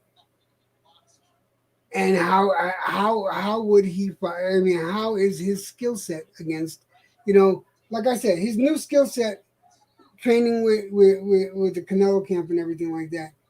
How comfortable is he with it? Is he a better fighter now because of it? Or is he the same fighter but just lighter? Those are questions that I need answered. And I'll tell you. So the Don says Andy Ruiz went life and death with Areola, and the Don he also says that Hrgovic needs a fight. So does Andy. What do you think about Andy Ruiz versus Filip Hrgovic? Could you see that fight working? That'd be a good fight too. That's a dangerous fight for Andy Ruiz, man. That's a dangerous fight. Hrgovic ain't no slouch. Now, that's what I mean. He's another one coming up. He's a very good heavyweight right there. He's an Olympian, bronze medalist, tremendous power, very tall. He reminds me of a young Klitschko. He reminds me of a young Vitaly Klitschko or a Vladimir Klitschko type of guy. Hrgovic is the next Vladimir Klitschko for me. See, like Mr. G was saying down there, Wilder of his last performance beats Ruiz of his last performance. This is what I'm talking about. If Wilder can improve on it, if Wilder fights like he fought against Fury, right? Like especially those first 2 or 3 rounds, okay? And he improves on that, and he gets used to that, and instead of doing it for only 2 or 3 rounds, and he does it for 4 or 5 rounds, he can be dangerous. And we already know that he can last. He has the heart to last 12. Yeah. He has the heart to last 12, just not the stamina.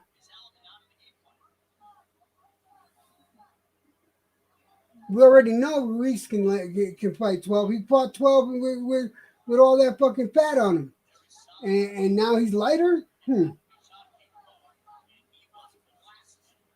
But I didn't catch the Areola fight. I'm going to have to watch that, man. And they say it was a life or death. But no, the Don said it was a life or death fight. Who said Andy Ruiz versus real big baby Jared Anderson? That fight? Which fight you talking about? Man, don't put Anderson with a Ruiz. That's what the fuck, man. No, the Don. No, what's wrong with you? You don't throw Anderson in the deep end like that. What the fuck? Like shit. That's how come I was saying, Kawanaki or something like that. No, you don't throw him in it. Fuck, you want to throw him in with the Sharks. Dude, that's brutal. Shit. The Don says Andy versus King Kong Ortiz. Yeah, that's a good fight right there. Well, no, we already discussed that one. That would be a good fight. It looks like they're trying to set that one up, but I would like to see Deontay Wilder versus Andy Ruiz, me personally, though. Now, EJ, what you think about this rematch with Anthony Joshua and Usyk? Who you picking that fight? I've been watching some of the training videos of Joshua. He's going through some different training right now. All right. Much needed improvement in his technique. It could be a better fight than people are giving credit for. And like I've been telling people, Joshua does learn from his mistakes.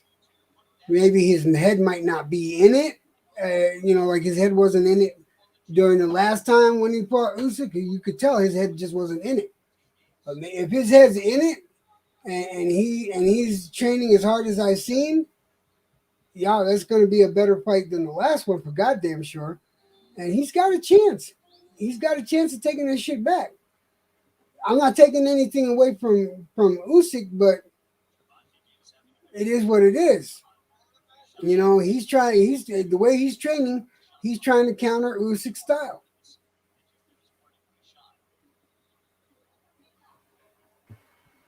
Who you picking the rematch? Damn, I try to deflect. You're not going to let me deflect? Yeah, I want to know. I want to get your prediction. Who you got? Anthony Joshua, Alexander Usyk, the rematch, man. Anthony Joshua's in a must-win situation. He already been knocked out by Andy Ruiz. He just got his ass beat by Usyk. He must win this fight. Do you think he can do it? I think he can do it. Do you pick him? No, I don't. I think he can, but no. My money would go on Usyk. And I hate saying shit like that, but that's truly how I feel.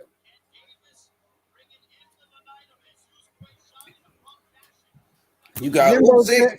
Huh? You got Usyk? I got Usyk. Yeah. Dang, so you don't believe in him that much. No. You don't believe. No. You heard what I said. Yeah. All right. Please pay attention to what I say when I say it. I said he's training. I said he has a chance, and it's going to be a better fight. I guarantee you, it's going to be a better fight. He has a chance. All right. But if I was going to put money on it, I'd have to go with Usyk. It's just that simple. But I do think he has a chance. I think he has a definite chance. But I want to see how he looks after training, and I want to see how he looks on the weigh-in day.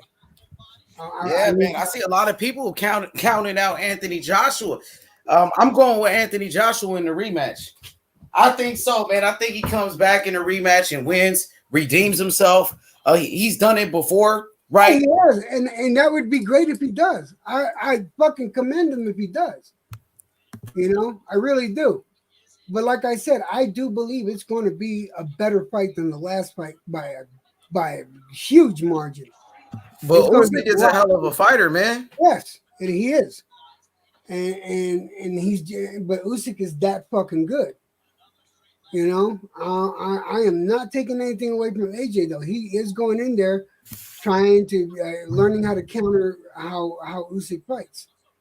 Yeah, because Usyk, he's gonna come back better in the rematch. It's not gonna be like Andy Ruiz. Andy Ruiz in that rematch with Joshua came in overweight. He wasn't training. He was partying. Usyk, he doesn't do that. Usyk is always training. He's gonna be on his A game, and this is up to Anthony Joshua to step up and fucking fight a different fight and be a dog and be an animal and be aggressive. That's what he needs to do. Does he have the heart to do it? We got to wait and see because naturally he's the bigger guy. Anthony Joshua was the favorite in the first fight. He's the natural heavyweight. Yep. So, Usyk is a cruiserweight, man. So, I don't know what to expect, man, in this one. Go ahead, brother. I am going to say this though. One of my prediction is that there's going to be at least 2 knockdowns. I do believe there's going to be at least 2 knockdowns, and if it's stopped, it's going to be stopped in the later rounds. It's going to be stopped past 10. EJ, the Don says AJ is finished. No, AJ is not finished. No, Don, come on. The Don, he's not finished. He's not finished. Let's see what happens with this Usyk fight. Because I'm So telling you, if Anthony Joshua lose that fight against Usyk, is he finished then? Would you say it then? it depends on how the fight goes. Honestly, even if he loses the fight, depending on how the fight goes, think about this for a second. If he fights a fight that's like fight of the year with Usyk, where both these men will never forget that fucking fight, let's say like a fucking Ali Frazier. If he fights his career ain't over. Nope. Man, I don't know what to expect, man, in this rematch. I really don't know, man. You know, Usyk, great boxer, tremendous skills, great footwork, speed. You know, he has great boxing IQ. He's a technician in the ring. Usyk is sharp, great defense. You know, great lateral movement. He got it all. He's like Houdini in the ring. He's like a heavyweight version of Lomachenko. And then you got Anthony Joshua, who's the natural heavyweight, big, strong. He can box too. But I think in this fight, in this rematch, Anthony Joshua got to be a beast. He got to be an animal. You feel me? That's how he got to come out in this fight. But he got to let his nuts hang, man. Did you see the training videos? Did you see the recent training videos? I mean, anybody looks good on the pads, right? Like we seen Wilder doing the same thing. No, I'm saying, just hear me out. Watch for it. Watch it. I got you, but hear me out. When Wilder did the same thing, right? When Wilder got knocked out by Fury, he started training again, putting out these videos. It didn't mean anything when they got in that ring because Fury destroyed him and knocked him out. Wilder did drop him. Wilder fought a good fight. He dropped him, but Fury destroyed him. Here's the thing. Look at how Wilder trained. The motherfucker can't jump rope. He didn't want to jump rope. Oh, the rope is heavy. What? Seriously? No. Get your ass in there and do that fucking cardio. You know, that's the type of shit you look for. You know, fucking Joshua ain't doing that shit. The coach says do this, and he's doing it with enthusiasm and emphasis. So that's what I look for when I watch these training videos, man. I look at, you know, what's going on, how they're doing it, how much aggression is in it when they do it, especially when they hit the bags.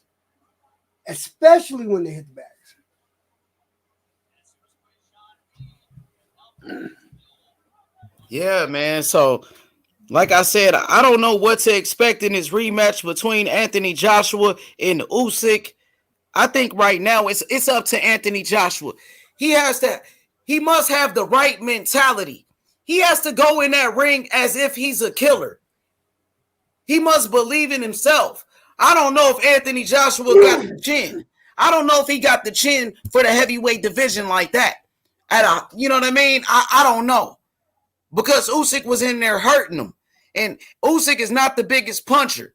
And Usyk hurt him a couple of times. Like, leading up to this fight, people were saying, oh, Usyk, he's pillow-fisted. He doesn't have any power. And he was still able to hurt Joshua like that. And Joshua been hurt a couple of times in there. We seen him get dropped by Klitschko. We seen Anthony Joshua get hurt. He got hurt against Dylan White. We seen Anthony Joshua get knocked out by Andy Ruiz. You know, so, man, he really got to dig deep in this fight, Anthony Joshua, if he wants to come out on top. He really got to dig deep. He got to do some soul searching, my brother. Yeah, I think that's what it is. You're not wrong, man. You're not wrong. But my thing is, I would never call a heavyweight chinny for this reason. Though that weight class itself, one punch can make a difference because of the size of these guys. One punch, you know, can change the outcome of an entire fight. Because there's plenty of times I've seen heavyweight bouts go where you got one guy winning every fucking one, and then that one heavyweight punch happens to change the fight in the last 2 rounds, and they end up losing, whether it be by stoppage or knockout. So you know, that's how come I don't call heavyweights chinny, because that's just a class by itself. In my opinion, that's a class by itself. Those guys are too huge. there's too much weight being distributed behind those two knuckles, the first and second knuckle that are going to your head. No, you can't call a heavyweight chinny. You know, I mean, his chin is not that good, you know, to be honest with you, like, since the amateurs. And this coming from other fighters calling him chinny. Earl Spence called the man chinny. You know what I'm saying? And Earl Spence is one of the best fighters in the world, unified, pound for pound, undefeated champion. You know, where one thing Earl about Spence Joshua, is not a fucking heavyweight, though. Let me finish. Let me finish. Earl Spence Jr. Earl Spence Jr. is a unified champion. He's recognized as pound for pound one of the best fighters, and he called the man chinny. So you can't call heavyweights chinny. You know what I'm saying? The dude, he doesn't have a chin like that. He was getting knocked out in the amateurs, getting stopped. It's been going on. You hear stories about sparring, how he was knocked out in sparring. So you hear these stories all the time, my brother. Yeah, so I can call a heavyweight chinny. Joshua is chinny. He been stopped before by Andy Ruiz, and Andy Ruiz never been a big puncher. Name another fighter Ruiz knocked out, bro. He couldn't even knock out a 40-year-old Chris Areola, man. Come on now. I won't call him chinny, man. I will. I think he's chinny. But you heard my. That's my opinion. I can call him chinny. Fine.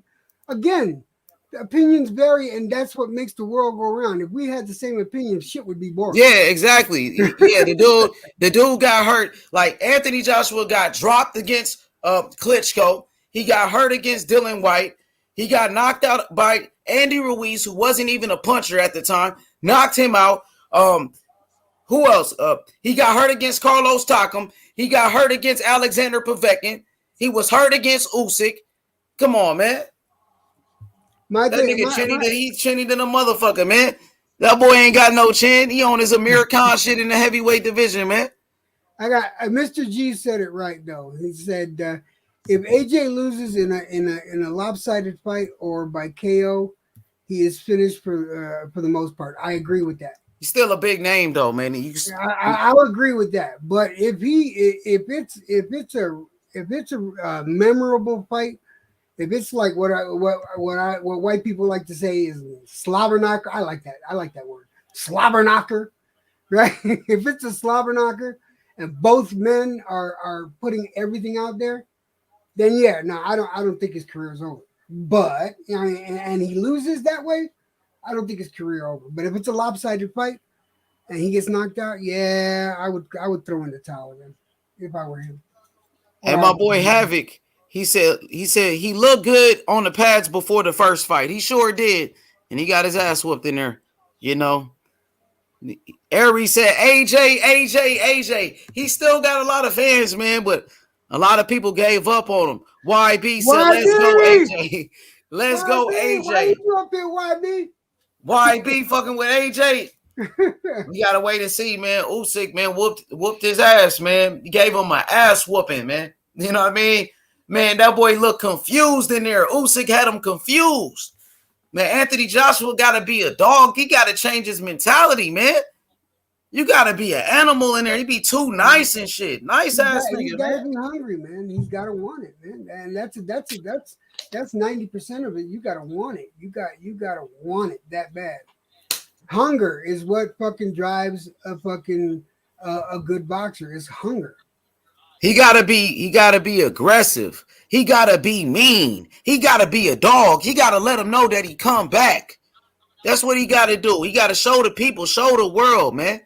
John, it happened twice already to this guy. John Blaze, you ain't never been more right. Fuck Berlanga. I don't know, man. Berlanga a knockout artist, though. You don't fuck with him? I like Berlanga a little bit. Berlanga's a bitch. And Damn. not the rest, but one Puerto Rican saying this motherfucker's a bitch. He's not even Puerto Rican. He's a Faker Rican. Fuck him. Damn, that's fucked up, man. He said he's Puerto Rican. He represent Puerto Rico. He don't represent. He's a Faker Rican, man. He don't represent my Puerto Rican part. That's for goddamn sure. Why? What'd he do? Because he lost that fucking last fight, and he knew he lost that fight. He won the fight, though. No, he lost it. He won, right? I looked at his record. He won. He doesn't have a loss on his record. Yeah, no, he lost that fucking fight. You thought he lost the fight? That's your opinion, okay? Yeah, no, he lost that fight. He knew he lost. Oh, that's crazy. Watch the fight. First of all, watch the fight. See what? Just trust me when I say this. Watch the fucking fight again, and then look at the expression on his face. That was not the fucking expression of a winner. He knew. He probably was disappointed in his performance. You know, he felt like he let his fans down and shit. Because I was a fan up until then. I was. No. Fuck him. Probably one bad fight, man. And that was his first step up too. That dude was a contender that he fought. You know, that guy, he fought Billy Joe Saunders. He was beating up Billy Joe Saunders before Billy Joe Saunders knocked him out. So that dude wasn't no slouch though. He fought from Argentina. Yeah, no, man. I still like Berlanga. That's just one bad fight, but he still won though. You know what I mean? I still like him though. I'm not going. I mean, he cool though. He probably not what they say he is, but he does have power. He's a big name in the sport for sure. He's a hype job, man. He's a fucking. All right. If you look up the word hype job, all right, his picture is right next to it. That's crazy. I heard he was a good fighter in the amateurs, man.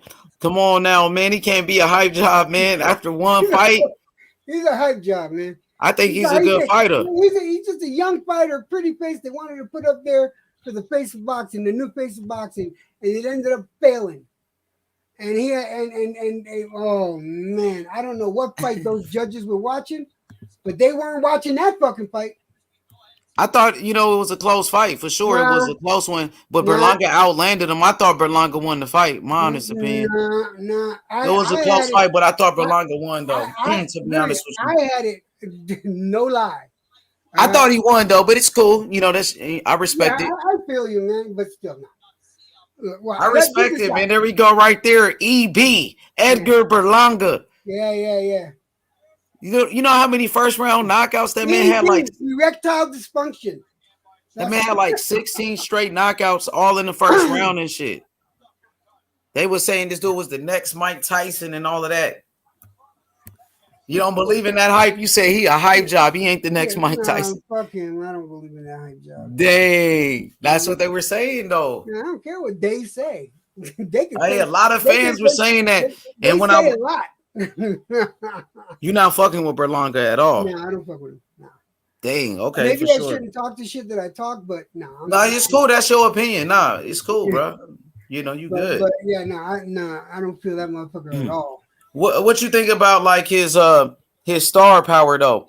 Because he's a big name in the sport. Everybody talking about Edgar Berlanga. He's a knockout artist. Who is this knockout kid? The people talking about him. He's making noise. He's hanging out with Lil Wayne. He's hanging out with Fat Joe. Puerto Ricans like Fat Joe. They embrace this kid. I want to see him fight. He's from New York. He's from New York, from Brooklyn. I know, man. He's Puerto Rican. They support him. I followed him, man. I thought he was okay up until that fight, man. I lost all respect for him because of that fight. And that's just one fight. When I see a fighter get robbed, I have a disdain for anything to do with that fight except for the fighter that got robbed. I have the utmost respect for the guy that got robbed. I don't have any respect for this one. I consider him a hype job. And it's and until he shows me different, until I see a fucking much improved performance from this guy, he'll continue to be a hype job. I want him to go. I'd love to see him fight someone with the caliber of a fucking Canelo, just so I can see, so everyone can see. Yeah, hype job. Because he's gonna get the shit knocked out of him by somebody who knows how to fight. Damn, bro, those are some strong words right there. I need to stop talking shit. I'm sorry. Nah, it's cool, man. Get it off your chest, man. You know what I mean? I got you. So you said this dude is a hype job. All right, name another hype job in boxing. Okay, Kush, agree with you. Okay, Kush, I see you. So name another hype job for me in boxing. Come on. All right, let me think of a robbery that happened. A lot of robberies happened this fucking year. Let me think of a robbery. Give me a second. No, that's the biggest hype job this year.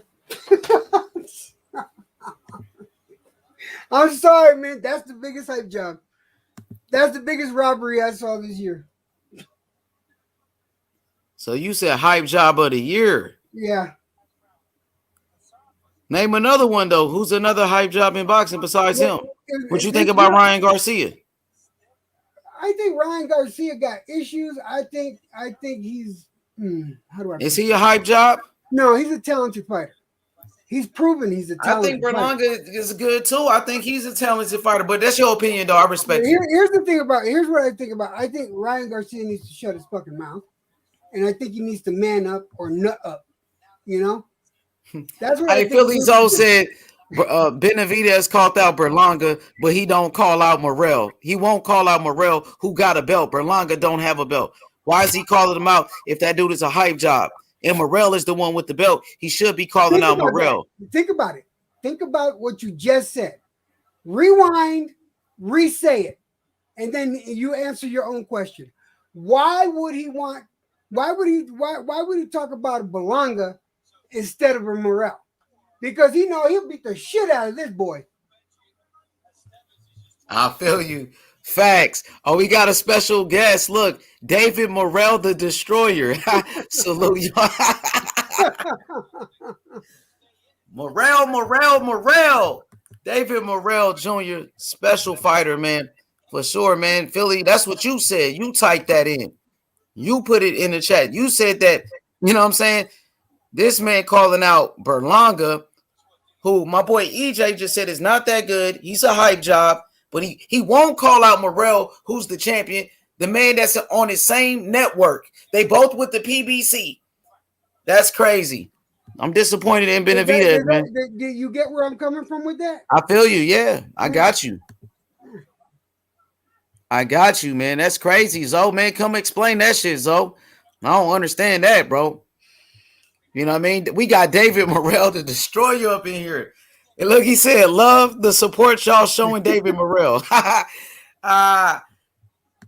They creating accounts of David Morrell. He becomes a star. You know, I'd like Morrell to fight Berlanga, just so Berlanga can see what an ass whipping is going to feel like. Oh, yeah, Morrell said he want him, too. He want to fight him.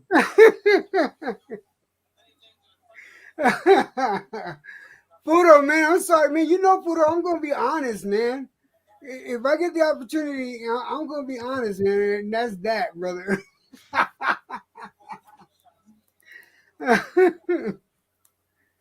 Like, Fudo, are you a Berlanga fan? I don't think so. I think he likes Ryan Garcia. You know, that's his boy. You know. Oh man, after I hooked up that interview with Ryan. Oh shit, that's right. I forgot. Fudo hooked me up with an interview with Ryan Garcia. That was funny. But yeah, no, man. Yeah, that's the only reason Benavidez called out. He'll call out a Berlanga over a fucking Morrell any day. Because you don't have to worry about that zero, man. You don't have to worry about that. Oh, not fighting Berlanga. All right, so pretty much you got Edgar Berlanga as the biggest hype job, the biggest hype job of 2021. So let's go through the list. So who's your fighter of the year, 2021? All right, fighter of the year, 2021. Yeah, I'm gonna ask you all these questions. We're gonna remember this. And let me explain why. All right, just so you understand. All right, it was a toss up between Kambosos and Kiko Martinez. All right, and for me, Kiko won it out because he was, you know, even though I think Kambosos was a 12-1. Somebody, I think Paulo was telling me he was a 12-1 underdog against Tio. And Kiko was I think an 8-1. The way he beat Galahad, holy fuck. that was just insane. You know, so yeah, so I went with Kiko. For me, fighter of the year was Kiko. Okay, Kiko Martinez. All right, we got my brother Puro. What up, P? My brother, salute. My bad, I just took a bite. My bad. It's all good, P. Whenever you ready, tap in. Whenever you ready. So, we gonna go to my brother EJ again. So, fighter of the year, you got Kiko Martinez. Right. In honorable mention, you said George Kambosos. Yeah. Okay.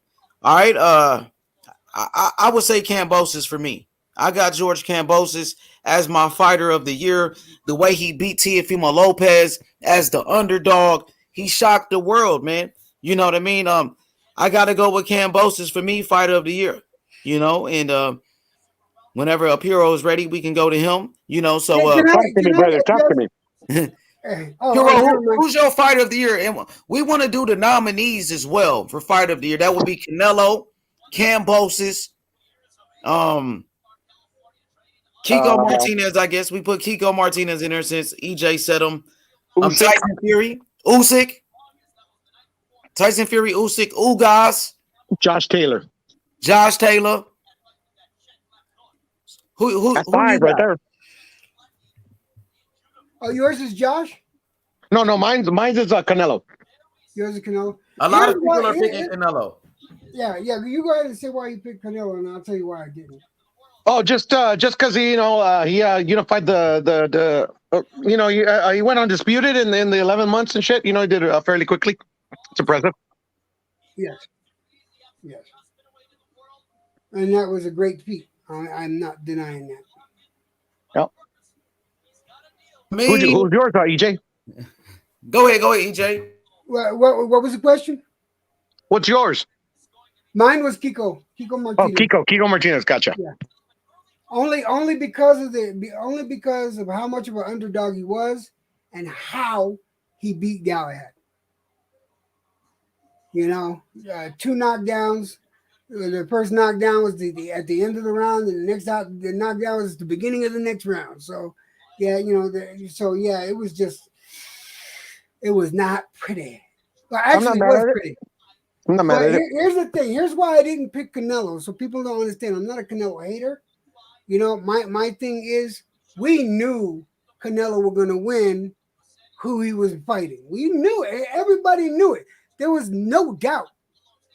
The only people that talked any shit about Canelo losing any of those fights were fucking haters and LDVC. Okay, so it's that easy. The fights were good. He made a grand achievement. Yes. He unified all the belts at 168. Great achievement. He made history as the first Mexican boxer to do that in so many different. He was the first Mexican to do that, right? In the 4-belt era, yes. Yeah. Okay. Yeah. All right. So, yeah, that was a great achievement. But again, I'm basing it on the fight, on the individual fight. And none of his fights this year were that kind of exciting. You know what I mean? It wasn't an upset. This fight with Kiko, that was an upset, and he destroyed Galahad. So that's why I picked Kiko. I'm not mad at your pick. I'm just gonna throw a little pushback on you. You know, like the fighters that Canelo defeated, yeah, he made it look easy, and most people thought, and I agree with you, other than Canelo haters, that he was gonna win those 3 fights because he's highly skilled. But Callum Smith, he was undefeated. So was Billy Joe, and so was Caleb. Caleb didn't have enough experience, so I didn't think he was gonna win that one. But the Callum Smith and the Billy Joe Saunders. I picked Canelo to win, obviously, but I didn't know if he was going to win, beyond the shadow of a doubt. That's just me personally. All right, fair enough. What about you? What about you, H? You said fighter of the year? Yeah. Man, I gotta go George Kambosos, man. You know what I mean? Like, Yeah, the way he beat Teofimo Lopez, man, that performance to me was on. Man, it was spectacular to be the underdog, to beat this man in his own country. But To wait, beat. man. But wait. Let me finish though, brother. Go ahead, brother. I'm sorry. Go ahead. No, but don't you remember Tio had that 8 rounds to 2? What you say? What did he say? You said Tio did what? Don't you remember Tio had that 8 rounds to 2 though? Man, oh yeah, Tio said what? He said 11 rounds to 2, right? Them niggas said like with 13 rounds in the fight or something. That was crazy, man. You know, he couldn't believe he lost, man. That shit was crazy the way he beat Tio like that. You know, nobody expected that, man. So I gotta go Kambosos, man. You know what I mean? No, Kambosos to me the fighter of the year. To do that, EJ, to beat Teofimo Lopez in America, in his country, came from Australia. To beat Teofimo Lopez in New York, his hometown, like Puro said, that's crazy, bro. And for all the belts, like they said, you know what I mean? Some people say he's undisputed. Some say he's not. Mauricio Suleiman, the WBC, said he was undisputed. So you got to say, for me, it's Kambosos. Like, to me, that fight right there just stood out the most. Like, that fight, man, it was unbelievable, man. You know what I mean? You know what I'm saying? Even this dude, pussy drunk boxing, this man, his heart was broken. He fucking faked his death after that shit. That's how big that shit was, that upset. Like, you know what I mean? That shit was on a different level. What's good, my boy Don Dada? Hey, I'm gonna switch to my laptop, bro. I'll connect right now. Okay. What's good, my boy? Who's your fighter of the year, man, right now in boxing? Let me give you the nominees. You got your Dennis Ugas, who beat Manny Pacquiao. George Kambosos, who beat Teofimo Lopez. Canelo Alvarez, undisputed champion. Josh Taylor, undisputed champion. You know, Terrence Crawford knocked out Sean Porter. Who was your fighter of the year? Martinez. Kiko Martinez. That's his boy Kiko. So who's your fighter of the year? I mean, I think it's obvious, man. It has to be Canelo Alvarez, man. Everybody wants to talk about, oh, they want to see undisputed fights. They want to see champions versus champions. But somehow when it comes to Canelo Alvarez, it don't mean shit. So, I mean, obviously he beat Callum Smith, undefeated champion. Caleb Plant, undefeated champion. Billy Joe Saunders, undefeated champion. It has to be Canelo Alvarez. But the thing with Kambosos, he was the underdog and beat Teofimo Lopez, who you say was the undisputed champion, and shocked the world. And he beat him in his country in America. I agree. And beat him in his hometown, New York. I agree, but we could also say, Canelo's Mexican. This is not his country. Come on, man. He's damn near American. You know he American too now. He's Mexican, of course, but he's embraced in America. He is, very popular in American culture. He stays in like San Diego, right? Doesn't he train in San Diego? Like, yeah, he lives in San Diego. Yeah, he lives in San Diego, where Kambosos lives in Australia. You see what I'm saying? Yeah, but I mean, he beat three. He did, but the thing, I got you, but let me say this about Kambosos. Let me say this one thing about Kambosos. See, Teofimo Lopez was on the pound for pound list, top 5 pound for pound, and Kambosos beat him. Like, Canelo didn't fight nobody that was on the pound for pound list. Like, hey. Champside had Caleb Plant on his pound for pound. Man, he's a joke, man. Fuck Champside. I'm just saying. He's a joke. His pound for pound list don't mean shit. But yeah, go ahead though. You say Canelo. I respect that. Most people got Canelo, but I'm just telling you why I got Kambosos. But go ahead. You say Canelo. And if not Canelo, it has to be Josh Taylor, man. He beat Reggie's Prograves. But that wasn't in 2021, though. That was in another year, though. We talking about the fighter of the year of 2001. For this year. Okay. I see where you got Kambosos then. But he beat Jose Ramirez, Josh Taylor. Okay, I see why you got Kambosos then. Yeah, because Kambosos was up against the odds. He was. Yeah, that was okay. I see crazy. why you got. Okay, I can see But that. I see why you got Canelo. Like you said, he beat 3 undefeated champions, right? So you got to respect that. Yeah. But a lot of people like what Canelo did. Lionel Hicks says he says not upset of the year, fighter of the year. All right, let me rebut that real quick. See, on upset of the year, I would have Kambosos on upset of the year. Or we can say breakthrough fight of the year. Breakthrough fight of the year. Say that, but the reason why I gave Kiko fight of the year is because the backstory of that, because Kiko was a former champion. Okay, Kiko was a former champion, and they had him pegged as a fucking like a gatekeeper or something like that, and he came back. I mean, that's more like upset of the year to me. Yeah, but I got upset of the year. I got that Kambosos upset of the year, but I put Kiko for fight of the year because of how much work he put into that and how he beat the shit out of Galahad. Galahad was supposed to be all that and a bag of chips. You know what I mean? And he got put in such a deep state of check. He's left back in the 80s somewhere. So we don't have a consensus for fight of the year then. Everybody's picking different fighters for fight of the year then. Well, yeah, we had mentioned some names. That's the list that you got Kiko, I got Canelo, H-Money got Kambosos. So there's no real consensus of fight of the year then. No, it's just Puro got Canelo. Puro got Canelo. Yeah, Puro got Canelo too. Yeah, and Dundada got Canelo. How you feel, man? It's how you feel. Me being a fight fan, I weighed a lot of things out because I did think about the Canelo and I thought about Usyk. I thought about I thought about Kambosos and stuff like that, but the one that stood out the most for me was the Kiko. That was like a really good backstory to it too.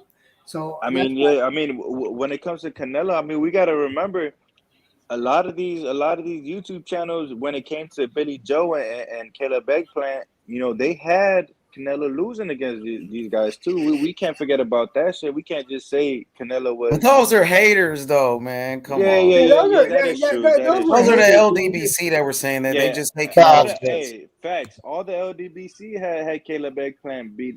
I know, because they hate Canelo.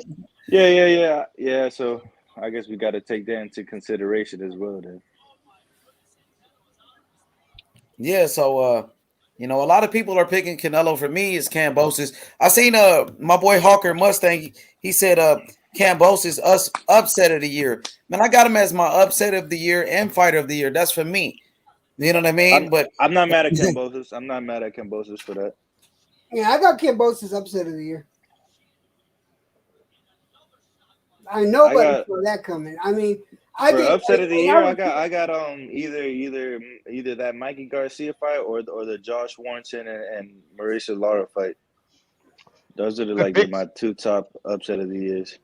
All right, upset of the year.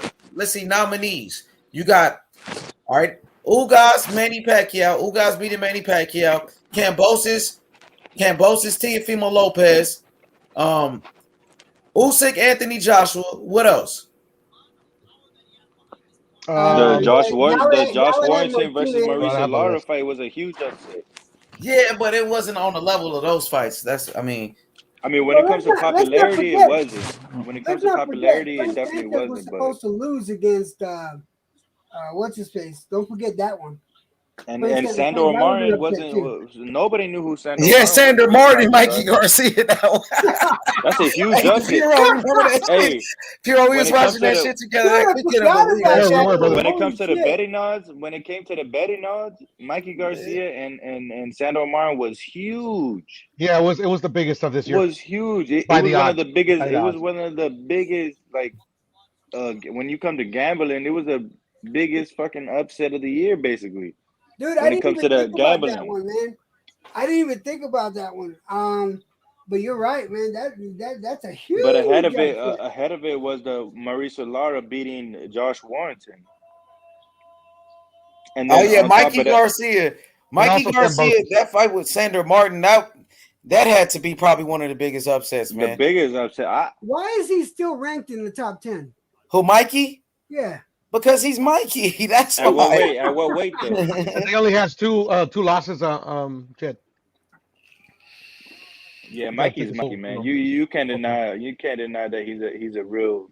I couldn't believe he lost that shit to Sandor Martin though. Sandor Martin came in here boxing his ass off, like, man. I didn't like that fight, man. I just didn't like that fight. I knew Mikey was on some other shit on that fight, man. But I don't even want to talk about that shit. That's one of the biggest upsets. We talking upset of the year. So you got Mikey Garcia. Mikey Garcia getting beat by Sandor Martin. Kambosos beating Teofimo Lopez. Usyk beating Anthony Joshua. Ugas beating Manny Pacquiao. And Mauricio Lara. Mauricio Lara versus Josh Warrington. What else? That's about it. Kiko Martinez. No, Kiko Martinez knocking out what's his name? Kid Galahad was a pretty big one too. Hey, I got one more. When it comes to the gambling odds, right? To the sports book. Do y'all know this kid named Vito? Vito Melanecki got beat up. Yeah, he got beat. He got beat earlier this year. Yeah, early in the year, he got beat, and that was the biggest in terms of sports book. That was the biggest upset of the year. Yeah, that shit was crazy, man. And they was hyping him up. He's the next great thing. And he's only like 18 years old. He was only 18. He got his ass whooped. Yeah, his first loss was earlier this year, so he got his ass beat too. But my pick for the upset of the year was Mikey Garcia versus Sandor Martin. That's a good one, man. I respect that one. So I got Kambosos. Wow. I got Kambosos Tio, man. I gotta go with Kambosos for me, man. Again, that shit was crazy. We was in there like Tio Dad was. He was on the channel the day of the fucking fight. You know what I mean? Like, that shit was crazy, man. You know, so he didn't think they was gonna lose. I didn't think Tio was gonna lose, and I gotta go with Kambosos, man, for real. Man, Tio Senior was over there dancing in the ring, like right before they was fighting and shit. He was over there doing Fortnite celebrations and shit in the ring before he fought. Instead of being in the locker room, giving his son some tips before the fight, shit crazy. Man. They were overconfident, man. It happens, bro. It's a learning experience. But yeah. They just ready. What it is. H, I gotta get going because I forgot. I got me and my wife were gonna check out the Expanse and shit like that. The next for sure, man. Hey, EJ, man, appreciate that, brother. Thank you, brother. Yeah, hey, happy holidays, brother. To the panel, I love you to death. H Money, thank you for letting me up here. To the people in the chat, much love to you guys. Be fucking nice to each other. Be fucking kind to each other. Salute. Happy New Year, man. Yeah, have a happy New Year, guys. Have a happy New Year's if I don't see you until the Frank Sanchez fight. Sanchez is going to kick that ass. Hey, so who's the replacement for Frank Sanchez? Because Negretto's out, right? Yeah, he's gonna fight Christian Hammer. Christian Hammer. He's only you remember Tyson Fury fought Hammer? Tyson Fury knocked him out. Christian Hammer. Yeah, Christian Hammer. He's got a good right hand, but he likes to play dirty a lot. He hits low. He likes rabbit punches, and he'll hit on the break. And if you can get away with it, even if he can't get away with it, he'll hit on the break. So yeah, that's what Sanchez got to worry about. But anyway, sure, my brother. Peace, guys. I'll talk to y'all later. See ya, bro. Peace. Hey, yeah, so what's everybody else pick on the panel? All right, we got So who you got a pure upset of the year? Hold on. Give me a second. Can y'all hear me? Yeah, we can hear you. Okay. Well, yeah. I wanted to show you. Yeah. It has them by like the biggest odds. I mean, not to like influence you guys, but just so you guys could see what the options biggest are. odd was Vito Melanecki Jr. that had the worst. The worst. Can y'all see it better? Yeah, it's much better. That's better. Okay, cool. So yeah, so those are the top, I don't know, 10, 15. So, but yeah, I still got Mikey over. Sandor over Mikey. That was my biggest one. So who's second? What's that? Ali Rivera? Omar Juarez. Who's Omar Juarez? At 1,500. I don't know. Sandor Martin right there. Then Kenneth Sims Jr., Elvis Rodriguez. That was a good one, man. That dude is good, Kenneth Sims Jr. We just seen him fight on Saturday. That dude is sharp. He just won on Saturday, didn't he? They beat another undefeated fighter. The dude is good. Let's see. Oh, Jonathan Rice, Michael Coffey. No, Polite Coffee. Yeah, Jonathan Rice. Yep, he whooped him. Then where the rest of those guys? Where Kambosos in them at? Oh, Kambosos is low. See, these are not high profile fights, No, though. Well, but these are Mikey's the only one. These are all of them. Let me scroll down. Let me this scroll is- down. Let me scroll down. He's here. He's Mikey's here. like the only one that's a high profile name He's right there, there. brother. He's right No, there. but it comes. This is the when it comes down to the sports book, though. This is just gambling odds. And these are just the odds. These are just gambling odds. H. You see, there's Teofimo Lopez at plus 600 versus George Kambosos. You see it, H? Yeah, I see it. Okay. Oh, there's Julian Williams against Vladimir Hernandez, the Mexican. Oh yeah, J-Rock, right? J-Rock, that was a Oh big yeah, upset that too. shit was crazy. I couldn't believe he lost that fight. That was a big upset. Hey, man, it was a bit. Yeah, it was a lot of upsets this year. Well, Man. look at this list, H. These are all the upsets. Hey, That shit is crazy. No. Hey, zoom in Yes, sir. again, and then just go back in. Just go zoom in again. You know who's missing? Swift Jared Hurd lost against Arias. No, he's right there. It is? Yeah, it's right Oh, yeah, there. it's right there. On the Yeah. J-Rock. Plus 700, On the J-Rock. 700. I couldn't believe that shit too, man. J-Rock Yeah, finished, that was man. man. Swift Hurd lost against Arias, man. I was like, what the hell? Arias is decent though. I mean, I didn't call it, but I mean, it wasn't like, oh my god. Oh, hey, Gabriel Flores Jr. Oh yeah, Yep, that's that was another a huge one. Yeah, that He was a got Star beat Was up Born bad, right there man. with fucking Venado Lopez, man. That's Andre Ward's former pupil, right? Who? Gabe Flores or Lopez? Gabriel Flores, yeah, Gabriel Flores Jr. Yeah. I remember we were talking about that on each one. That's Andre Ward's pupil. Well, hey, shit happened. Elwin Soto. Oh yeah, I thought he won that fight though, Soto. Man, they robbed him. Against Jonathan Nice. Gonzalez. Yeah. Jonathan Gonzalez. I mean, Gonzalez boxed a good fight, but I thought Soto did enough to I win. thought To be he honest boxed a with you, good fight. I thought he It was boxed close. a good It was fight. close, but I did think Soto won as well. But it's all good. I thought Jonathan Gonzalez won the fight. For real? He was boxing pretty good though. I thought they would have gave the fight to Soto because of but they gave it to Gonzalez, and I was like, oh, fair play to Gonzalez. You know what I mean? He fought a good fight, but that was a pretty good upset as well. Hell yeah, man. So Hey, keep going down the list. Keep going down the list. Oh, look, keep going down the list. Baumgartner's right here. Oh, hey, y'all keep cooking. I'll be right back, bro. Yeah, you got him, man. There's Julio Cesar Chavez against Anderson Silva. Against Silva, yep. And then goes Baumgartner over Harper. Pacquiao Ugas. What's another big one here? This one was a huge one early in the year. Brandon Adams versus Bohachuk. Oh yeah. Where he knocked him out like the 11th round and shit.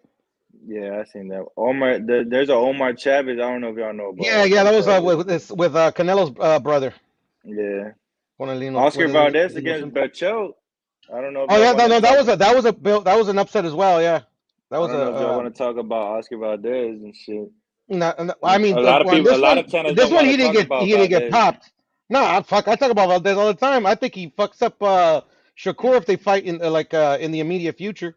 To be honest, but you know why they don't want to talk about Valdez because of because of the fucking fentanyl or whatever. Yeah, supposedly, whatever. Yeah, no, trust me, I had my fights on YouTube over that shit, bro. Literally, it's a stimulant, but nobody talks shit about David Benavidez and shit. And anyway. I was on a lot of channels. I was on a lot of channels saying that Valdez had the knockout of the year, but they said, "Oh no, we don't count PED users." They say about Canelo all the fucking time, bro. It's like whatever, dude. Like I mean, literally, if Canelo or Valdez did not pop for anything, they would still find an excuse. It doesn't really matter. I ain't tripping on these motherfuckers. But I like the free smoke, so I'll fight them every now and then. And they're saying that WBC, has like his favor in them, but whole time WADA had Fettermine as a like. They didn't have Fettermine as a banned substance during in competition. Yeah. They only had it during in competition, but they didn't have it outside of competition. I know it, brother. I mean? Trust me. You could tell them till you're blue in the face, bro. They don't care. Me personally, I like he popped whatever. Like he's gonna have to deal with the consequences of it or whatever. But there's Carlos Adams versus Derevyanchenko. Yeah, that was a big an upset as well. I actually thought because they gave it to Derevyanchenko, right? No, they gave it to Dimes. Adames. I thought it was Adames. close, but I think I might have given it to Adames. I'm not sure. Adames, I think he's from Ecuador or Yeah, I think he's Ecuadorian. Venezuela, something like that. Something like that. Yeah, yeah. And then Lee Wood versus Zucan. That was another big upset. Oh yeah, Lee Wood. Yeah, Lee Wood. Yeah, Mhm. yeah, Lee Wood. Lee Wood. I think he's supposed to be fighting. I think he was gonna be made mandatory for Santa Cruz. Oh yeah, something or like maybe that. even what you call it, Vaquero Navarrete. Was it never? I thought it was Santa Cruz until Santa Cruz got this fight against Carvajal. I don't know. I And mean, then Mario either Barrios or. really I don't got. remember, but I know they were thinking about something. Yeah, no, they were thinking about mandating him against Santa Cruz or some shit like that. But Santa Cruz now got to fight against Carvajal in the Keith Thurman undercard on pay-per-view. Mm. Oh yeah, for sure. For Leo Santa Cruz, yeah. But I think actually Lee Wood, they wanted to, no. Kiko Martinez, I think they might put him against Vaquero Navarrete as unification. I mean, we'll see if they put Navarrete against Valdez. Oh yeah, I know that. I remember Bob was talking about that one too. I think that's the one that's gonna happen, to be honest.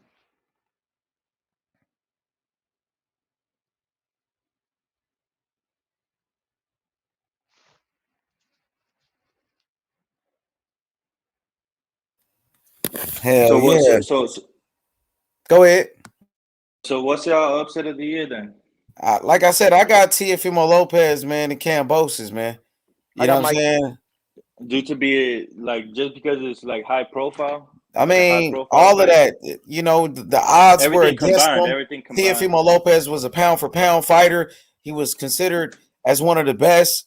And Kambosos beat him, man. Like nobody, I know I didn't expect that. I don't think you did, or Puro. Nah, I I'm don't. not gonna lie. I didn't expect that either.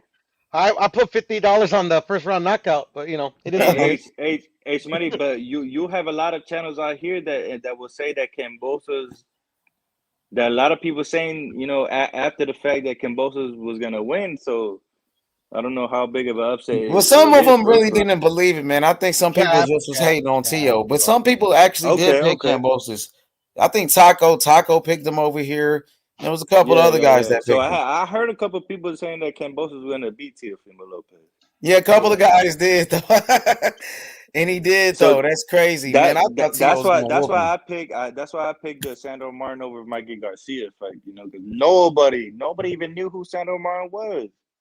I knew who he was. I just didn't know, like literally his last fight was against the guy Rolly beat. I know who he was, because he was ranked as well. I looked at him. Yeah. But Rolly beat. Excuse me. Yidget beat him. That was his last fight. So I'm like, Mikey's gonna make quick work of this. Hell no, that dude Yidget that Rolly knocked out beat him. Mm-hmm. Yes. Oh my god. I'm telling you, bro. That's why I was like, okay, easy work. And then when that shit happened, I'm like, what the fuck? That's the only reason I knew about him, because he lost to Yigit, who lost to Rolly. That's the only reason I knew about Sandro Martin. Facts. Fuck it, man. A new player in the fucking that's division, my upset bro. of the year. That's my upset of the year. Sandro Martin went over Mikey Garcia. Yeah, a lot of people like to cap over Mikey and be like, oh, he came in out of weight, this, that, and the other, whatever. Mikey was like literally still like how old is he? 34, 35?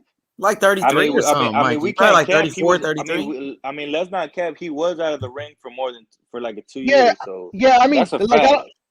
I don't want to make excuses. That's not you an know what I'm saying? opinion. But still, though, there's a lot of people that was out the ring during this pandemic, man. A lot of people were out the ring, bro. Yeah. I'm not saying it's an excuse, but it's a fact, though. He got outboxed, And that's what I was gonna say, H Money. I don't think the weight had nothing to do with it, man. I just thought he, like literally he went up to a boxer. Didn't they fight at a catch weight? I think they fought at a catch weight. No, they did fight at a catch weight. Like at 145 or something. I think 145, something like that. Yeah, it was 145. So I don't think the weight had nothing to do. I mean, yeah, me either. Maybe Sandro Martin was more active. Mikey Garcia was out of the ring for like 2 years. Maybe that could have played a part, but It is what it is. I mean, what I like about Mikey Garcia, he took it on the chin. He says the loss don't mean shit. I'm gonna come back. No, I know That's what he that's said. like literally for me. It's only his. He Well, I didn't mean, come up with no excuses. He didn't say yeah, this no, he and didn't. that. He said, "Yeah, I was a little rusty, but it's all good. I'm coming back." That's what I like about Mikey Garcia. Yeah. He didn't And come up with no Donata, excuses. I actually thought he won the fight by a round, but you know that's just I my actually thought opinion. he won the fight too. Before they Hey, you're like came the up, only other before they person come, that I know, other than the guy before from they came Fight. up, before Fight. they came up with the announcement of who won, Mm-hmm. I thought they would have gave it to Mikey. Now, I don't know if thought they H would have gave it remembers, to bro, but I Mikey. was scoring it live, bro, with H. H was calling it. Everybody had like a fucking like I think I remember. was. I Everybody was think like, I "Oh was yeah, Mikey got listening. his ass kicked." Oh, you were listening? I think I was listening. I think I was listening. I think I was on the live where H was calling the fight. It Oh, was a close you're on the fight side? though. It It was a was a close You know, close fight. it fight. was I a mean, close it fight, was a but close fight. I He thought was Mikey pulled it outboxing off as Mikey though. slimmest of margins. But when they So gave it to Sandor, I wasn't in tripping. points. I wasn't tripping. Yeah. I wasn't tripping. Yeah, I was. He I was was outboxing him. disappointed. Like people were like Mikey wasn't doing what he was supposed to do. Like even my boy Coco the Don, he was at the fight. That motherfucker left. He was there at the fight. He left during the fucking fight because Mikey was bullshitting, bro.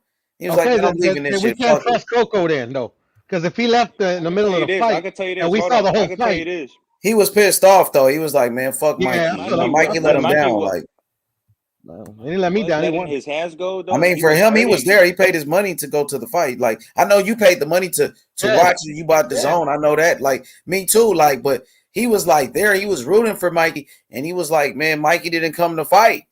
And he was like, "Nah, man, this some bullshit. Mikey bullshit." And he just left, and Mikey ended up losing the fight. So, you know, so it is what it I is. mean, You know, I mean, when shit, it gets Mikey so was invested. letting his hands go though, he was having some success though. I If can't lie. Mikey came in better shape, Mikey should beat that guy, man. Yeah, But I that don't think yeah, dude, it yeah. had he to do boxed with a good shape, fight. though, H, man. I don't think it had to I do with mean, shape. I'm not. I mean, I Sandor don't did know, what he man. had He to was do to off. win. Like he He was wasn't off, there, though. man. He was Yeah, off. he He was was off, off. I man, feel for you. sure. I feel you. Hey, that's why I respect Mikey because he said, "Yeah, I lost. Fuck it. Let's keep it moving. I'm gonna come back better." That's what And he he was said. trying He to didn't come cancel up that with no fight, too, by the way. excuses. He didn't come up with no excuses. He said, "Yeah, I lost. So what? I'm gonna come back better than ever." And then Yep. that made me even a bigger fan than Mikey for He Mikey. took it on But the chin. He took it on the he chin took it like on a the G. chin. He took it Yeah, on the like a chin G, man. So Why just fucking lose? champ I mean, does. come on now. yeah, respect to Mike though, you know. So The yeah, face I of gotta go. boxing has lost. Yeah, Excuse me. Ugas had a big upset against Manny Pacquiao too, man. You know, Uh-huh. people were picking Manny Pacquiao to beat Earl Spence for crying out loud. And Ugas took that fight last minute replacement with an injured bicep. And Ugas beat him like that. I thought that was a huge upset too. I couldn't believe that shit. So It was definitely an upset, but check it out, H. I picked it. I picked Ugas to win that for fight. real, yeah, a couple of A I lot think of Lewis people, did too. picked Ugas. A lot of people picked Ugas to win that fight, though. I'm not gonna lie. And not because like fucking he was better than Manny or anything like that. I just like literally like 2 years out of the ring versus a former champion. This is not gonna doesn't look like it's gonna add I mean, up. he was not no former champion. He was the champion. What? What? When he Oh fought yeah, Pacquiao, he was right. the No, champion. for sure. But yeah. No, facts. But yeah, that's the only reason I picked it because I figured maybe Father Time and then the fucking 2 year layoff. I'm like, oh hell no, man, this is gonna go bad for fucking Pacquiao, and I was right. I picked Ugas because Ugas was the bigger welterweight, and Ugas he does very well against southpaws. But Manny did some good work too because look at my boy's face right here, good bro. against southpaws. Let me pull him up right quick so you guys can see my boy's face here, man. He got lumped up, bro. Hey, Hawker said, "Can Mikey come back again?" What y'all think about that Of course question? he can. Of course he can. What is he, 33, 34? Come on now. He's in his prime. Of course. I mean, he's younger than Terrence Crawford. If he dedicates himself, if he puts in a strong 2 camps, he gets a quick little tune-up, and he puts a strong camp, I want to see him against Regis Prograis. If he can't get like a Haney fight or somebody at 135, I want to see him against Regis Prograis. That might be a dangerous fight for Mikey. Hey, that might be a dangerous fight for Regis. I mean, but let's You not know? take care. But let's not take care of Mikey. Mikey, we got to throw him to the wolves. I mean, He's what's old next for enough. Mikey? Does he take a tune-up fight, come back, you know what I mean? Then go for a Regis? I say he just lost. tune up. I say tune up. Rematch Sander Martin. Yeah. You think Perfect. Sandor Martin rematch Mikey? They got to give Yes, him he the will. bag for that. Mikey Yes, he don't have a will. belt or anything. Like he gonna have to, to rematch. They gonna have to pay Sandor Martin, or Mikey would Hey, have to come to his country in Spain to probably fight him. But if you remember, they asked Sandor Martin if he would take the rematch. He said, "Mikey gave me the fight. I would definitely give Mikey the rematch." Oh yeah, I want to see That's it. what he Then hell said. yeah, I'm with it. So let's see the rematch, and then let's put in Mikey and Regis Prograis at I mean, that's the 140. one I wanted actually instead of Sandor, but it is what it is. And they I said mean, because Mikey calling out Kambosos right now. Man, Kambosos at 135. Man, Mikey need to stop playing, man. Go rematch. man, that's Yeah, I don't false. know That's how false. reliable that is, but I'm sure he's mentioned his name. But Nah, I doubt that's it. unreliable. I have not seen nothing from nowhere that Mikey's calling out Kambosos. So He that's needs false. a rematch of Sandor Martin if he can. That's a rumor. If he can, rematch Sandor Martin and then get in there with Regis Prograis. Because if Kambosos doesn't fight Devin Haney, if Devin Haney don't get that fight, Devin Haney will move up to 140 to fight Sandor Martin, though. Hey, if anything, I was hearing that Mikey Garcia was calling out Devin Haney. He said he'll come down to 135 to fight Devin Haney. That's what I was hearing. And Dondada, they were looking at him Even before. That's why he was at the fucking Sandor Martin fight actually. Yep. Well, one of the reasons. Because one of them was to do that little exactly. show That's why Gio Devin Haney was there, and to because scout Mikey if out. he would have beat Sandor Martin, they would have pinned Mikey Garcia with Devin Haney. Devin Yep, Haney. you 100% right. No, That's I why remember Devin talking Haney about it was with there. H and with all the homies, you know. That's why Devin Haney was there. You 100% right. If y'all, because a lot of people forget. You feel me? A lot of people just is prisoners of the moment. But if you really look in the past, who went to the Mikey Garcia Sandor Martin fight? Devin Haney was at that fight. So was Tio. We all remember that. Yeah. So it was Tio. So the I zone, got what more the zone followers and than Eddie that. Hearn was trying to do was trying to pin these guys against each other. You know, Yes. unfortunately, Mikey Garcia lost. So It is what it is. it is what it is. What was I gonna say? So after upset of the year, so what's next? Knockout of the year. That's easy for me, but I'll let y'all go first. For me, so we got to do the nominees.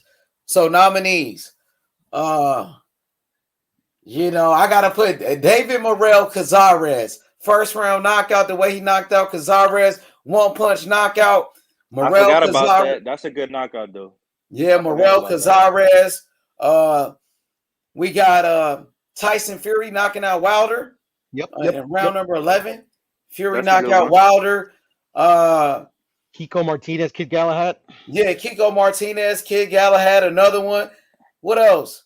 Man, who has Taylor Smith versus Lennon Castillo.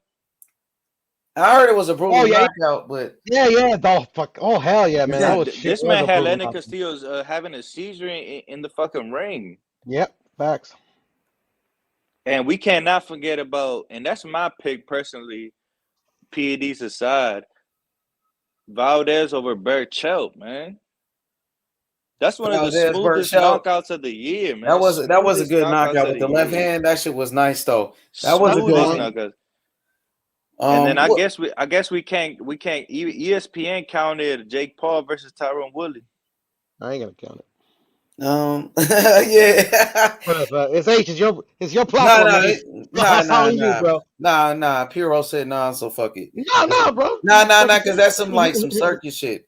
You know, we talking about real that's boxing. Not boxing. That's not real boxing. Yeah, like real shit, he didn't man. do it over a Even real though I boxing do shut him out for helping out the women. What else though? What else was some good knockouts? Come on, Ryan and Luke Campbell. Luke Campbell. What about what about Dylan White and Anthony Povetkin? Durrell had a big knockout. What about Dylan White and Povetkin? Was that 2021 when Povetkin knocked out Dylan White? Well, no, it might have been 2020. The first one. You talking about the first fight they had? Yeah, I think the fight might have been at 2020, if I'm not mistaken. Salute, Joe. I think I'll look it up though. What else, man? Some good knockouts, man.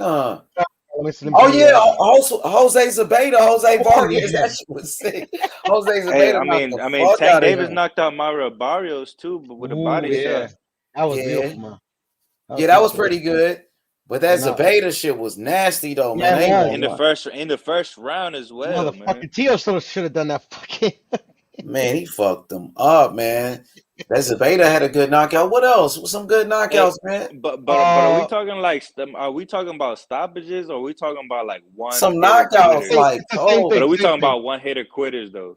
No, it's the same thing. TKO to KO, it goes on the same thing as your record, bro. So whatever, as long as it's a TKO or a KO, I'm cool with it. Lomachenko brutally stopped Nakatani too, man. Yeah, Nakatani is in the. That shit was brutal to me. It was in the running. No, to me as well. And then you got the real big baby Jared Anderson knocking out everybody. Back to Bully and Rosado. Oh yeah, that was good too. Yeah, Rosado. That was a good one. What else, man? I know we had some more knockouts. Let me see. Let me look through the heavyweights. Like big knockouts like that. We didn't really have that much one-hitter quitter knockouts like that this year. For real? No, we did, bro. We had like 6 or 7 of them, bro. I'm talking about like high-profile fighters, though. Yeah, we had like 6 or 7 high-profile fighters. I mean, we had the Burchell. Yeah, Burchell. We had Ryan. We had Castillo. Fucking Rosado. We had the Rosado. We had the Rosado. 34. And we had a Taylor fucking Smith. What we saying? Oh, the Conor Ben versus Algieri. Conor Ben Algieri. Yeah, that was a nasty knockout. He put him out with one punch. Kiko Martinez versus Kid Galahad at 6. I'm telling you, we had a shitload of one-hitter quitters, bro. Oh, Alex said Valdez over Burchell. Yeah. That's mine. My That's top mine. two. My first place is Valdez Burchell. My second place is Conor Ben over Chris Algieri. Sam D in the chat. He mentioned a good one too. Darrell on the Canelo undercard when he knocked out that dude with the uppercut. Yeah, it was pretty good. That was a nice one. I was sick with it. That big old uppercut. Boom. That windmill uppercut. Good night. Don't bother getting up. Well, my pick is the early pick, man. Valdez over Burchell, man. It was just too smooth, too clean, and he knocked Burchell out cold. Yeah, he knocked the fuck out of him. That was pretty good though. That was one of the best. But I gotta go with David Morrell over Cazares, man. The way he knocked out Cazares, bro, and then after the fight, this motherfucking Cazares had a neck brace on. You know what I mean? And his fucking leg was stretched all the way back. It was a one-punch knockout, too, in the first round. You know what I'm saying? I got to go with Morrell. Hey, it was a good one because Cazares was coming in with momentum. Yeah, he just beat Chavez. He was talking all that shit, and people hated that dude because he beat Canelo in the amateurs. So people, they wanted to see him get knocked out. So when Morrell knocked him out like that, Morrell, he kind of became a hero, though. Because he knocked out Cazares. On Telemundo, right? Interviews. I saw it. Hold on. On Telemundo interviews, Cazares was telling everybody, I beat Canelo. I know that's what I'm saying. He was saying that he made Canelo cry in amateurs and shit like that. Yeah, and people hated that dude. He had a lot of noise. Shit. Like, he was making a lot of noise. He was coming in hot. And then that's what made Morrell. That's what gave him. What made Morrell hot. Because Morrell knocked him out. Yes, sir. Morrell knocked him the fuck out. He had that motherfucker in a neck brace, dog. You know what I'm saying? Like that nigga was in a serious car accident and shit. Now he accused him of hitting him in the back of the head. But the most underrated knockout of the year was Kayla Smith moving up to 175 and knocking out Lennon Castillo in the second round. And if y'all don't recall, Lennon Castillo did 12 rounds with Bevo. He went full 12 rounds with Bevo. He did. And Kayla Smith knocked him out in 2 rounds with a devastating knockout. He made this man have a seizure in the middle of the ring. I feel you. And to be honest, like the community over here, like if you would listen to them, you would thought Callum Smith had no chance of doing what he did just because he lost one fight. But damn, man, he fucking put him out. I mean, that Canelo win over Kenny Smith just looking better and better day by day. Yeah, well, I mean, like, that's why, like, literally, like, I mean, you just gotta look at the guy was undefeated. Like, literally, he fucking, he had to go through all the top 168ers to even get his belt. You know, I mean, in my opinion, you know, the Billy Joe the Billy Joe fight was the more competitive of the three, but of like the ones with the better pedigree, it was definitely Callum Smith, in my opinion. It made it look easy.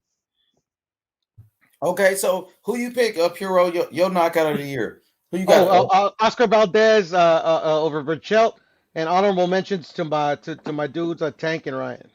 Okay, so who you got? My boy Don Dada. Man, I got the Oscar Valdez over Burchelt, man, and the honorable mention Caleb Smith over Lenny Castillo. Okay, so now let's move on to the next topic. Who is the prospect of the year in boxing? Nominees: Xander Zayas, Jared Anderson, the real big baby, Mark Castro, Keyshawn Davis. I like my Castro. Keyshawn Davis. I forgot about him. Keyshawn Davis is my shit, man. Keyshawn Davis is my shit, man. Who else prospects, man? We got more. Joey Spencer, man. Joey Spencer is alright. Hey, Brandon Lee, fucking with him. Nah, I fuck with Joey Spencer. Joey Spencer, I remember I was hip to Joey Spencer like 2 years ago. 2 years ago, I think he was prospect of the year. Yeah, he's a two-time prospect of the year on PBC. Yeah. But I've seen that happen. What bothers me, but what bothers me is they haven't stepped him up. They haven't stepped. He's young, bro. How you gonna step him up? He's not ready. No, but I'm saying that he was already prior to. Yeah. He was but on already, H20 Boxing, he never won prospect of the year though. That's only on the PBC. Okay, yeah, but you see what I'm saying though, right? Yeah, I feel you. I got you, my boy. I mean, Brandon Lee won prospect of the year for PBC this year. Yeah, Brandon Lee. That's another one. Brandon Lee. I mean, he's a Brandon Lee. Brandon Lee. Who else? Half Mexican, half Korean. He got some power, man. He looking like he's doing okay, man. I like what I see so far. So far, so good. Who y'all like? We got Xander. Even though he already has Baby Anderson. Xander, Big Baby. Xander. Even though he already has like a minor title, I would say David Morrell has a case. What do you think? You put I'm picking him. You put my boy in there. Well, because he only has like 5 fights. Literally, I don't think he's a prospect because he has a belt. If y'all pick Morrell, is Bruce Ennis still a prospect? Nah, hell nah. Ennis got like 28 fights, bro. Yeah, no, for sure. I only mentioned Morrell because he has 6-7 fights. Yeah, he only got 6 fights. Yeah, and definitely but he's going 12 rounds of fight. So he's what do y'all consider a prospect then? You don't consider him a prospect right now? No, I'm saying lay down the rules for a prospect then. Prospect, young fighter, what? Shit. Well, like less than 20 fights or something like that? A young fighter that's not going 12. You can't be going 12 rounds. 12 rounds. Okay. See, Morrell, his fights are scheduled for 12 because he's a champion. So, So like under 25 years old then, I'm guessing. I mean, you have prospects that's older though. People that start boxing late, they still be prospects too though. So some guys turn like professional around that age. Like shit, Lomachenko turned professional around 28 years old. Would be one. Yeah. I would say Janibek would be one. Could be a prospect then. So Johnny Beck, isn't he a contender? He's number one contender though. He's a contender. Okay. Yeah. Oh, here go the prospects. I got it right here. Oh, you got the list. You got let's start up at the top. Mark Castro, Jared Anderson, Brandon Lee, Joey Spencer, Xander Zayas, Charles Conwell, Diego Pacheco, Keyshawn Davis, Brian Norman Jr. Is Edgar Berlanga still a prospect? I'm not sure. What y'all think? I have no idea. I would say is he on that list? Damn. I got him on my list. Yeah, I put him as a prospect. His fights are not scheduled for 12. It's like 10 rounders or 8 rounders. Yeah, he's still doing 10 rounders. Yup. What about that's a hard one. Yeah, man. Because he just fought Kosares, and he fought Kosares, and he got put down in that fight. And Kosares, y'all know who Kosares had fought before that?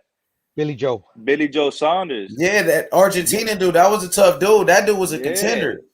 And Kosares was giving Billy Joe a run for his money until I think Billy Joe knocked him out. Yeah, Billy Joe knocked him out. Yeah. So DJ says Xander Zayas and Keyshawn Davis. I see Kid Austin. Yeah, I got Kid Austin, but he only got a few fights. So Kid Austin, Sam Arnold III, Ashton Silva, Trayvon Marshall. What about Joe Elvis Gomez, that Cuban fighter we just saw this past Saturday? He looked pretty good. Got a knockout. See, we don't really. I don't know what a prospect is because I could easily say Keyshawn Davis, or I could say a guy like Brandon Lee. So, what about Abdullah Mason? That boy looked good on Top Rank, man. Jalil Hackett on Mayweather Promotions. Jalil Hackett coming out the DMV. Yeah, from your area, where right? I'm from. Love, right? Where I'm from, yeah, because we ride hard for Jalil Hackett. I think he's a contender, Montana Love, because he knocked out Baranchek, right? He did? I didn't know that. Yeah, he knocked out Baranchek on Triller. He knocked out. Okay, well, there you go. Montana Love a contender now, man. All right, cool. Okay, what about contender? What do y'all consider Michelle Rivera, contender or is he a prospect? Michelle Rivera, the Dominican kid. How many fights did he have? This is where the like lines 18 get blurred, fights. I think man. about 18. I think he's still I don't know, man. Yeah, he's a contender though. Like he's ranked in the top 10. Like Isaac Cruz and shit. That's what it is. That's what it is. H. That's the difference. Top 10, you're a contender. Anything below the top 10, you're still a prospect. Okay. Yes, sir. That's that real. It makes shit. sense. It makes sense. So I'm going with my picks. My picks is either Brandon Lee or Keyshawn Davis. All right. So you got Brandon Lee as your winner. You pick Brandon Lee, and you got Keyshawn as an honorable mention. All right, yeah. Puro, who you got? Puro, who's your prospect of the year? I got a tie between Xander and Keyshawn Davis. For sure. Okay. Now you got to pick one. You got to pick one. Well, Xander then. I think Xander just won it on Top Rank. They put something out today. Yeah, prospect of the year, Xander Zayas. I just saw it. He just won prospect of the year. I thought Big Baby won it. Man, I thought it was Xander. I just seen it came to my phone. Well, all these on Instagram. Somebody look it up. Somebody look it up. Awards. So. But I got Big Baby. My pick, Jared Anderson, the real Big Baby. But is Morrell a prospect? Morrell got a belt. He going 12 rounds, so I don't know. Man. He's going 12 rounds. I mean, it's hard to say. He was a prospect that won a belt. He's a prospect that won a belt. So there you go. Yeah. Facts. So I'm gonna have to go with Jared Anderson because he's a real prospect. So I got Jared Anderson, the real big baby. That kid looking like a beast. I gotta go with big baby. The real big baby, Jared Anderson, man. That's my prospect of the year.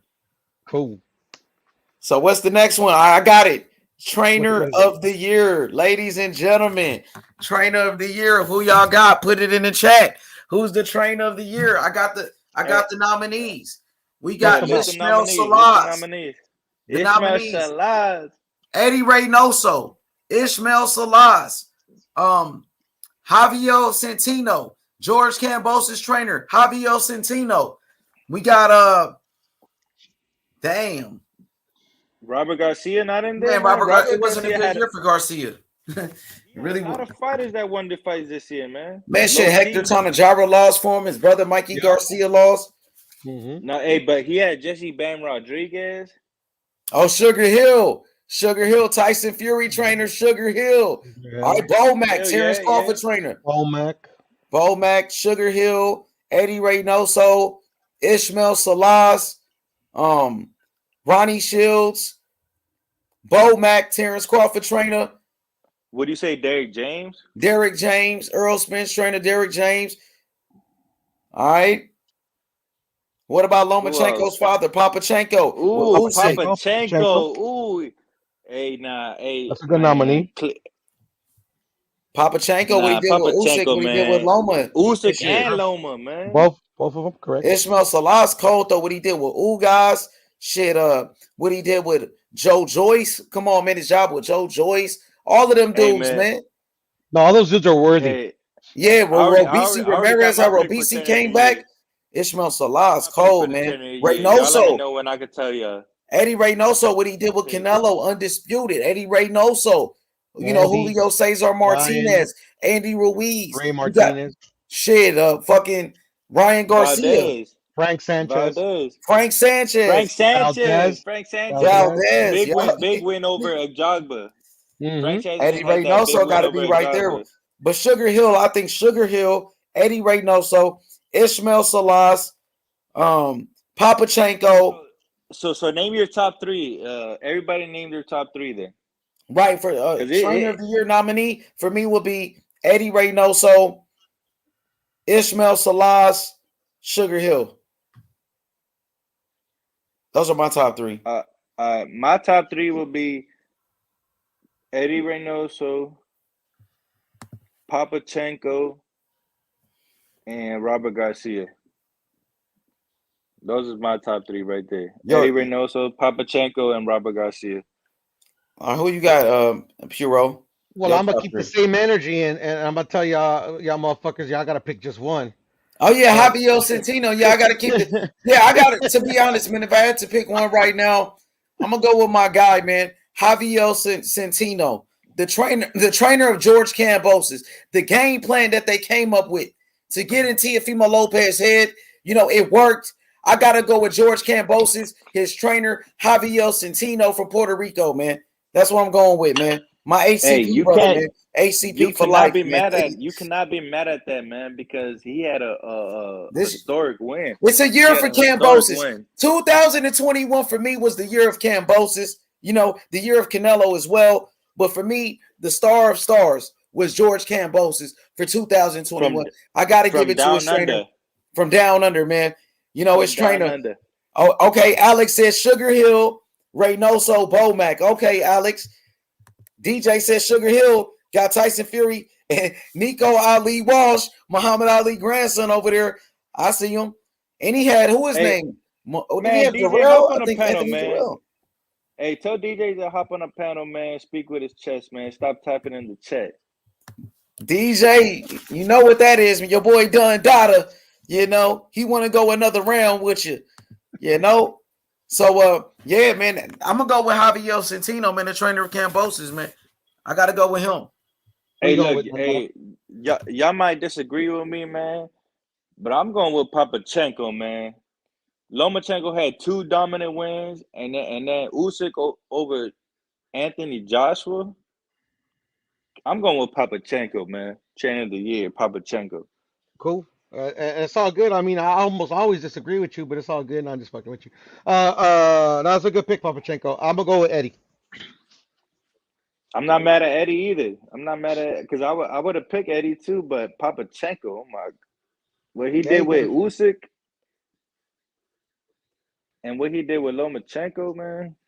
I feel you. No, you gotta go who you feel the coaches. They just had 2 dominant fighters, man. Usyk dominated AJ, and then Lomachenko dominated Nagatani and Richard Coleman. Yeah, no, it was impressive what he did, especially, No, I feel you.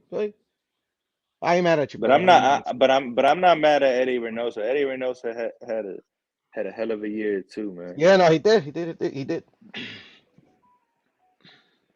All right, I want y'all to come up with a category now, man. What's the next one? I got the categories right here. The next one is hold on. So we did Fight of the Year. Did we do Fight of the Year? Yes. Yes, you pick Canelo. Yeah. Y'all both pick Canelo, and I went with Canelo. No, not fighter, fight. Fight of the Year. Man, let's do that. Fight of the Year, Deontay Wilder, Tyson Fury, Teofimo Lopez, Kambosos, Canelo, Caleb Plant. Hey, you're forgetting about Chocolatito Gonzalez versus Estrada, man. Yeah, Chocolatito versus written down here. Versus Estrada. Ugas Manny Pacquiao versus Manny Pacquiao. Kambosos versus Tio. You said which one? Charlo and Castaño. Charlo Castaño. Yep. Hey, another one. Who you say? Castillo and who? Dundado. Who you say? You just said somebody. No, I said Tio versus Kambosos. Yeah, Tio Kambosos for sure. I got two more. But y'all might be surprised though. Jermall Charlo versus Montiel. Nah. That was an exciting fight. I mean, if you want to throw that in there, it's up to you. It was a pretty good fight. It was exciting. Everybody talked shit about Maul, but he won. You know? Yeah, he Shit. won, But it bro. was an exciting fight though. Like I don't know. Yeah, well, that's the thing. Like, I don't understand, and I get it. Trust me, I get it. You know, yeah. It's just like me. I like Tank and I like Ryan, and I hold them to a standard. Sometimes, you know, to my detriment and to theirs. But you know, we also got to realize that the fighter in front of them, you know, they fucking he came to win. Is what I'm trying to say. Fucking Montiel, you know, he didn't come to lay down. Did Inoue fight Nonito Donaire this year or was that last year? No, that was last year, brother. Oh, But yeah, I that got was two. last I year. got two more though. I got a Navarrete versus Gonzalez, and the That was a chat good out to fight. That was a Toughest decent G, I believe, put it up there. Figgy and Fulton. And Fulton. I got T.O. Man. Kambosos. T.O. Kambosos, to me, the fight of the year, man. That shit was the most craziest shit I've ever seen, bro. You know what I mean? One of the biggest upsets, whatever. Like, that fight right there, to me, had the biggest impact on boxing. You know, I got to go with T.O. Kambosos for me, fight of the year, bro. I still can't believe what happened, you know? Right, all right. T.O. Kambosos, who you got? Who y'all got? Who you got, Piro? I originally had Charlo and Castaño, but I changed my pick I don't know, midday today, so I'm picking Wilder Fury 3.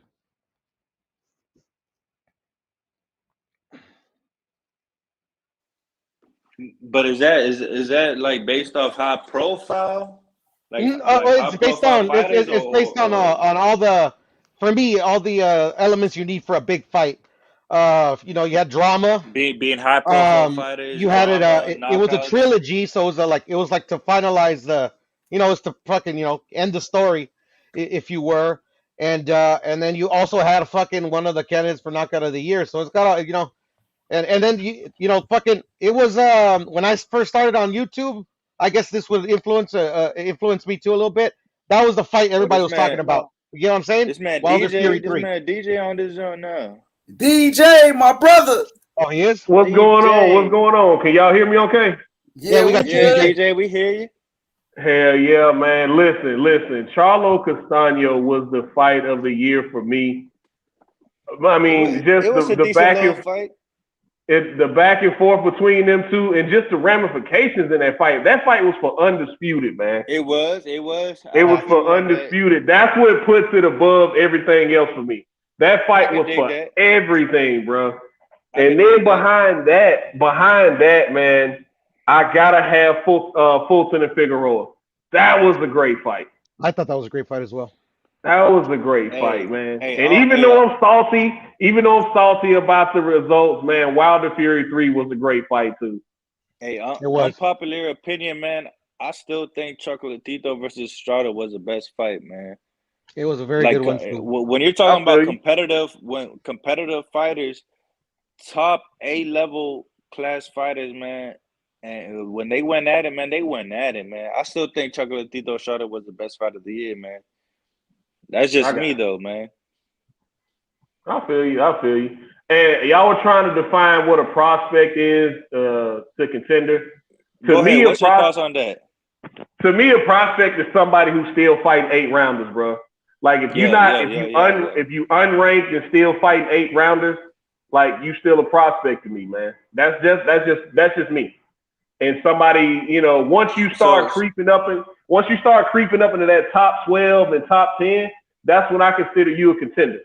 So like Boots and Morrell is out of the picture then? No, they contenders. They definitely title contenders. Like they're one or two. But like they're not prospects. Morrell's already. No. They're not. Morrell's not a prospect anymore. He's got a belt. Boots is what one. Yeah, Boots has got what, 1, maybe 2 fights away from getting the title shot. So, but he's already fought 12-round fights. Well, they were supposed to be 12-round fights. Yeah. So I mean, he's a contender, man. He's definitely a contender now. So I mean, let's hear DJ because you know DJ just got on. So let's hear his picks for the year. All right, DJ, who's your fighter of the year? Fighter of the year, man. The nominees. You got Ugas. You know Ugas beat Manny Pacquiao. Tyson Fury knocked out Wilder. George Kambosos, who beat T.O. Canelo Alvarez. Canelo, who was undisputed. Who else? Josh Taylor, who became undisputed champion. Josh Taylor. I think that's about it. Who else? You got anybody else? Hey, I'm gonna give it to Canelo. He got his pick. Okay. He got his pick. I'm gonna give it to Canelo, man, just because he fought 4 times in 11 months and became undisputed. I'm gonna give it to Canelo. It's fight for fight. Who's this? DJ? Nah, yeah. DJ, nah, DJ Look, can't bro, be rocking with Canelo. Nah, yeah, I mean, hold on. I'm not Nah, welcome to the real DJ. Nah. Hey man, I might feel a way about how he did it, but he did that shit. Like, you know what I mean? And he about to do the same shit at 175, dog. I hate to say it. He about to do the same shit at 175, man. Once Joe Smith Jr. shit clear up, he going after him. Then he gonna go after Benavidez, and that'll be a great fight. I want to see him fight the Terminator. I want to see him fight the Terminator. Then after that, man, we gonna see what happens. Hey, DJ, hey, I'm the biggest Canelo fan, man, but I still think he's too small for 175, man. I still think he's too small for 175, man. But go ahead. Keep going. Yeah, I think he knocks out Joe Smith Jr. I think he knocks out Joe Smith Jr. Nah, hey, we'll have that conversation after we have your picks. Yeah. Go ahead. But prospect of the year, God, man, we splitting hairs when we start talking about Keyshawn Davis and Xander Zayas. That's what I'm saying. What about Jared Anderson, the Big Baby, though? Big Baby is creeping on that contender territory, man. So that's why he's only got 10 fights. His last fight was I know. Yeah, man. That's I got Big Baby, though. And I like Big Baby, man. I like Big Baby, but I'm high on Xander, dog, because I got to see him in person, man. Oh, I saw him with I saw him with the catch and shoot. I saw him switch from offense to defense, man. This kid is special. I saw how quick he is. I'm telling you. Yeah, man. Xander Zayas is special, dog. Nah, He's I don't special. know. I think y'all overhyping Xander Zayas a little bit. Just a I tad disagree. bit. Nah, hey, I'm telling you, this kid is the goods, man. I think I see. I think I see a little bit. I think I see a little bit more from Brandon Lee, but y'all might not see it because he's on PBC. No, I saw him. I just saw the knockout that he got. And how can y'all not say that the Vector Bully knockout was not the knockout of the year? That was a good knockout. That was a good knockout. Gabriel Rosado left that man sleep with his ass in the air. Like, I mean, it wasn't an impressive knockout, but I stick by my pick. Hey, so is that your knockout of the year then? Yeah, that's my knockout of the year. When Gabriel Rosado, because you remember Gabriel Rosado was a cherry pick, man. He was supposed to go in there and make Vector Bully look good. Yeah. He was supposed to lay down. He was supposed to lay down, and he was supposed to go in there and lay down, bro, and he didn't. Somebody forgot to tell him he was supposed to lay down. I mean, he was losing every round. He was losing every single round up to that point. Right. Remember, he got dropped in the first round. He was getting the shit brutally beaten out of him. He got dropped in the first round and came back and slept the man, dog. And what about the what's his name? The Kiko knockout of Kid Galahad. Yeah, no, we brought it up. We brought it up. Starched him, man. He did. Hey DJ, but can you not admit that Valdez knockout over Berchel was not the smoothest knockout you ever seen? He outboxed him the whole fight. I'm gonna be honest with you, Don Dada. I'm gonna be honest with you. Don't come with the PD shit. No. I ain't even gonna go because that's hindsight, right? Hindsight. Yeah. I go back. That's hindsight. At the moment, I thought he killed him. Right? I thought he killed him too. Hey, facts. I thought he killed him. I thought Lenny Castillo died too, to be honest. Hey, we just said, bro, it reminded me. It reminded me of that Tank knockout. Pacquiao Marquez. No, that was the second time. That's the second time I saw a guy get knocked out, and I thought he killed him. I thought Tank killed Leo Santa Cruz. Yeah, I thought he killed him. I thought he killed him, dog. In front of his pops. I thought Marquez. Man, I swear to God, I thought Tank killed him. Just the way he went down and the way he folded up, dog, and the way Berchelt hit the canvas, just straight face planted. It was brutal, man. That was a great knockout as well. Yep. Yeah, man, it was some great knockouts this year. There's a lot of them, yeah. Hey, what other category did DJ didn't hit while he wasn't on? Trainer of the year. Trainer of the year. Trainer of the year. Trainer of the year. Man. It's I think I hard had not Papachenko. I think I had Papachenko as my number one. it's hard not to say Reynoso for what he did with Valdez and Canelo. Sugar Hill had Tyson Fury and Nico Ali Walsh, man. I'm telling you, those are great. Those are two great guys, man. So I don't know. Man. A lot of people say They all have a Nico Ali case. Walsh is They all have a case, though. If I gotta pick one, I'm gonna go with Reynoso.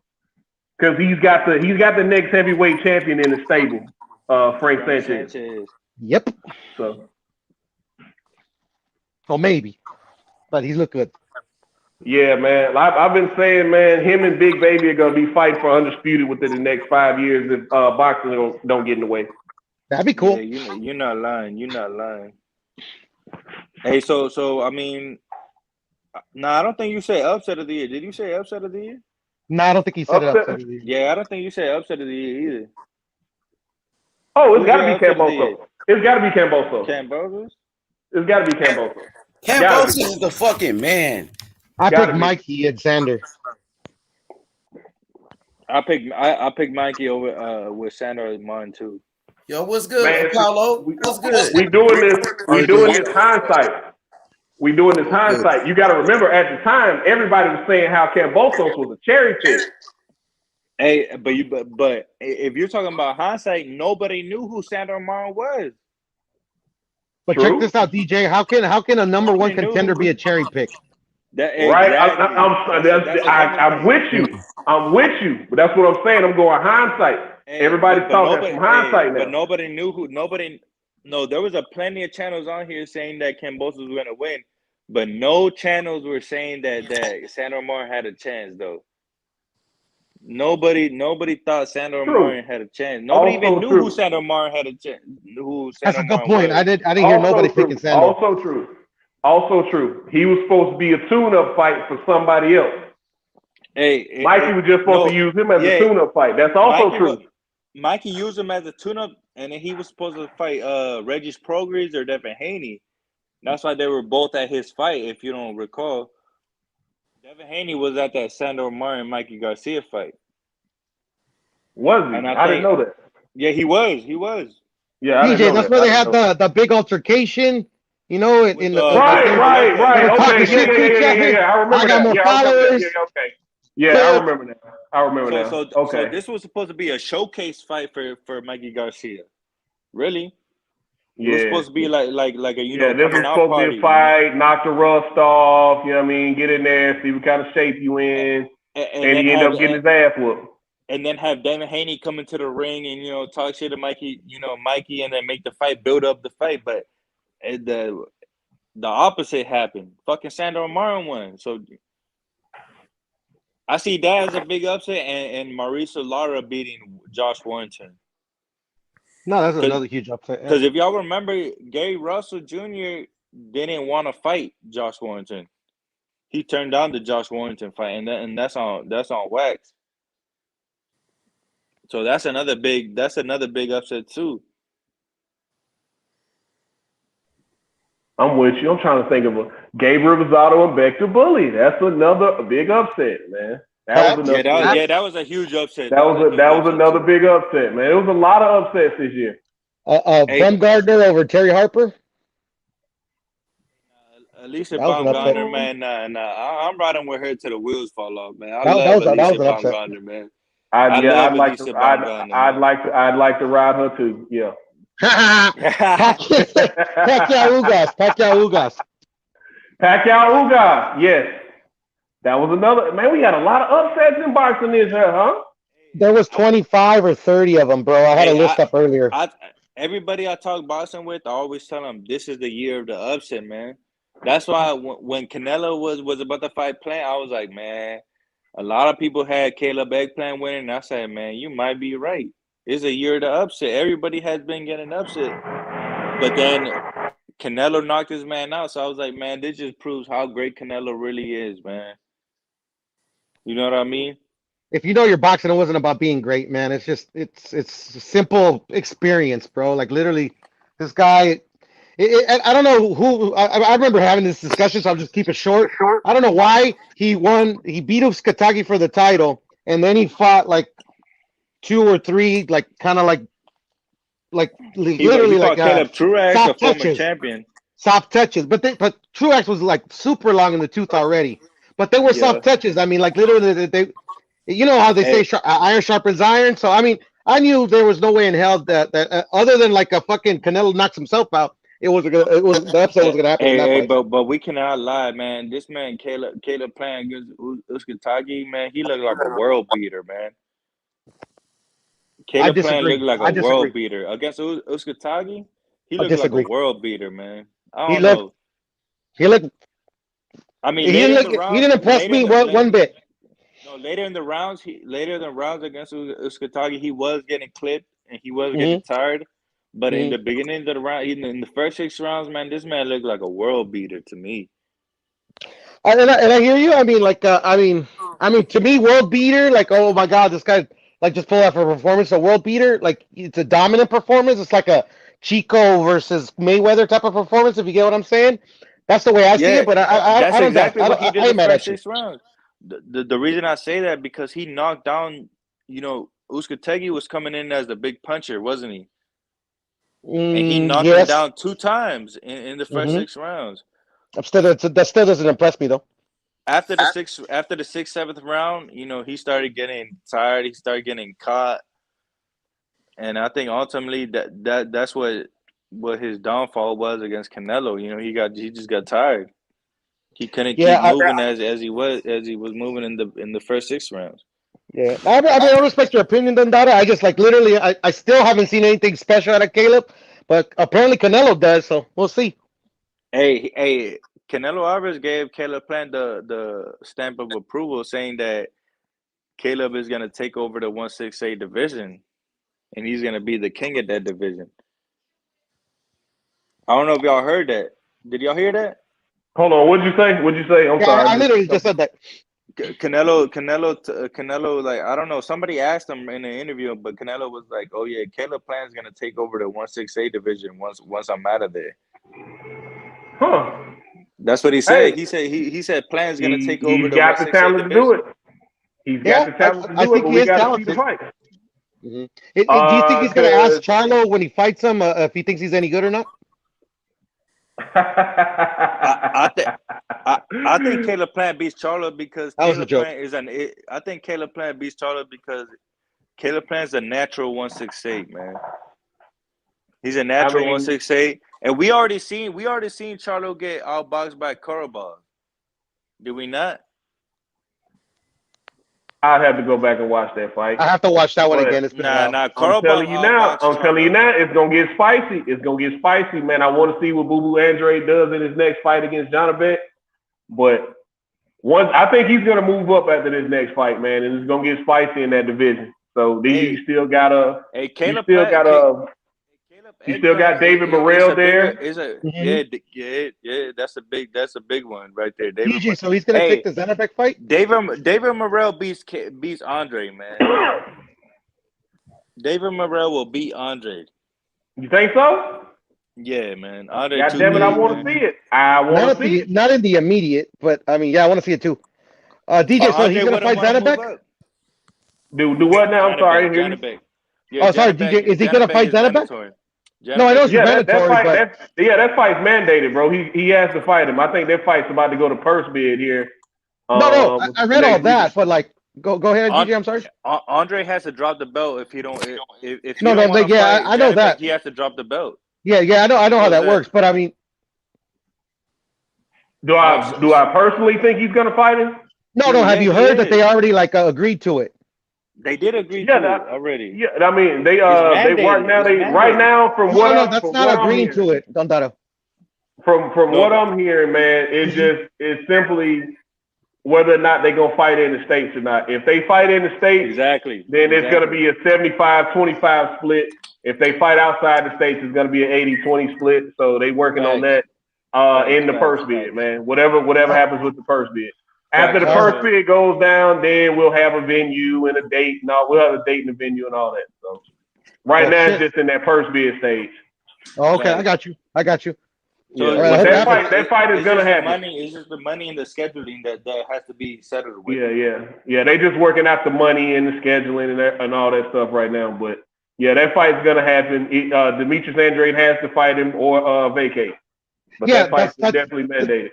Yeah, that's what I read. That's what I heard. I mean, like it was rumored, but that's what I heard that he was rumored that he's gonna vacate and move up. But that was just a rumor. I think he'll vacate and move up after this fight. Because I think it's clear now, especially since the Triple G and Murata fight's been postponed, and there's no telling when they're going to reschedule that. Hey, but it's too late for Andre to fight anybody else. It's too late because WBA or what is he? WBA champion, right?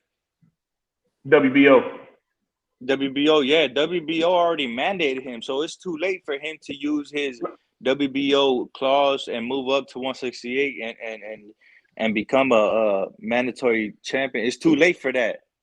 Because they already mandated. They already mandated. Yeah. That's why I said after this fight. That's why I say after this fight, I think he'll move up. But he has to go through Janibek before he goes through that. Yeah, so and that's a dangerous fight for him. That's a dangerous fight. That makes sense to me. It's too late for him to move up to 168 and mandate Canelo because the WBO already mandated Janibek as his mandatory. So no, that's what I was saying. That was a good point. Andre either has to fight or vacate. Either has to fight or vacate. Simple as that. Yeah, lose his title, and he won't get a shot at Canelo.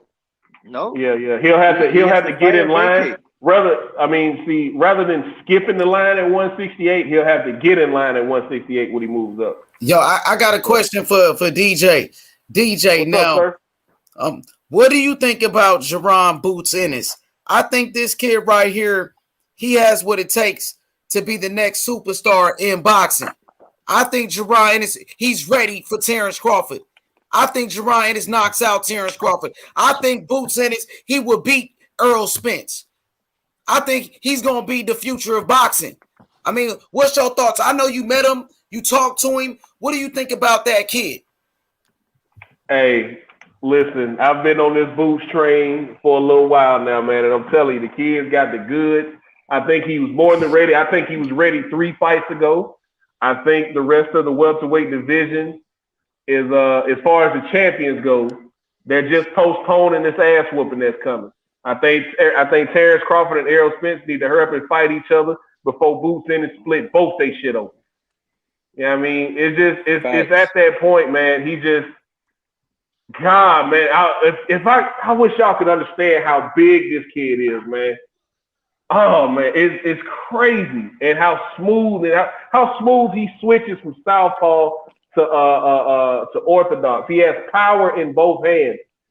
Great. Hey, DJ. Realistically, though, yeah. How many fights does Boots really have at welterweight, though? Most of them. He said he can make welterweight. He just did an interview. No, but how many? Let me finish, bro. Let me answer the question. He said he feel comfortable at welterweight. He said he gonna stay at welterweight. He said he ain't going nowhere. That's where he at. Honestly, man, he's one of these fighters. He's one of these young fighters that's living a clean lifestyle, man. He don't smoke, don't drink, don't party. He stays in the gym. He knocked out Delorme on Saturday. Was back in the gym on Monday, and he teaches. So his technique. I did hear that. He be coaching this. So his technique stays sharp, man. Nothing gets sloppy because he still has to teach the fundamentals to younger fighters and the young kids growing up, man. So. And he has 2 older brothers. His father has kept him on the straight and narrow his entire life, man. He's had those guys to look up to. So he's ready, man. He's more than ready. I just think only reason I bring that up because I mean we can all admit that Boots is a huge welterweight, man. He's big, man. He's big. He's a big welterweight. That's the only reason I asked that question. You know what I mean? Yeah, he said he makes welterweight comfortable. I think his last fight he weighed in at what, 146? Like Yeah, 146, man. He's 146 and a always half? training. He's always Yeah. in the gym, like DJ said. DJ, you was right about this kid. I agree with you. I think he's gonna beat Terrence Crawford and he will beat Earl Spence. And the longer they wait, bro, the worse it's gonna be. You know what I'm The saying? worst is gonna get for them. The worst is gonna get for them. This kid is the real deal, DJ. I think he's the future of boxing. Like this kid, like the LeBron James of boxing. He's a phenom. He doing some crazy shit. Some Sugar Ray Leonard, Roy Jones Jr. type of fighter. That's what I see from this kid. And his work ethic. Hey, he's gonna fight at 168 before his career is over with. Man, he was definitely. DJ, I love his work ethic. Him and his dad, like he come from a family of fighters. His dad was a fighter. Both of his brothers. You know what I'm saying? He was born to do this shit. Just like the Mayweather, just like the Garcias, man. Like that. He was born into this shit, man. Man, that kid is sharp, DJ. And I talk to the other fighters. They speak highly of him. You know what I'm saying? I mean, David Morrell, he said he liked to watch Boots. And Morrell, that's another fighter I look at like this kid Morrell, he's going to be a great fighter. I think Morrell and Boots are the two best young fighters because they got something the other fighters don't have. They can box. They can bang. They got one punch knockout power. Man, the combination that Boots that he hit Thomas Delorme with to end the fight, man, that shit was nasty, bro. Dropped him with both hands, man. I get it. It's Delorme. Delorme's been knocked out a couple times. Delorme just went 12 rounds with Stanionis. You know what I'm saying? But he knocked him out in 1 round. Terrence Crawford went 9 rounds with that dude. Has Boots Ennis been battle tested though? Yes, man. He been in there with fucking former champions like Sergey Lipinets. We can keep trying to downplay him. Oh, he ain't did this. He ain't did that. You can do that with all of these fighters, man. They were just doing that with Terrence Crawford. Said Crawford ain't never fought nobody. Sergey Lipinets, he went 12 rounds with Mikey Garcia. And Boots knocked him out, bro. Mikey couldn't finish Lipinets, but Boots did it. And he's a young fighter. I'm telling you, if your name, him out 1 round. If your name ain't Bud, if your name ain't Errol Spence, if you get in the ring with Boots Ennis right now, you're getting stretched out. I gotta knock it out, Crawford. I like Crawford. I think Boots gonna knock him out. Once Bud and Spence are gone, man, this welterweight division is gonna open up because you're gonna have Virgil. Virgil's gonna be right there. Josh Taylor's gonna move up. He's gonna be right there. Then you're gonna have some of these guys that are gonna move up from 140 that are gonna be right there, man. I think Regis Prograis will move up eventually. He's gonna be right there. I think Gary Antoine Russell will move up eventually. He's gonna be right there. So it's gonna be real interesting. What's up with Crawford? Hey DJ, Crawford need a fight. He need a dance partner. He need a dance partner, man. Earl Spence is fighting Ugas. Keith Thurman fighting Barrios. You got all these other fighters, man. They got fights. Virgil Ortiz fighting a nobody from the UK. You know what I'm saying? So McKinson. Yeah, I mean Virgil fighting that dude, so he can't fight Virgil. What Crawford gonna do? He need a fight. Jerron Ennis, he's the best available. Jerron Ennis is the best available. Now these guys can keep ducking and dodging, but Jerron Ennis, he deserves a shot. He's a top 5 welterweight, bro, and he want that smoke. Philly, stand up. Shout outs to Bernard Hopkins, Joe Frazier, and Sonny Liston, Tyrell Biggs, and Meldrick Taylor. It's the new takeover. My boy Jerron Ennis. Jerron Ennis, man, the LeBron James of boxing. This kid is special. He's a phenom. I'll tell you what's gonna happen. Where's the paperwork at, H? I need to see the paperwork, or if not, he's ducking. He ducking. You damn right he ducking. You damn right he ducking. Hey, I'll tell y'all what's gonna happen. Bud Crawford is gonna sign a 1-5 deal with Top Rank, and he's gonna go over to Scotland and fight Josh Taylor. Man, he gonna keep ducking. Undisputed Earl Spence and Terrence Crawford, they can keep running away from Boots all they want, man. You know what I'm saying? My boy Boots gonna knock out Crawford. He gonna knock out Earl Spence. Everybody ducking him, man. Nobody won't smoke, man. And what's up with Virgil too? And Virgil can get it too. You know what I'm saying? All of that. Virgil Hey, could get a check. somebody said Gerard Ennis versus Mikey Garcia. Mikey Garcia wouldn't sign that contract. Well, I take that back. He did. Man, come on, man. Mikey got Sandra Martin. Hey. Come on, man. Sandra Martin. Hey, I'm not gonna let y'all disrespect. I love Mikey. Hold on. I'm not gonna let y'all disrespect Mikey, man, because everybody and their mama knows that Mikey Garcia is a fucking lightweight, man. He moved up though. You can't say that. He was super lightweight, Yeah, but he was moved lightweight. up. Mikey moved up though. He moved up to be Man, great. shout out to Mikey though. Mikey bringing that free smoke though. I ain't gonna lie. Mikey gonna bring some free smoke though. I can't say that. I can't say that. Mikey bringing that free smoke though. No, we already talked about this earlier, man. We already talked about this shit earlier, man. Mikey Garcia took all his L's on the fucking chin. He didn't make no fucking excuses. Yeah, nobody talking about that, but I'm just saying, like, you know, shout out to Mikey. He bringing that free smoke. But he take his loss like a man. We know Mikey take his loss like a man, but we know Boots gonna knock him. He might knock him out though. You know what I'm saying? Hey, BA10, let's not mess BA10, I just said that. Mikey don't want no smoke with Boots, man. Let's be honest. That's not disrespect. It's just the Mikey size gonna get disparity. retired, man. You know what I'm saying? Yeah, Let him get that rematch with Sandra Martin, man. Let him go fight Sandra Martin, though. Exactly. It's all good. Fuck yeah, let's make that fight. Sandra Martin, you're ducking, man. Let Sign him the get that contract. Sandra Martin rematch. You know, let him Mikey get his revenge with that one. That's what I'm saying. That's what yeah, I'm saying. but right now, Terrence Crawford. But Terrence Crawford versus Jerron Ennis. Let's make that one happen. You know, Terrence Crawford gonna wait it out. He playing the waiting game. You know what I'm saying? We'll see. But hey, I'm gonna tell you though, my boy DJ, you was right though, DJ.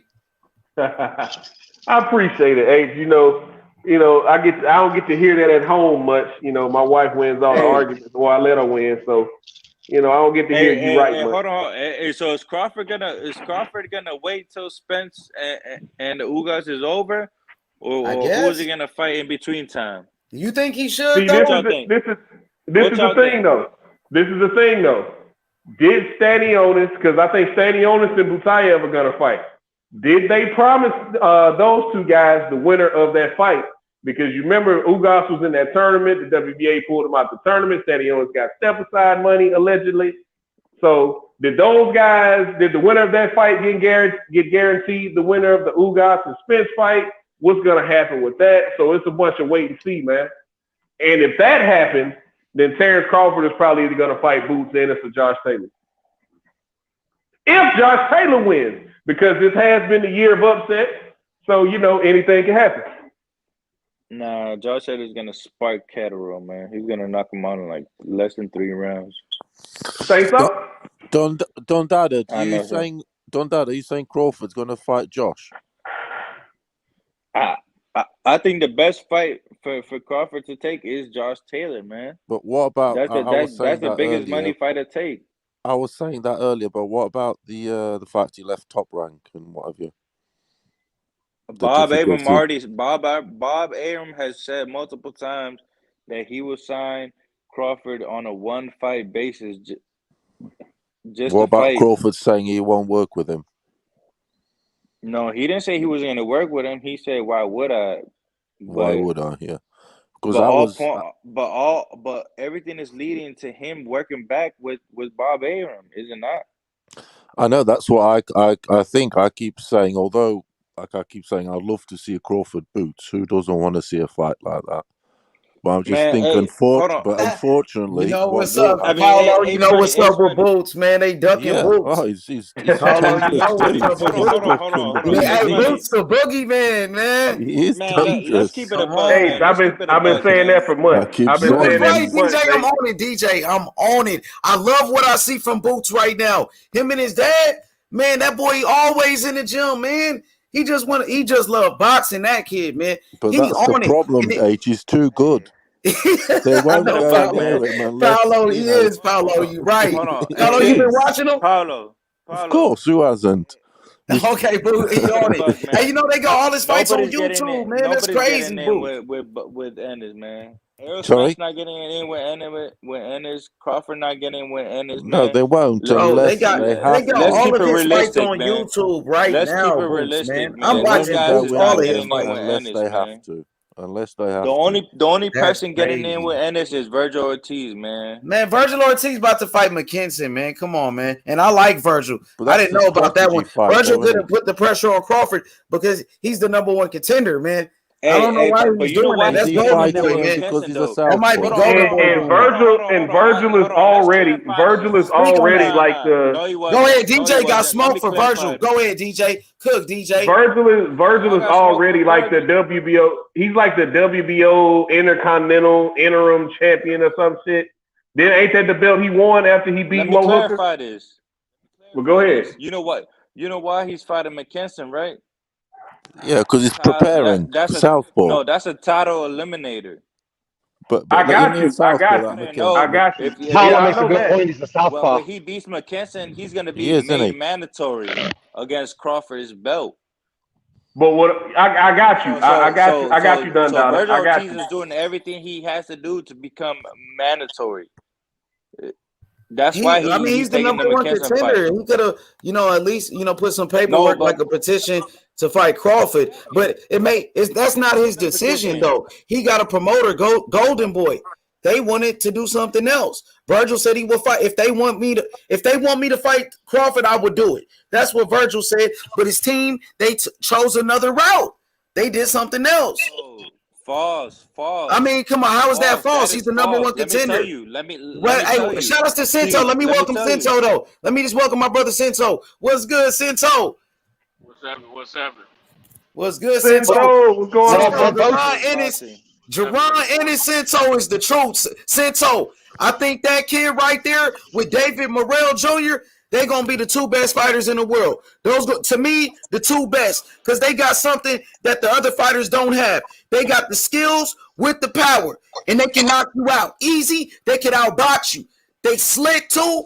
Great footwork. Those two, to me, Cinto's the two best, and I think Keyshawn Davis is good too. You know what I'm saying? But go ahead, my brother Don Dada. Go ahead, and then Cinto.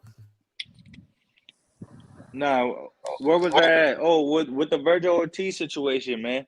The only reason he's fighting McKinson is so he could get a better position into the sanctioning body, because if I'm not mistaken, this is for a title eliminator. And the style. This is for a title He's a eliminator. southpaw. So after but this he's McKinson number fight, one he's though. gonna He's be ranked made number one in the mandatory. WBO. He was already number one. But Y'all what are I'm trying to both tell you, right. and Y'all are see, both right. but Don what I'm Dada trying and to tell Paulo, you, y'all are both no, right. hold Y'all are on, both right. But I what I'm agree. trying to tell you is, hold on. Let me tell y'all, just because you're ranked number one, does not guarantee you're mandatory for the belt. Does not guarantee you're mandatory for the belt. I think we know that. That's why there's final eliminators. That's why there's title eliminators. Because just because you're ranked number one does not make you the next in line for the title. And that's why Golden Boy is pushing the paperwork for Virgil Ortiz to fight McKinson for a final eliminator. You see what I'm saying? I wouldn't hold our breath though, because Oscar's doing some fuck shit. I mean, what fuck shit? He's but putting Virgil Ortiz in prime position Well, to fuck fight shit. Terence Ask Speedy Crawford. Rashidi, ask Ryan Garcia, and ask Canelo what fuck shit. Ooh, Speedy Rashidi. I think his contract's up at the end of January though. Hey, so we'll see. Thank We'll see what God. happens Thank with that. fucking God. They don't have no stable, Yeah. but who stole Golden Boy's stable? Richard Schaefer and now Ain't nobody steals shit. They didn't steal shit, but Richard Schaefer didn't get suspended from all of boxing for 3 years. Exactly. So did they suspend Richard Schaefer or did they steal it? No, Richard Schaefer was banned for boxing for how many years? But for why? Because they violated the Ali Act and they stole him and Al Heyman stole all of Golden Boy's stable, and Richard Schaefer had to pay the fucking piper for that. Did he not? And I feel you, and I Did agree, he but I not? mean the fighters have to agree as well, right? Exactly. The fighters have to agree as well, right? Exactly. So there you go. The fighters weren't happy there.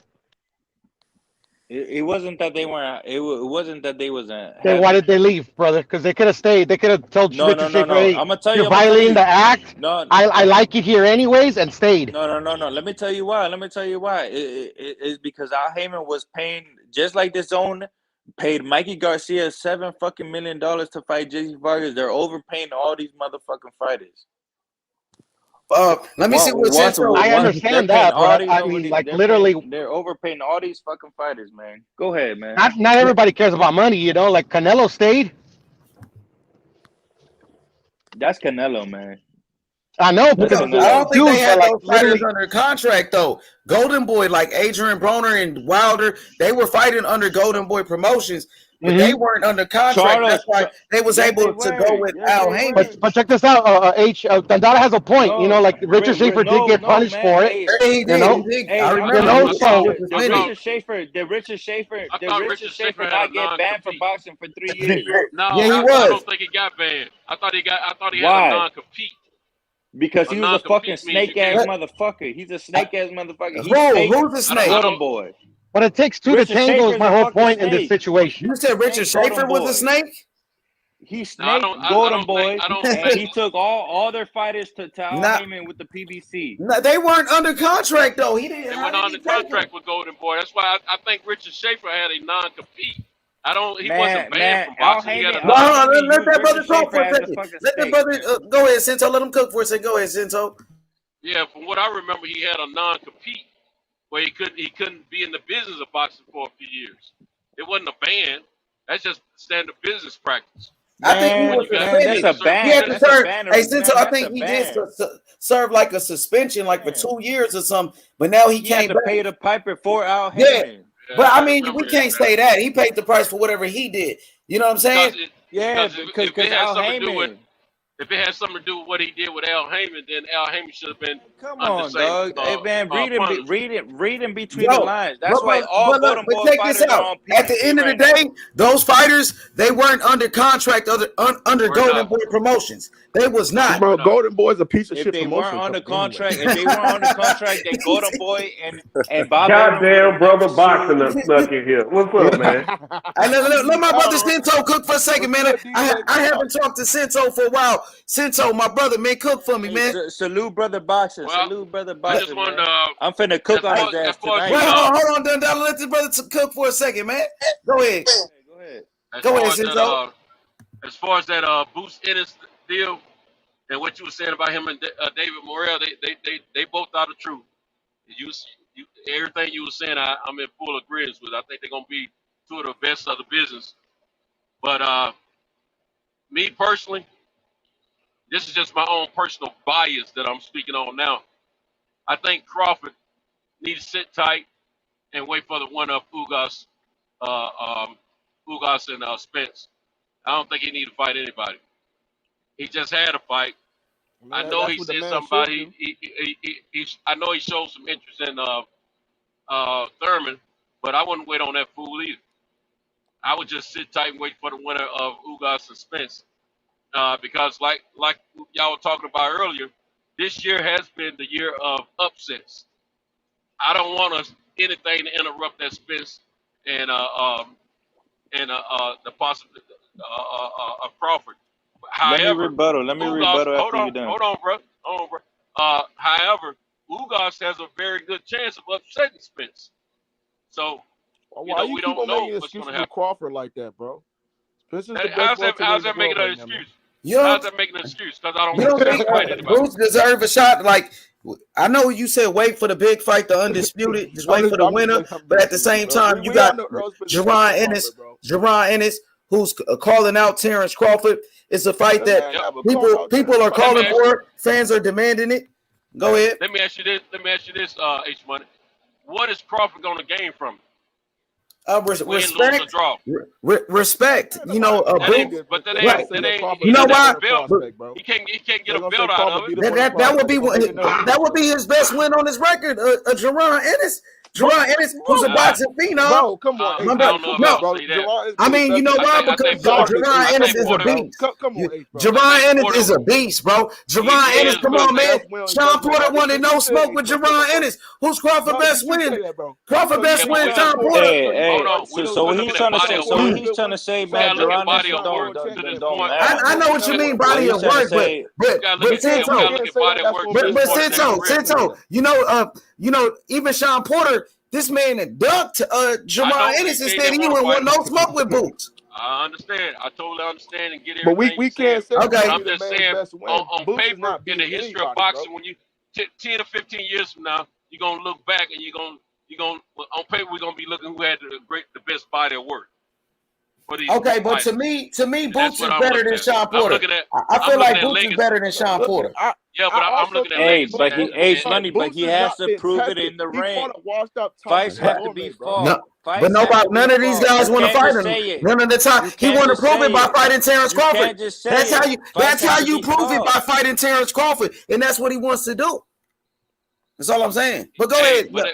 He wanted to prove it against Spence too, but he didn't get a chance to. He didn't get a chance, exactly. Right. So I mean, it's same different. I mean, I hold the same energy for both of them, but I don't want to see either one of them fight him right now because I want to see that fight happen.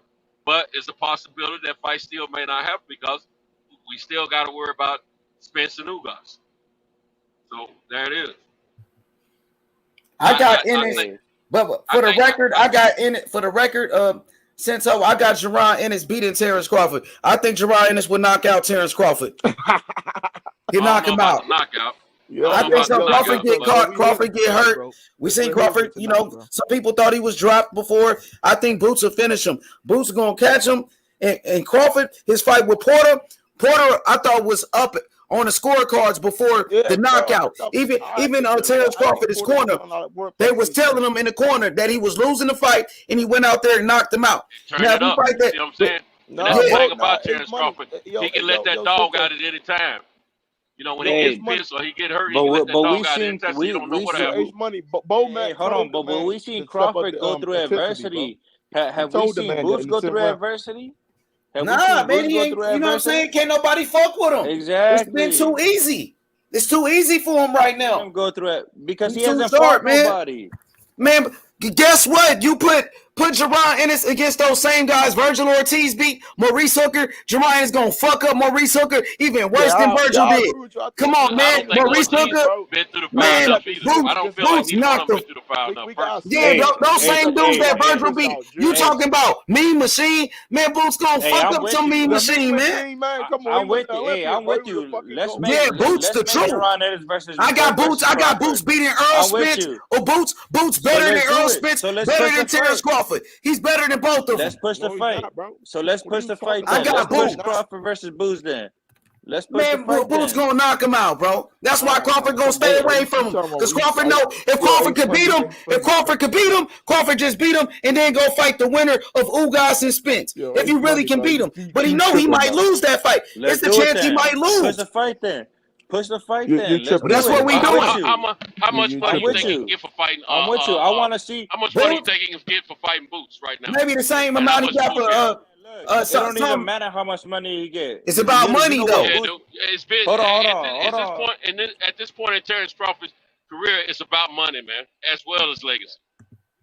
The only reason why he won't fight Boots is he knows it's a chance Boots can beat him and ruin the undisputed fight. Boots can ruin everything. You know what Bud is gonna do to Boots? Y'all know what Bud is gonna do to Boots? Y'all remember what Floyd did to Canelo at 23 years old?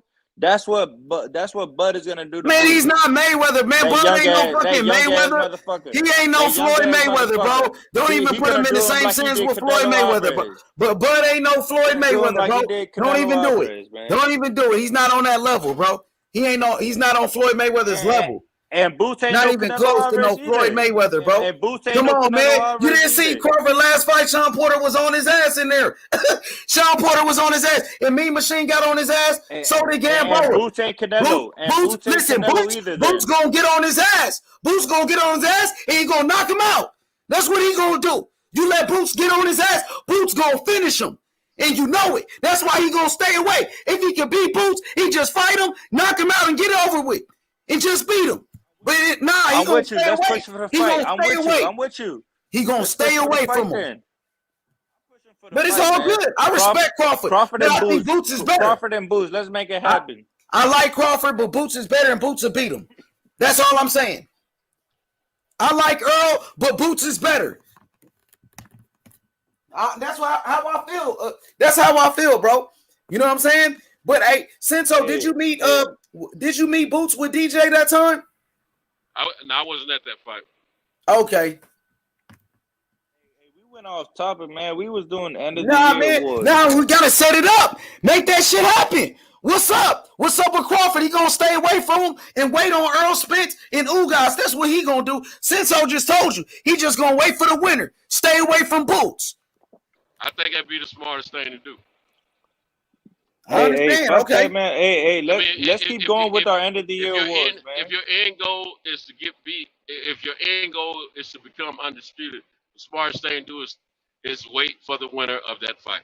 Yeah, if you want to be undisputed, you would duck Boots and wait for Spence, man. Would you call it a duck? You call it what you want to. Dundada, you call that a duck? It's still a smarter move. Hey, it's a better business move. Hold on. You just said it was a duck. You just called it a duck.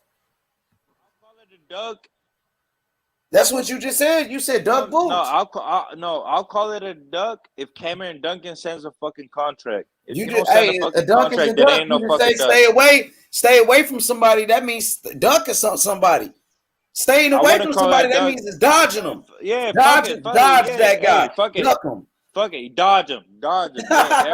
Okay. Crawford, right. Crawford, Just dodge checking. him. You're right. Just checking. You 100% right. Crawford dodges, man. So you could fight Errol Spence for undisputed or Yordenis Ugas, whoever wins. Nah, fuck that, man. Ain't gonna let him duck or dodge. Nah, we don't duck or dodge anybody, right? It's free smoke. You don't duck or dodge anybody, Dundada, when your career is over. You say you never ducked anybody or dodged anyone, right? Never. Exactly. That's all I'm saying, brother. Do you guys have Boots beating Virgil at this stage in the game? Man, Virgil's not even the conversation, man. The conversation. Yeah, I got Boots, man. I got Boots. I like Virgil. It's a good fight. Virgil got power, but I got Boots, man. I think Boots is on a different level, man. What about you, Dundada? Hey, now, let's get back to the end of the year awards, man. We got sidetracked as a motherfucker. Hey, Sento, what about you? What you think? Virgil Ortiz, Jaron Ennis. Who you got in that one? Jaron Ennis.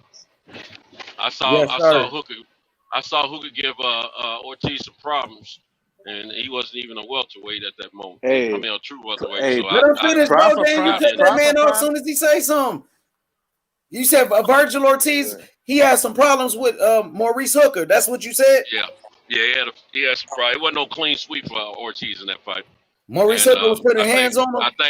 I think Ennis is a much stronger fighter, and he's a good boxer, like you said. And I think out of the next generation of welterweight fighters, Ennis is the one. That's what I believe. I agree with you. And we seen Mean Machine. He hurt Virgil. You know what I'm saying? It took Virgil a while to recover in there, and Virgil came back and knocked him out. But you see, Virgil can be hurt for sure. He get hit. He was getting hit clean. That's why he had to leave Robert Garcia. I keep forgetting about that. I keep forgetting about that particular fight. Yeah, you're right. You're 100% right. I'm not saying that Ortiz is not a good prospect. He's definitely a good prospect. A good contender at this point. But at the same time, I don't think he's beaten the upper echelon of welterweight fighters in the call me crazy. Call me crazy, but I got Virgil Ortiz beating Ennis, man. I got Boots. I think Boots knocks him out. I got Boots knocking him out. Like the brother just mentioned. You said Virgil. I'm gonna call you crazy. I'll call you crazy. He's getting touched up by Maurice Hooker, and we see Mean Machine hurt him, almost knocked him out. Some people thought he got dropped by Mean Machine in there too. You know what I'm He can saying? only, You know what? he But can you know only what, beat Boots? Ennis You by know a what? knockout. He I can't win got by Boots, man. decision. Virgil is the truth, man. Nah, Virgil is You the know why I truth. say that though? We got I'll tell you Boots, why I man. say that. Hold on, let me break it down for you though. Because you know what, Boots has problems going backwards. He has problems going No, fighting he don't, backwards. man. Show one Yes, fight he he had does. problems going backwards, man. Stop He playing. hasn't had a fight. He hasn't had a What fight you going mean? Sergey backwards yet. Lipinets went 12 rounds with fucking Mikey Garcia. Sergey Lipinets Yeah, he is won 12 rounds with the 140-pound same Mikey kickboxer Garcia you just was saying was a great champion and all of this. Lipinets won 12 rounds at with him. lightweight. And Jerron Ennis knocked his ass out. He knocked that motherfucker out. Jerron Ennis, the truth. He gonna knock out Virgil Ortiz. Why you think Virgil Ortiz fighting McKinnison? What you mean? What the fuck is that? He not only knocked Lipinets out. He said it was easy. Said it was like sparring a child. Lipinets is a Mikey kickboxer went that 12 fights at rounds with that 140 pounds. motherfucker. 12 rounds. Boots, come on, man. Boots a monster. What's up? Virgil said he needed more time for Boots. Come on. Man, Mikey Garcia is a lightweight, man. Stop playing with me. Man, stop playing. Mikey Garcia was on a pound for pound list. Now Mikey Garcia ain't shit. And lightweight. Man, which one is it? Lightweight. What you mean he's a 4-division champion? Mikey Garcia beat Jesse Vargas at 147. What you talking about? All right, then. Yeah, at 140, Mikey Garcia beat Adrian Broner. What you mean? And he beat Lipinets at 140. Who was a champion? Quit playing. Mikey was undefeated until he faced Earl Spence, which was Exactly, too big for man. him. Listen, I like Virgil Ortiz, but he got rocked. he got body, but he got Now, body Virgil by Ortiz was hurt against Mean Machine. Quit playing. Mean Machine almost knocked him out. And some people thought Mean Machine dropped him. Stop playing. That's why he went to Eddie Reynoso. Jerron Ennis. Boots Ennis gonna knock him out. I can't wait for that. We want the smoke. Boots Ennis, we got one. We got a thoroughbred. We got a real hitter. We got a real hitter in Boots Ennis. Boots, I promise you. Anybody can get it. Anybody can get it. Virgil Ortiz, Terrence Crawford, Earl Spence Jr. It's free smoke with him. I'm telling you. Philadelphia. You talking about Bernard Hopkins. That's free smoke, Bernard Hopkins. I knew about Boots before anybody knew about Boots. I knew about Boots when he was So you should know Boots gonna knock out Virgil then. You're not knocking out Virgil. I can tell you that. He gonna knock out Virgil. You seen what Mean Machine and Maurice Hooker was doing to him, was tagging him up. You seen Virgil face after fucking Maurice Hooker? But didn't I tell you the real super fight, the real super fight at welterweight was Boots Ennis and Virgil Ortiz. Yeah, that's what I told undisputed. You. That's in the future. You're right. But maybe in the future, that's the what real happens. super fight. So maybe that's what happens. What Sento was saying. Terrence Crawford waits for the winner. He don't fight nobody. Just wait for the winner, and then then Virgil Ortiz and Boots get those belts. You don't want that smoke. Who? These old heads don't want that smoke, man. These old heads don't want that smoke. Neither does Spence, man. Spence is gonna get bodied if he try to go with Boots. What you think about Virgil Ortiz against Terrence Crawford? Man, Virgil Ortiz, he beat Terrence Crawford, man. I'm telling you, man, these old heads don't want it, man. Who you think is tougher, Virgil? Who you think is tougher, Terrence Crawford or Jerron Ennis? When it comes to Terrence Crawford, it's Boots Ennis, man. Boots Ennis got the style to punish anybody and everybody, man. Man, this old man here, I didn't know he was here tonight. LT said, "Who is Boots? Boots is the truth." The next Sugar Ray Leonard, the new Roy Jones Jr., the boy with the speed and the power. Come on, man. Jerron Ennis, the boogeyman. Hold on, H. I got it. Boots Ennis is the candy man of boxing. Don't nobody say his name. That's who he is. Don't nobody say Jerron Ennis' name but us. That's a fact. Nobody wants to say nobody. Keith Thurman tried to act like he didn't even know who the kid was, man. Sean Porter told y'all straight up, I don't want the smoke. Only way I'll fight Jerron Ennis is if he my mandatory. Boots Ennis is the candy man of boxing. Don't nobody say his name. I agree with that. That's a fact. Ain't nobody want no smoke with him, man. He a boogeyman. Don't even try to say his name thrice. And Dundada, I got Speedy Rashidi beating Virgil Ortiz.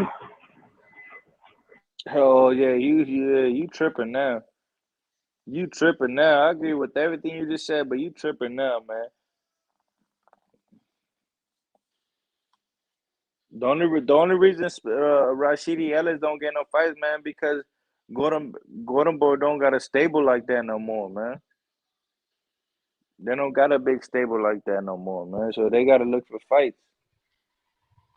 Well, they shouldn't have to worry about their own stable. They should worry about fighters that are out there in the business available. All promoters should be worried about But fighters we that's out know there. we know all these fucking promoters doing in-house fights, man.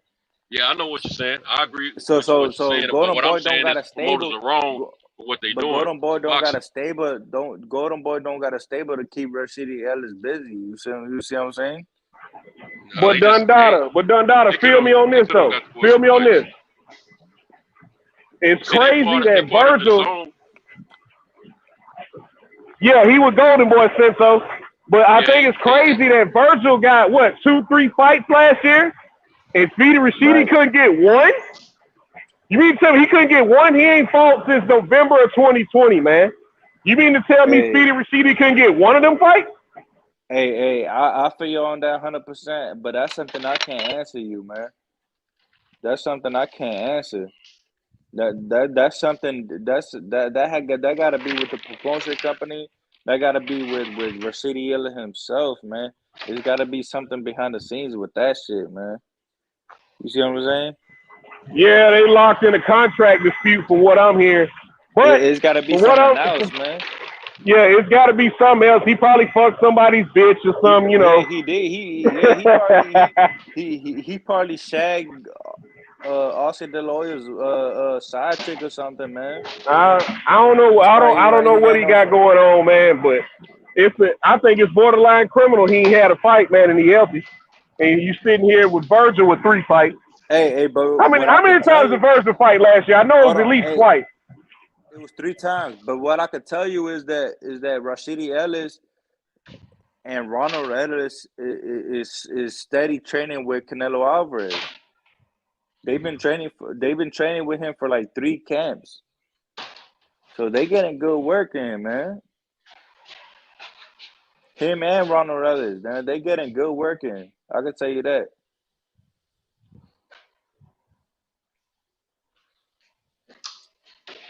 Ronald Ellis just fought fucking Benavidez, didn't he? Yeah, he fought. You fought Ronald Ellis, right? Yeah. The big brother. Yeah. He fought him. He fought him in what? He fought him in what? March, April, something like that. So they getting good work in, really. If you really want to look at it like that, they getting work in with Canelo. Any of you guys watching the Ioka fight now? About to start. Oh, the Ioka, which ESPN has Ioka as a top 10 pound fighter. Who has? Ioka. ESPN has Ioka as a 10-time. Yeah, that's why I'm watching. I'm going to watch it. He's about to start. I want to watch it, see what it's all about. He's about to fight. Yeah, someone's just sent me a link. Yeah, in Japan. It's fucking right mad now, Japanese. Right now, he's about to fight. I thought it was tomorrow night. No, he's about to fight. Well, I'm about to get on there too.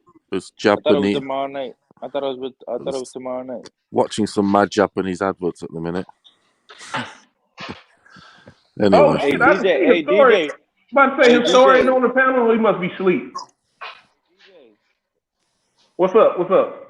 Hey, but you never told us who your fucking upset of the year was, or your fight of the year and shit like that. I said Kambosos.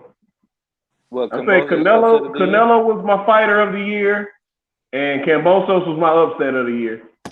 Knockout of the year was Gabriel Rosado over Beck the Bully, and fight of the year was Charlo versus Castaño.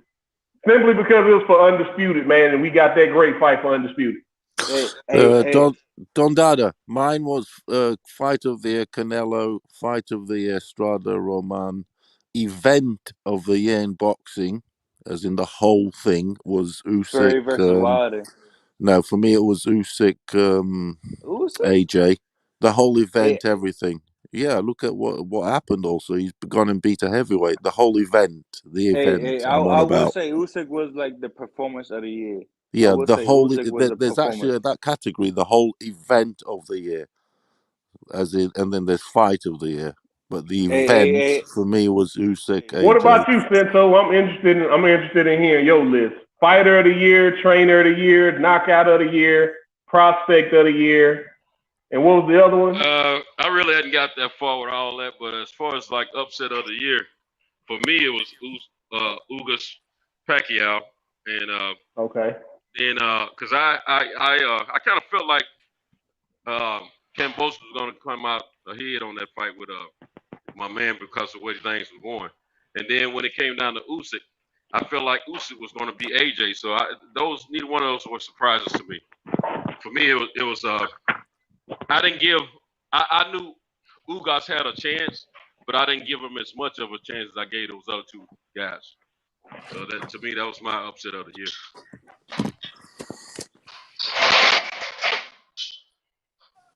I had the trainer of the year thing. I really hadn't put much thought into it.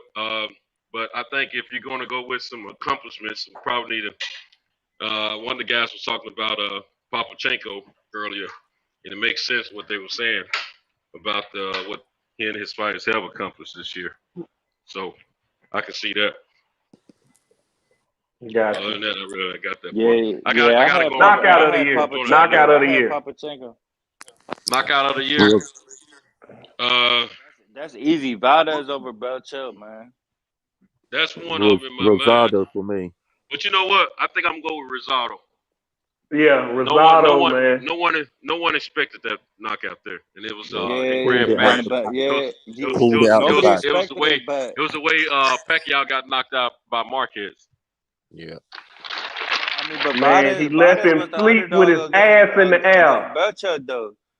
But Valdez was an underdog against Bercho too. Y'all True. can't This forget is also about that. true. This is also true. And he knocked him out devastating. It was not even he knocked him out devastating. Yeah, wasn't that Valdez's like first or second fight in that weight class, something like that? Nah, it was like his 6 or 7. Like it was like his. Really? Yeah. Okay, I'm thinking about somebody else. But nah, but yeah, that Valdez knockout, it was very. Go ahead. It was very devastating, but he was winning that whole fight.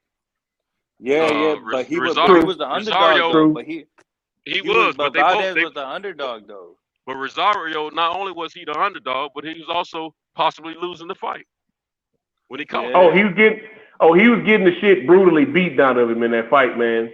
Vectomir was landing some devastating body shots in that fight and dropped him in the first round. You talking about Valdez was undefeated, and he had a possibility to win the fight. Rosario was the underdog. He was the underdog. Yeah, but Rosario never had a in the eyes of boxing had a chance to win that fight at all. He was supposed to just go in there and make a fight, and that guy was supposed to win and come on up out of it.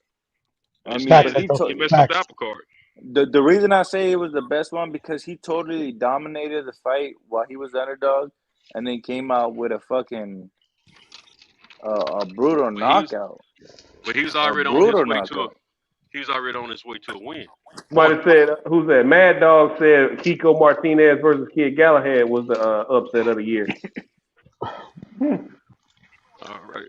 Nah, my upset of the year was Kambosos, man.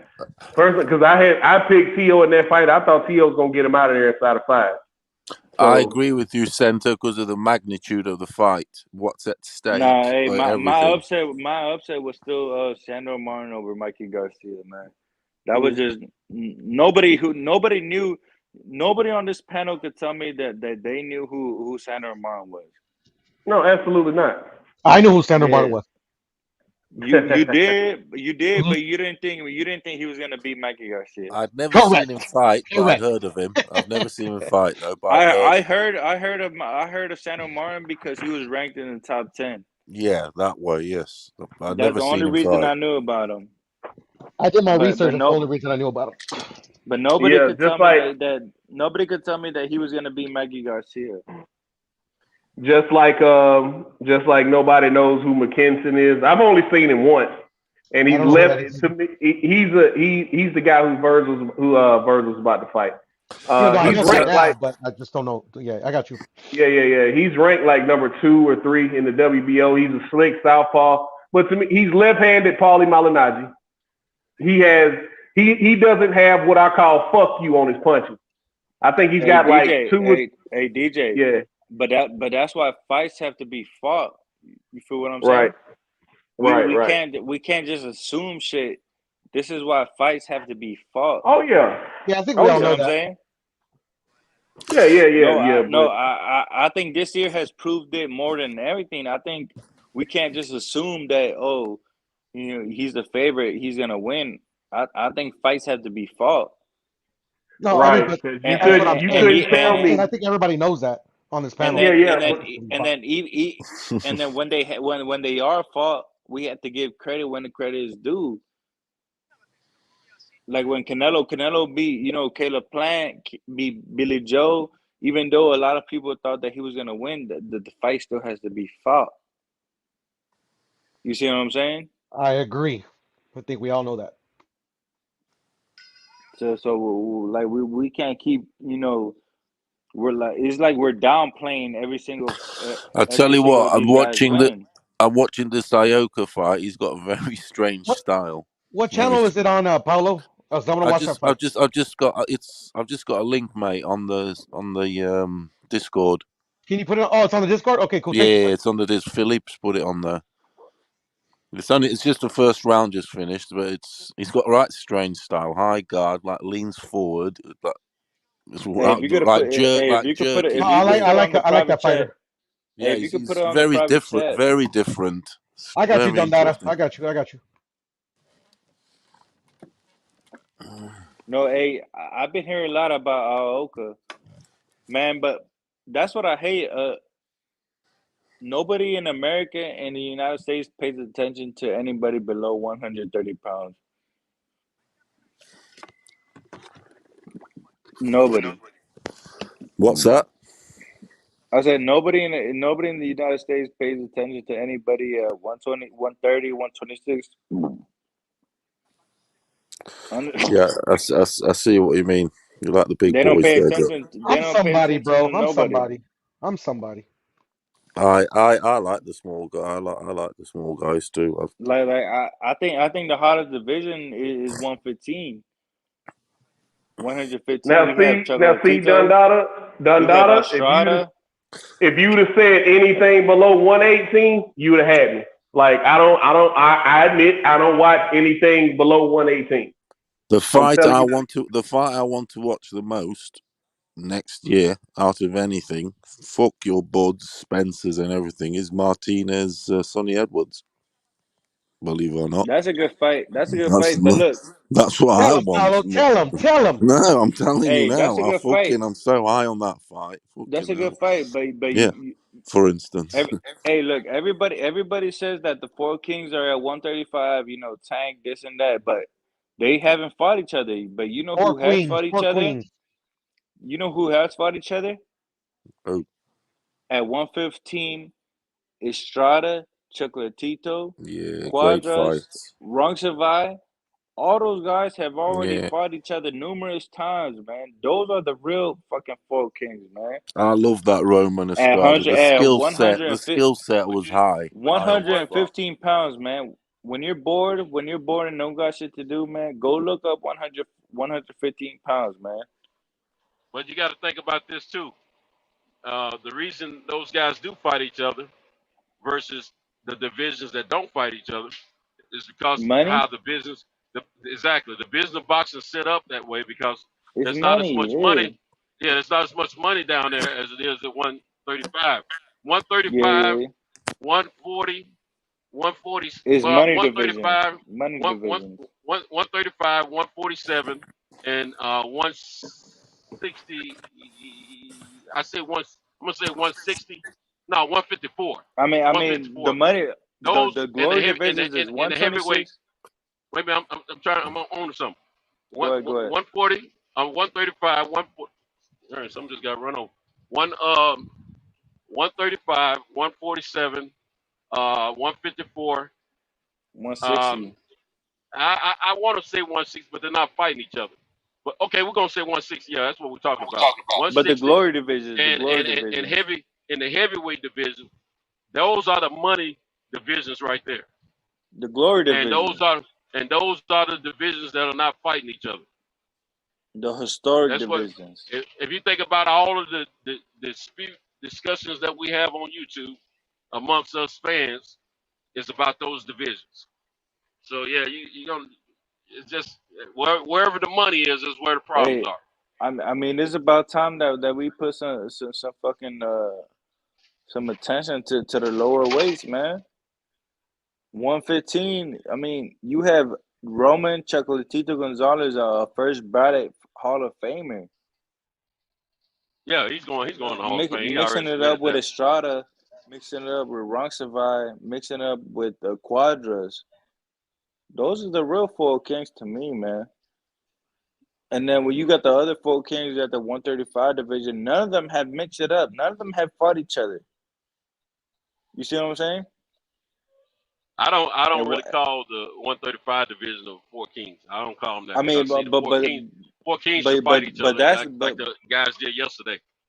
But that's like the narrative that's being pushed that 135 is the new Four Kings.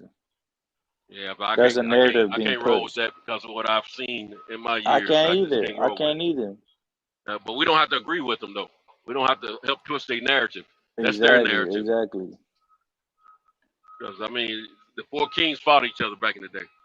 Exactly. So that's why I recommend you to do some research on the 100 the bandweight division, the 115, 118 division. These guys are actually mixing up with the best in their division.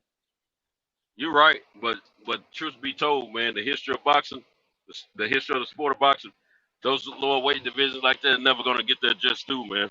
Not for a long time. Never. You're right. So some of the 100%. best fighters have come out in the history of boxing have come out of those lower weight divisions, like you're saying. I mean, after Floyd Mayweather retired, I mean, everybody was debating: is Roman Chocolatito the best fighter in the world, or was Andre Ward the best fighter in the world? You know what I mean? Nobody wants to give credit to Roman Chocolatito Gonzalez. Everybody wants to say that Ward was a better fighter. But Chocolatito had it for a minute. He had it for a minute, but he had when he got knocked out, that ended it. That ended it. You know. Yeah. But he did have it for a second, didn't he? For a hot second, he had it. Yeah, a lot of people want to say that he didn't, that he was never, the problem. Yeah, Thank you. He was the guy. But with that knockout, that ruined it for him. And of course, you have to move on over to Ward at that point. Yeah, definitely. He was still winning. But even with the knockout, what I would tell you is that he was fighting the best of the division. Yeah, he definitely was doing that. I mean, that's what made him. That's what he brought a lot of excitement to those lower weight classes. I mean, everybody was. I ain't gonna say everybody, but a lot of people was checking for those weight classes at that time because of the excitement he was bringing to it. Because of Roman Chocolatito Gonzalez. Yeah, he was doing such a devastating job. Exactly. People had to pay attention. Big facts. Everybody started checking up because of Roman Chocolatito Gonzalez. Yeah, I agree. Hey, so who is your breakthrough fighter of the year? Breakthrough fighter of the year. Yeah, breakthrough fighter of the year. Let me give that some thought. Breakthrough. Xander for me. Yeah. No, and I asked that for the whole pattern. No, not fucking like prospect of the year. I'm talking about breakthrough fight of the year. So not prospect, but breakthrough fight of the year. So what we saying then? The link's in the private chat, fellas, if you guys want to watch the fight. I say my breakthrough fight of the year, just to give an example, Yeah. will be Kambosos Jr. That'd be my Okay. breakthrough fight of Oh, the that year. sort of thing. Okay. Yeah. He might have to. You might have a It could be point there it could because be a I was beginner, thinking. it could be a veteran. Yeah, I was thinking Ugas, but you know what? Kambosos might be because Ugas will be a good one. Ugas will be a good yeah, one. and Ugas will be a good one. because we were talking about with Kambosos, we're talking about two active fighters at the time, and one was getting a lot more media light shedded on him than the other, and he was expected to win, and he ended up getting cyclopsed. I mean, the final breakthrough, as in literally the final breakthrough for the guy after many attempts, it's got to be Kiko Martinez. If you get me, many attempts, always failed, and finally. Was it a breakthrough? I mean, he's an old dude.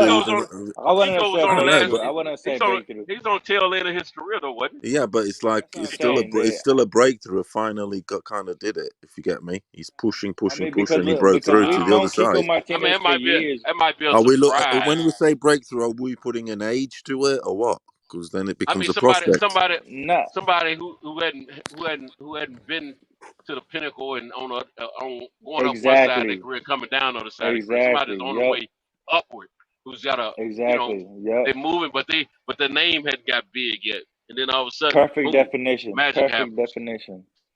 So Perfect definition. Kiko was a great fight. I watched it. He did a Kiko great will job. be more He was upset on of the year. They were thinking he was. They thought he was going to retire after that fight. It's upset, and you can also say it's finally a breakthrough. If you get me, I can't say that because he's been around for a while, man. Hasn't he been champion? Hasn't he been champion before? I don't know, and sure that's what I was trying to think on. But I know I think he has been champion before. He's been in the limelight before, and that's why I can't call him a breakthrough right now because that's what I'm saying. That's why my breakthrough fight of the year was Kambosos. Kambosos is what you call a breakthrough fight of the year. You know, never been in the limelight before. Yeah, he's not been in the won limelight. A big fight. He won a big fight. What about Kush's pick of Shakur? He's been in the limelight. I mean, he wasn't a surprise. He wasn't a surprise. He's been in the limelight. He hadn't been the biggest champion, but he's been in the limelight. I mean, we all know he's going to do great things. But I agree with you, Court. How many of us thought Kambosos would actually win the fight? Now, I felt like the closer it got to the fight that he was going to win, but it was a big surprise for the industry of boxing. And he messed up the apple card. Yeah. I see the plans in Bob Arum's mind. Tio wins the fight. He gets Lomachenko back in the rematch. That was his plan. One thing's for sure: the two most wanted guys in world boxing is Kiko Martinez and Kambosos. As in the perception of it being an easy, not easy. In terms of what? In terms of what? The one that beat terms Mikey of Garcia? in terms of no, I think in terms of the five blokes at 135 think they can beat Kambosos. Yeah. And I think they can. Now Martinez, and Kiko is Martinez will lose. He'll lose his titles. He'll lose his title in the next fight, I think. Because that was like a shock, if you get me.